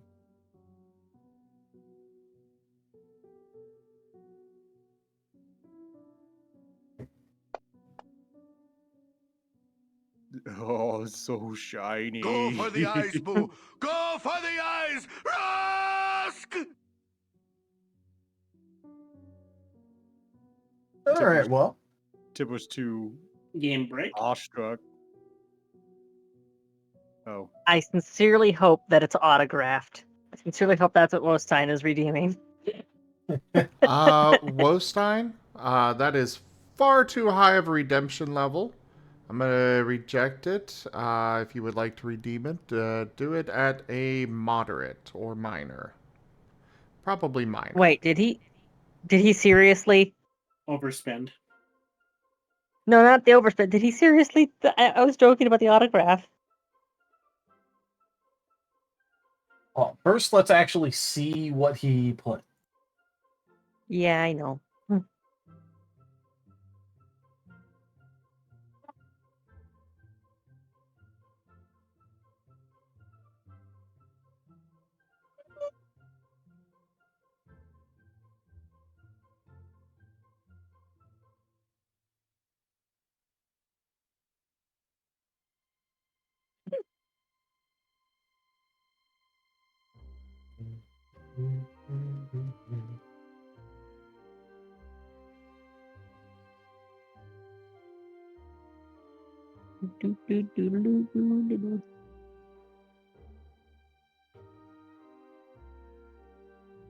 Oof.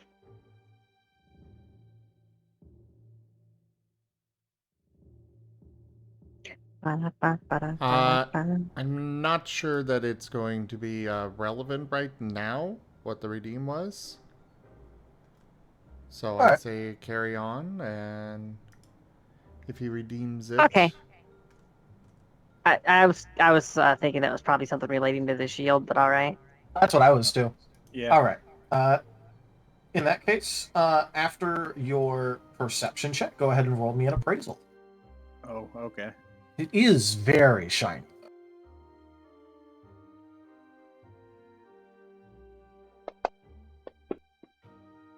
Go for the eyes, Boo! All right. Go for the eyes! Rusk!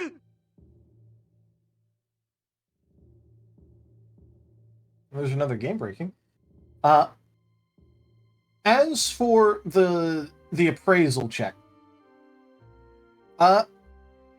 it's fairly hard to put like an actual price on this. After all, it's been touched by the Kaiserin. But you do pick up one of its strange qualities while you're turning it over and peering at it, trying to really get a measure of how valuable this thing is. Nowhere that you touch in general is leaving behind any sort of smudges, scratches, anything like that. Despite being turned over and over again, it's remaining pretty pristine. It's over 8. Definitely worth. This thing's worth more than 8 shields. Whoa!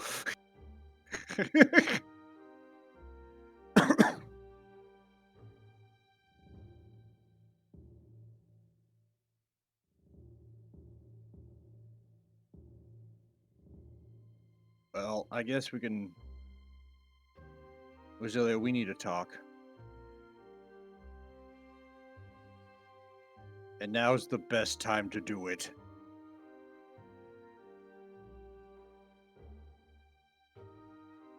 Because one, you're too tired to escape, and two, I have you cornered. Okay, so you did go back down to the brig. I was about Yeah, to yeah. comment on that.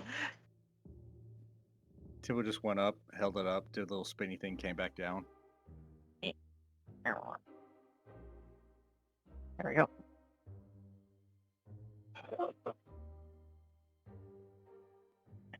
What do we need to talk about? This is very important. Okay.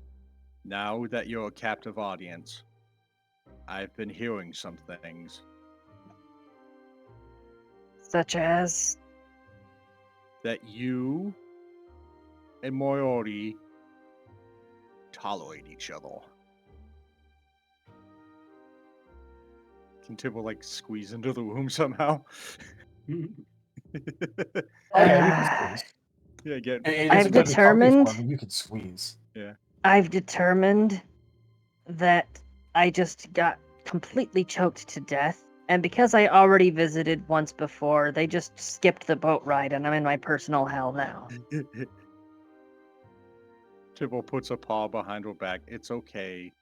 I remember when I was a little slightly younger than I was now.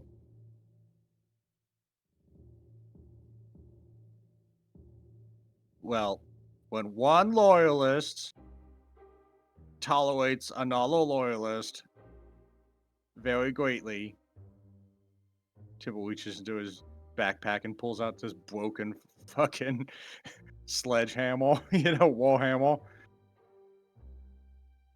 Yeah, it looks absolutely mangled, by the way. Yeah. What the heck happened to that thing? Oh, this was my mate's warhammer before she got hot. Yeah, Rose, go ahead and make me a wisdom check real quick. I'm doing a lot of those lately. Yeah, but this is not related to the exact same thing. Yeah, I'm still seeing double. Yeah. You Double think that when you were doing the whole mind meld shenanigan things with the twins, you vaguely remember seeing something hammer-shaped in Timber's mate's hands, but you don't really remember it that clearly.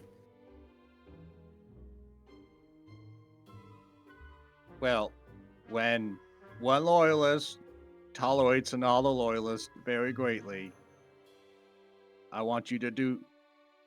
I don't have another warhammer, but hey, the handle's shorter now. What I want you to do is take this warhammer and go up to Moriarty and declare that due to attrition rates, we must make more loyalists, and then you bonk them on side of the head to sort your dominance.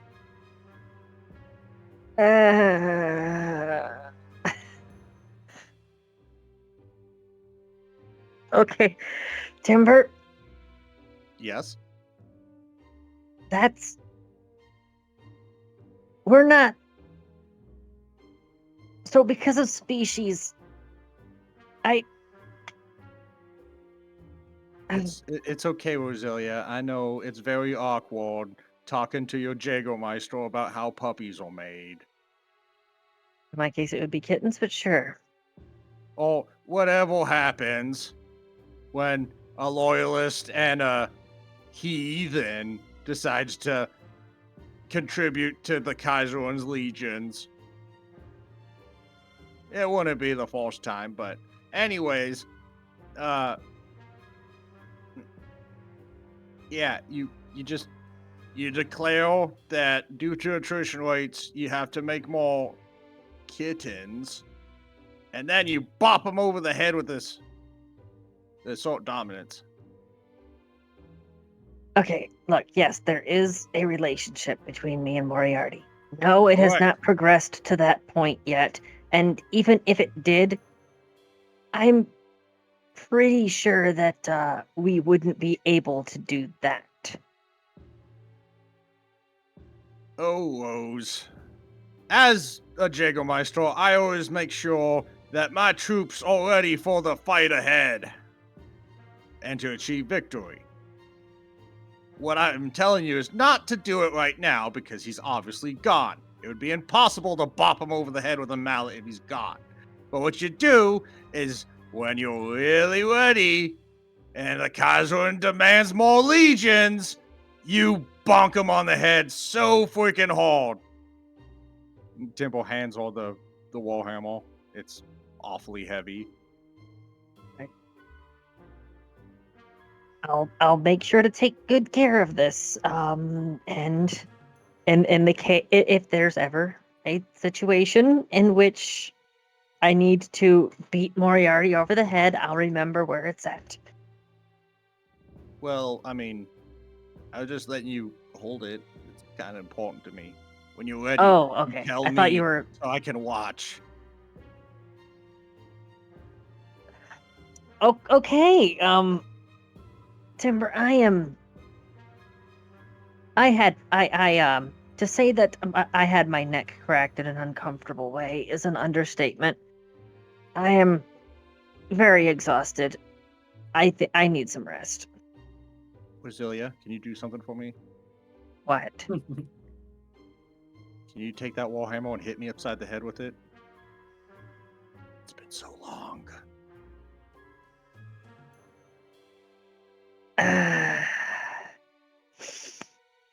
But Jägermeister, you're my commanding officer. That would be inappropriate.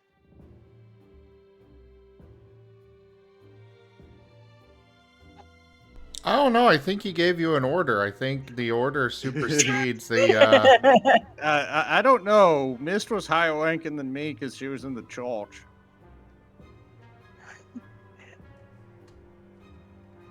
Timber, It's okay. It's okay. Tempo takes the warhammer. You're not ready yet. I understand. It But shall when be you are, done, and done well.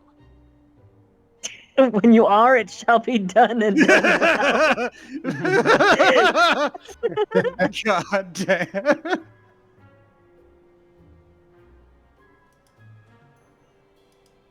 I believe in you, Rosalia.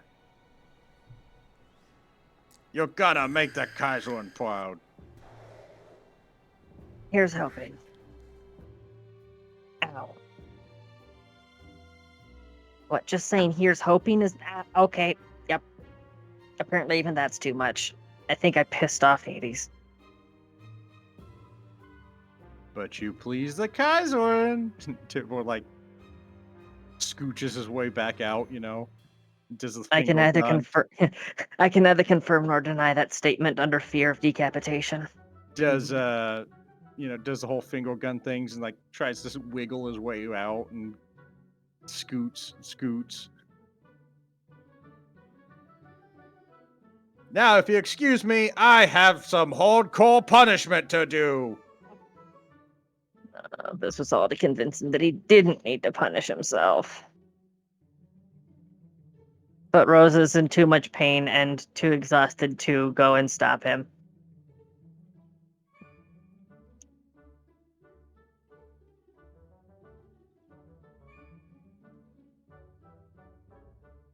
I'm so glad I was able to do a converting and educate Rosalia on how to properly take care of your mate.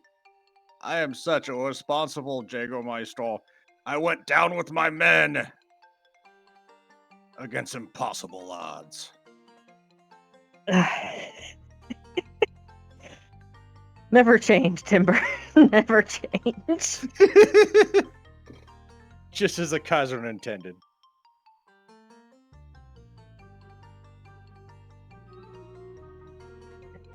Tell Darius whatever scenes you might want to do.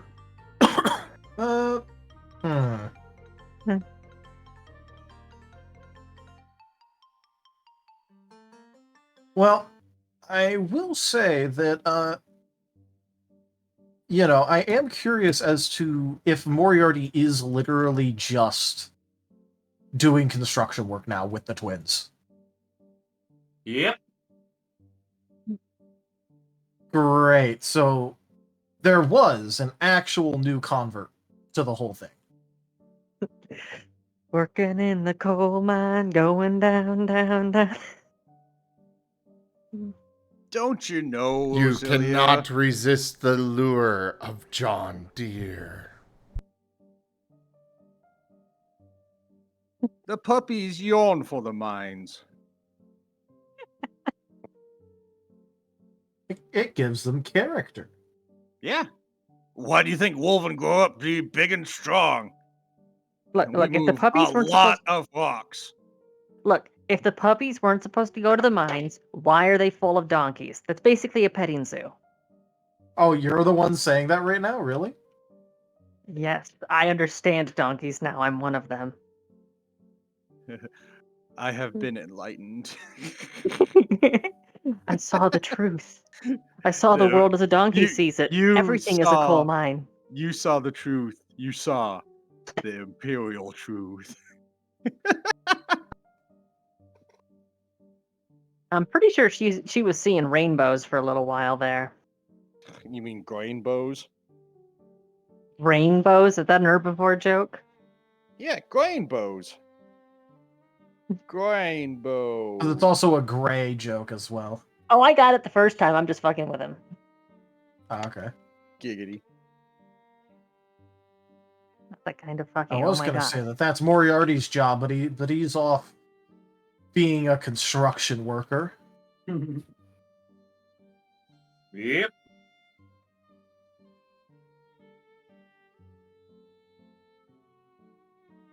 I would be so upset at Moriarty. He is not wearing a helmet.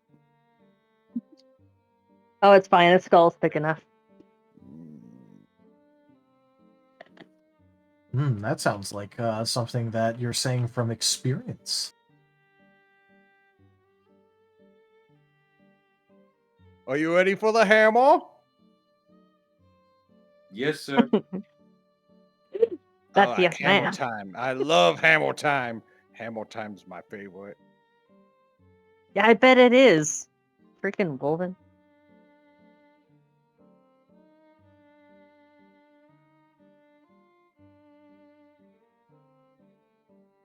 So, scene progression? Yeah. Okay. So the one thing that I do want to basically ask is, so what do you guys actually want to do right now? Because, like, you know, obviously there's more role play that you could do, but in terms of like actual like content shit besides role play, Moriarty and the twins are gonna be, you know, just kind of like helping out the whole Jakovich repair arc, apparently. I am excited for Moriarty to pick up the way the Jakovich.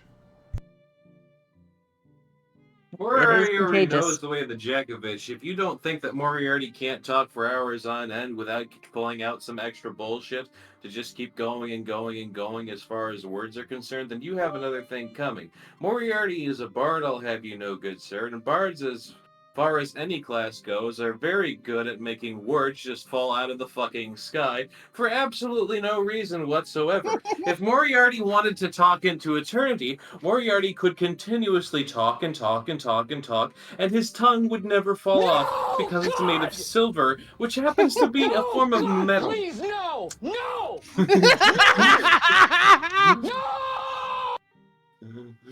All I'm hearing is that, given what the party has started doing, they secretly just want more Jakovich and are too afraid to say it. What do you mean? The Kaiser demands more suffering. These guys are respecting my religion. I like the fact that he was talking so long, I had time to go from the coffee maker back to the room, then open up Blurps, find that clip, and then post it, and he was still talking. I'm a bard. I'm To be well fair- versed in the way of Jakovich. To be fair, that was also less time than even I have just randomly done Jakovich things. Yeah. Mostly because I haven't been able to go through the whole spiel because it keeps getting cut off. Yeah. Which ain't that a funny thing. I haven't been able to do the full Jakovich spiel. Because there's more. I bet there is.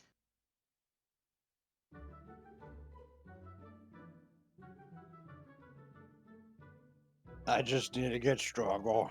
That's all.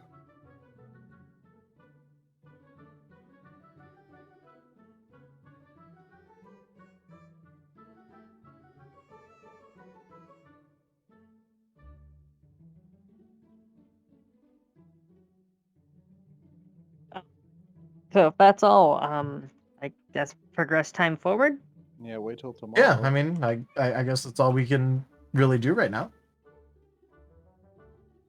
So, as for Moriarty's efforts to actually, help the whole Jakovich situation, I'm gonna say that you're gonna get paid a whopping 7 gold. So that's why people Which, get in all into actuality, adventuring. it is a fucking lot of money. But on the DL, you're getting that much because you're ostensibly a friend of the twins, and he wants to keep the twins happy and working for him for as long as he can manage. I'm just imagining that, 5 of that gold, 7 gold, is actually just because you're somebody else for Jakovich to talk to. Split the woke isn't the actual label. It's just you're splitting the load of Jakovich's attention. Yeah, Randy's just going through the building, measuring out some lines or whatever. Goes to the room where Moriarty and Jakovich are at. They are both talking simultaneously. You can't understand a single word because they're each talking over top of the other, and each doesn't seem to be aware the other is even talking. Randy just walks in one side of the room, out the other, grabs a thing, walks back, still talking. Don't you know I was made for this shenanigans? He was born in it, folded by it. I hadn't shut up for 5 seconds until I was already a man.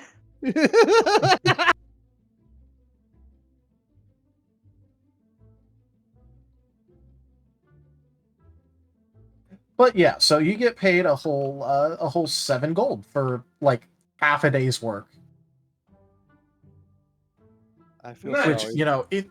in the grand scheme of things, is actually pretty fucking nice for you.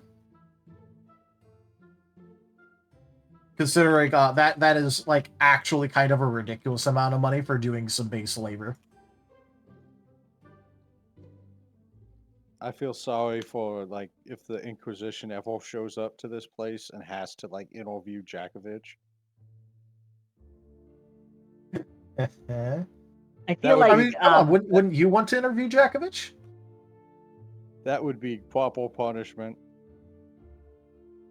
I feel like the Inquisitor would just send him out for a public execution.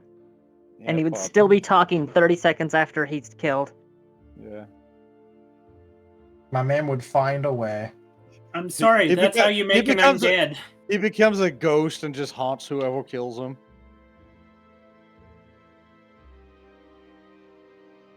Oh my god, imagine Jakovich as a ghost haunting you. Yeah, like Ghost Nappa. Yeah, like Ghost Nappa. Yeah, Imagine Jakovich Ghost Nappa tries that with me. Jakovich. He tries it with me, I'd just say, would you kindly screw off? And then he would the spend amount of 5 hours fey wingboarding off of just for that the screwing off part.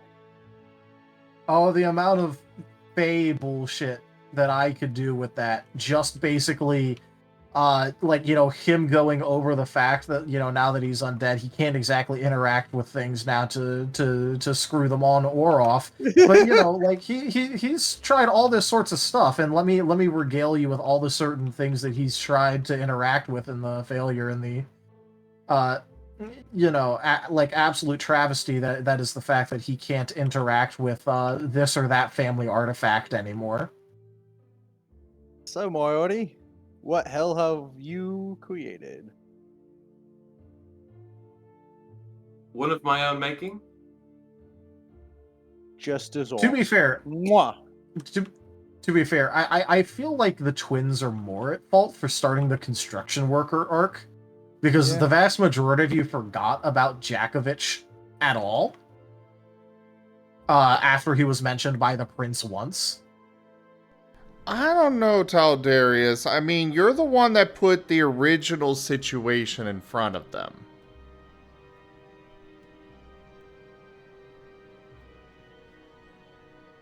Well, now I we don't know, know I'm not why. buying it. Now we know why the prince doesn't like listening to people. It's all this guy's fault. I imagine that in reality, most of his wealth comes from the prince just to keep him out of town. Yeah.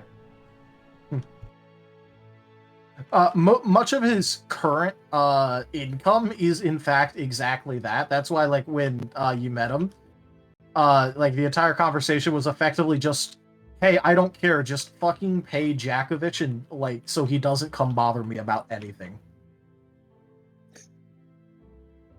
Because that was effectively the conversation that, like, you guys caught the tail end of. Yeah, just throw money at it. At what point does it transition between blackmail and hush money? The answer is yes. You see, the problem is that he's not actually trying to get him to shut about anything in particular. He's just trying to get him to shut up.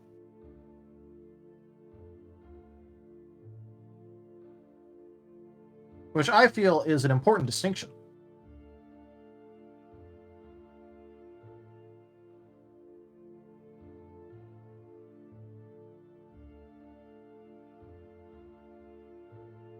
You know what I mean? It's just like, he doesn't care about what Jakovich knows or says. He just wants him to shut the fuck up.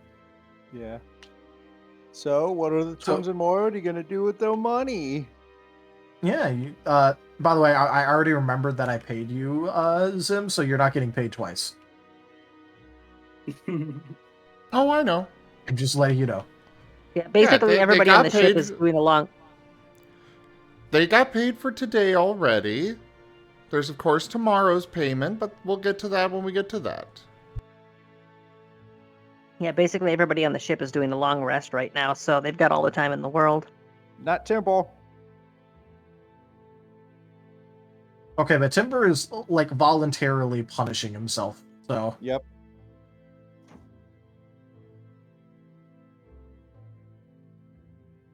It's not exactly the best example there.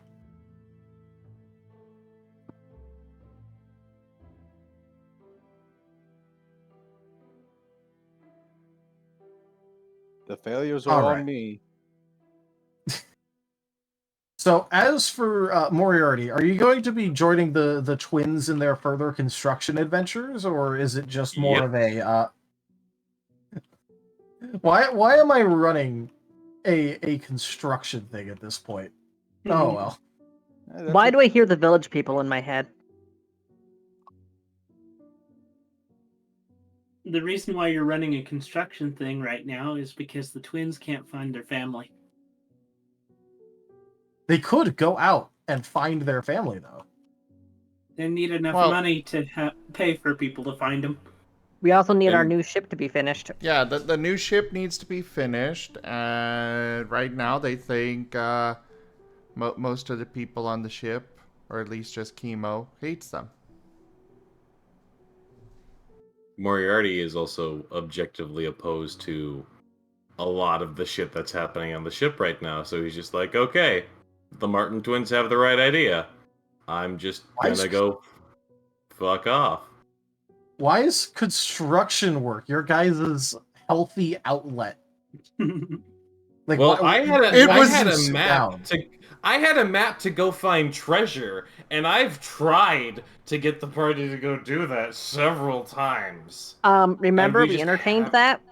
Remember, we entertained that thought until Darius specified that we would need a ship to do it, so might as well wait until our new ship's ready. Oh, I thought that was on this island. I thought we could just go fucking do that. No, I did say that you we needed a literally ship. need the ship to do that.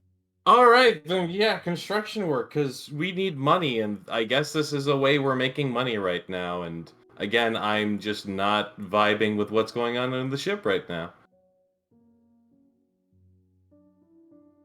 Sorry, as hard as I keep trying, I just keep picturing Moriarty. Just how best to put it? the slooty version of construction apparel. Just doing the whole 12 months calendar thing.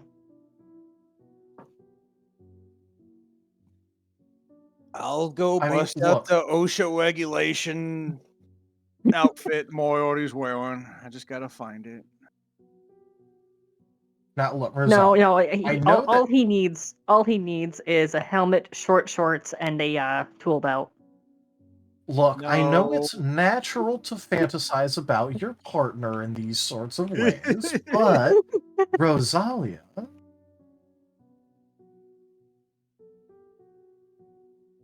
It's okay, God. Timble was literally telling her about what she's supposed to be doing, so of course she's thinking about it now.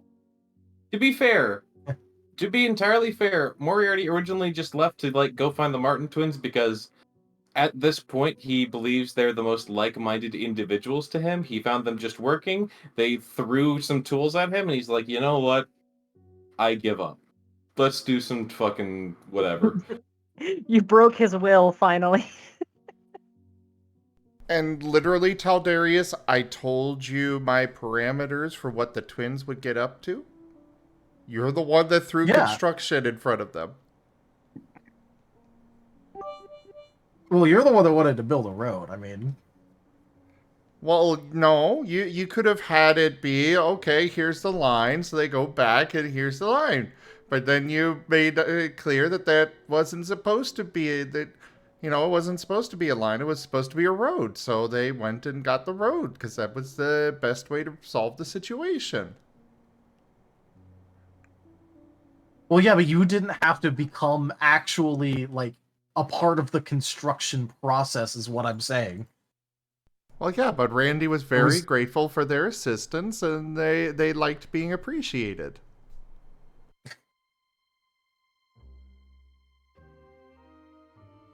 They got the validation that they don't get from the others on the ship, so that's where they're at right now. Don't worry, after check bit, I'm just the next pointing out part the is facts here. fixing the one guy's house that was broken into. Yeah, I mean, well, he was just locked outside of it. Poor guy. Yeah, he definitely just locked his keys in there. He just needed a little help getting in, that's all. Yeah, what a poor guy. Well, You realize if the twins ever find out... Oh, go on. You first. If the twins ever find out that that guy was actually a burglar, there might not be anything left Why of are him. you even bringing that up? There is no way that was a burglar. Okay. First of all, after we got out of the tower, Temple promised the twins that he would do everything in his power to ensure that the next thing they do is find their family, and even gave them head pats. So don't go telling me Temple didn't ever appreciate them.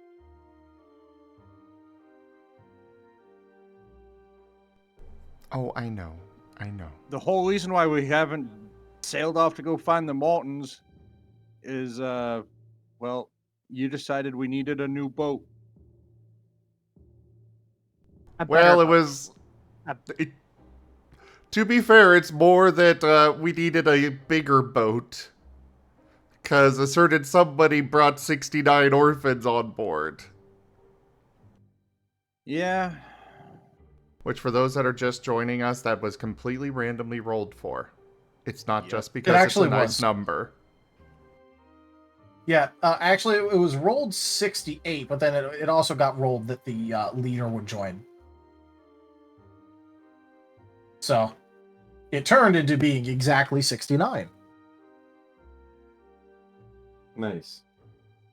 Yeah, it was pretty nice. That is in fact what it was. Pretty nice.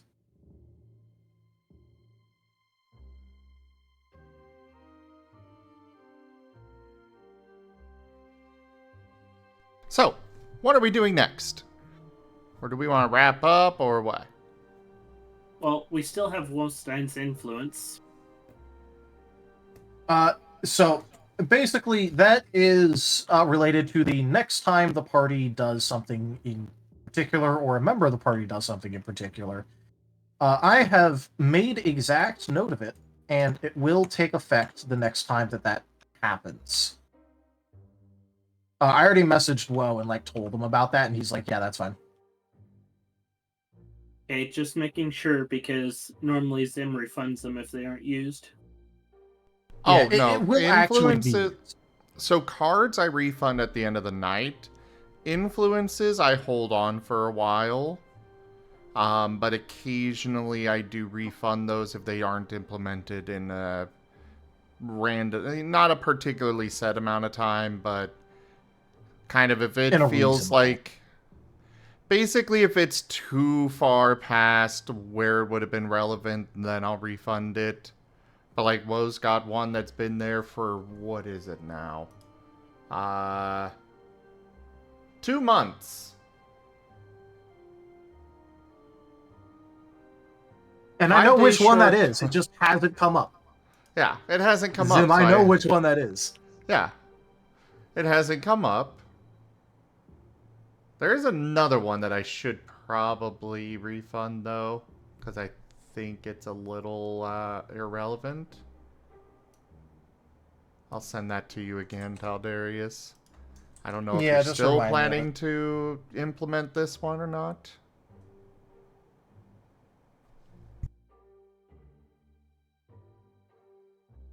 That one, I wasn't, just because it was, the last time that happened, it was a little bit too disruptive. And by a little bit, I mean a lot of it. So I'll refund it. Yeah.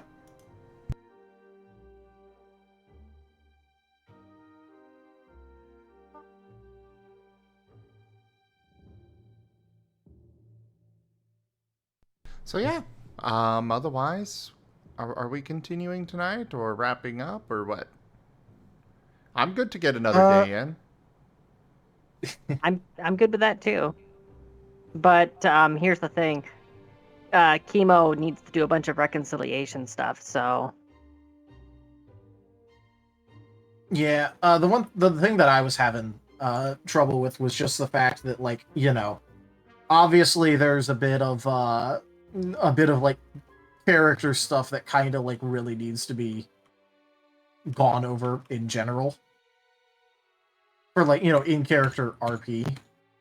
yeah. What I was really hoping for there is that when Rose did her thing, is that Timber would be able to observe that Kemo immediately jumps into action when Rose goes down. But that scene didn't get to happen because somehow Fate decided, no, you're exactly at unconscious.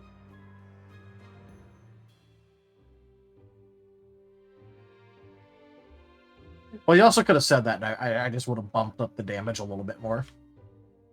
Well, I was strongly implying it. I guess I didn't explicitly say that that was the outcome that I wanted, but then again, that's because you can nudge Fate, but just outright commanding it, that's kind of, presumptuous. Yeah, that's fair. If you really wanted to test out that, you could have told me, and, oh look, Rose's last wish was me to come over and finish off her body. Nom nom nom. Yeah, Necrotic Heart activates. She sits up, stabs you in the throat.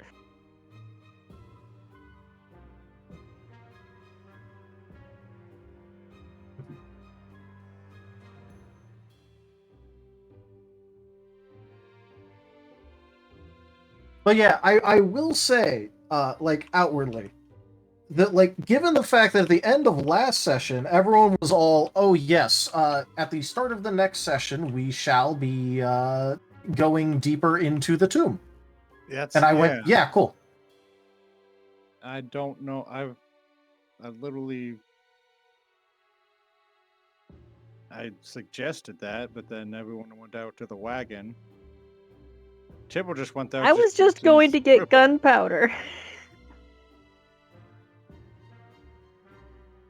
Still I thought we were going to go talk to the guys who we also just never talked to. Yeah, you never talked to. Well, because everyone keeps running off. Just getting gunpowder. To be fair, we were alerted of a guy on our ship who knocked out some of our guys. Yeah. And then afterwards, Moriarty ran off and to get the twins and decided construction. Well, I okay, wasn't so going here's to the thing. get them. I was going to go join them. Here's the thing. It's likely that they'll be coming back soon, which means that we'll all finally be in one place together at the same time, and we have a common location for us all to go. And I'm sorry, Timber, for running off. Rosalia, you are welcome to think that. Oh, it's fine. Let's see. Moriarty will come back to check in on Rose. Why? You He know took why. off the... Yeah, he took off the undead amulet. He's no longer undead. Oh, that's not the reason why. I think she's referring to the fact that you tried to send in a bunch of orphans as lemmings to make a point. I think that's where the discontent is coming from. She did hear you try to send the lambs to the slaughter. She's going to have to talk to you about that. Well, if they did come up, Temple would balk at him to go back down. This isn't their fight.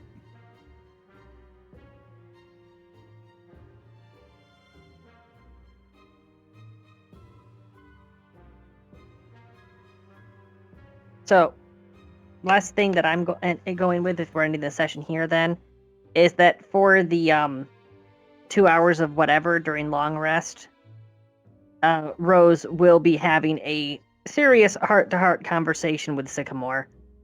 For as much as she can glean when, he's basically Chat GPT, since his free will is really limited. Yeah.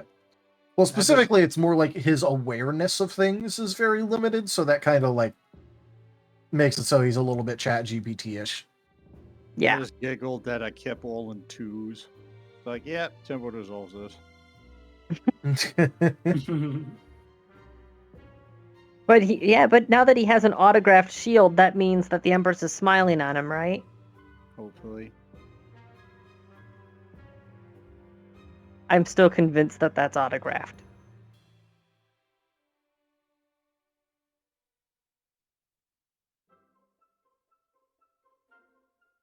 I mean, hey, we'll see. Yeah, it's autographed.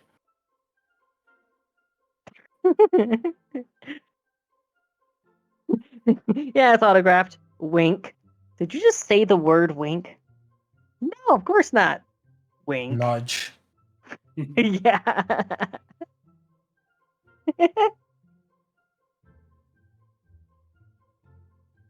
But yeah, seriously, you guys at the end of last session were like, yeah, we're gonna go into the tomb again. That's why we're, we want everyone to be there, so that way we'll go into the tomb, everyone can be there. And then, start of this session, it's like, are you going back to the ship? Okay, I guess you're seeing the ship surprise early. I just wanted gunpowder.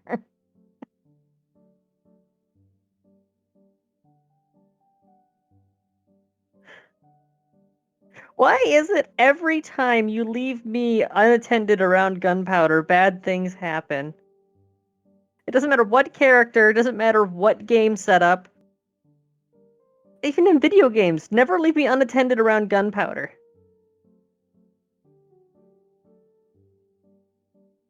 Well, the gunpowder wasn't the problem. I was pursuing the gunpowder. It still counts. I don't quite think so. I think the gunpowder was not the problem here.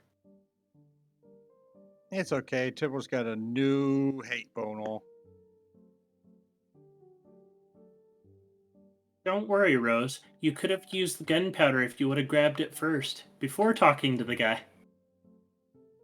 I was actually seriously contemplating having her have the rats bring up fistfuls of gunpowder so that she could stuff the birds, but I figured with how high ranking this guy is, he probably has perception out the wazoo, which means that he would notice that and might interpret it as an act of aggression. To be fair, wouldn't you interpret that as an act of aggression? Yeah. Exactly.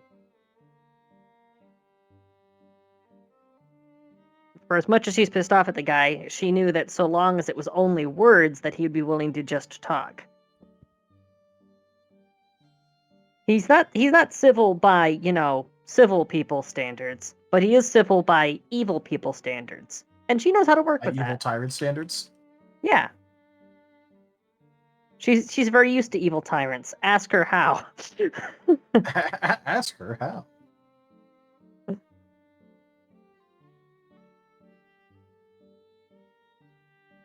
By the way, what do you think about the actual character portrayal there? I liked it. Nice. Yeah, overall, I actually feel like we got a lot of stuff checked off today, even if it wasn't the things that we were wanting to do at the beginning. Yeah. The interesting thing is that the things you got checked off were supposed to be ending hook of session, and then you guys just decided to run straight there. And obviously I have content for it, but it's no less funny. Yeah. Well, see, here's the thing, is that the moment that she is aware of this imminent threat to the ship, she is, well, more specifically the crew, she is going to immediately alert everyone.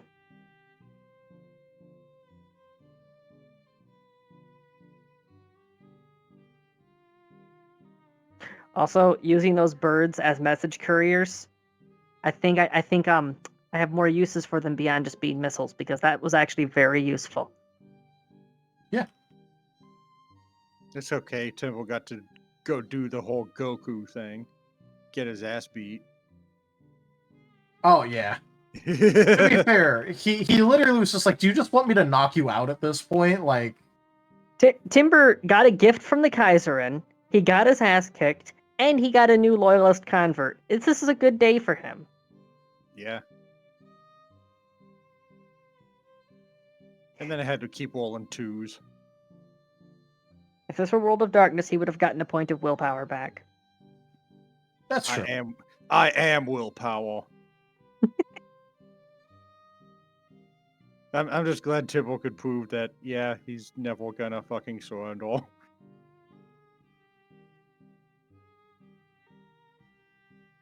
No matter how bad it looks. That's fair. Just as a proper Jägermeister should. His unconscious men would be so proud of him. Oh my god, I just realized something. What? Yep. Rose has become more foolhardy. One of the contributing reasons is that she knows that phylactery exists now, so she's not as afraid of death as she was before. So Timber's going to see her running headlong into danger more often, completely overcoming that cowardice she had way back at the beginning. So he's going to be attributing that to the loyalist thing, rather than it's just, no, she has a phylactery now. So that's why she's not afraid of death. It is very funny, though. And I know Rose was telling me to speak to Timber more about the Kaiserin religion. But with your whole scene.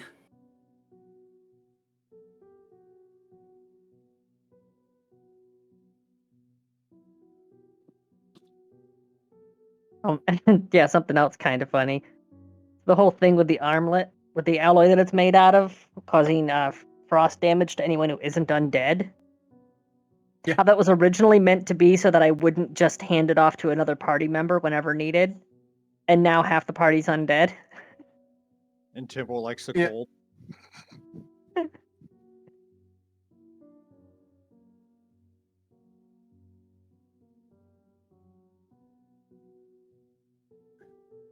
It gets to the point where Temple uses that gauntlet as, you did good today, get the head pat from the cold gauntlet. No. See, They're going through some doldrums in a very hot tropical region. Timber just picks up Rose by the arm, pats his forehead a couple times with the armlet, puts her back down.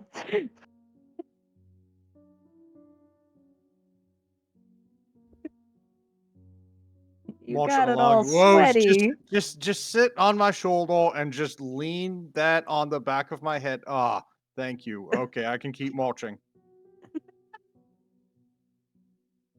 I'm using a lot less water today. The undead on the cart blowing with big paper fans on. I'm sure there's some loyalist force somewhere out in the fucking desert, and the commander literally has Wolven just fanning him, or some other subservient race or something.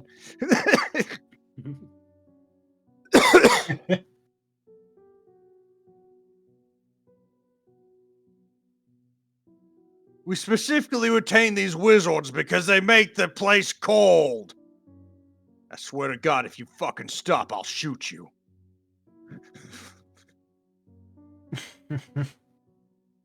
You just have a small army of wizards constantly casting frost cantrips. Yeah.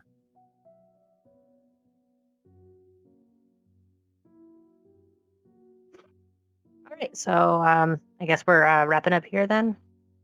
Yeah. So I did have something that I wanted to bring up. I will most likely be unavailable next week. Oh, next week. This is one of like the actual. Yeah, this is one of the planned ones because it is my sister's birthday. Yeah. So that's kind of one where. Yeah. Well, I mean, that's maybe your sister should have thought of that of you being a storyteller before they decided to have their birthday on a Sunday. I know, right? But how dare they? Yeah, she's going to be holding it on a farm, which means there's going to be literally no internet access, either through obviously a laptop or even phone. So, it is not that the spirit is weak; it is that the body is incapable.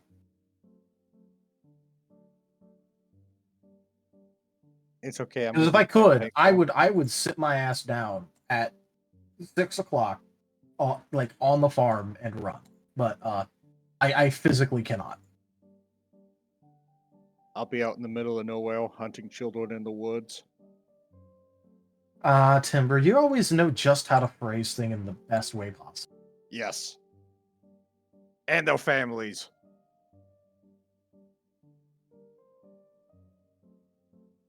No survivors. Okay, on that note, let's wrap this up. Yeah. In paintball. That is a perfect Timber ending. In case it wasn't heard, he's talking about going to play paintball. Yeah.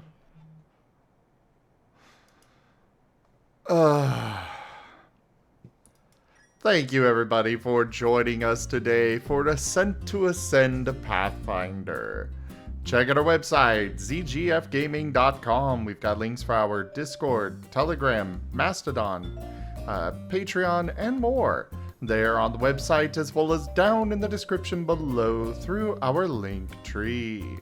Thank you to my patrons, tippers, and subscribers. It is because of your support that I'm able to continue bringing these streams to you all. I really cannot do this without your guys' help and support, so thank you. Consider becoming a patron over at patreon.com/zgfgaming. It's one of the best ways to support the channel, though you can also do so by using our Humble Bundle partner link or our Fantasy Grounds affiliate link. That is the program that we were using for dice rolling and character sheets and such tonight. And then, of course, you can also grab some merch over at zgfgaming.store. And as always, don't forget to subscribe to our YouTube. But for now, thank you so much for joining, and I bid you the most fondest adieu. Bye, guys. Bye, guys. Toodaloo! And good job, Rose, with the prototype.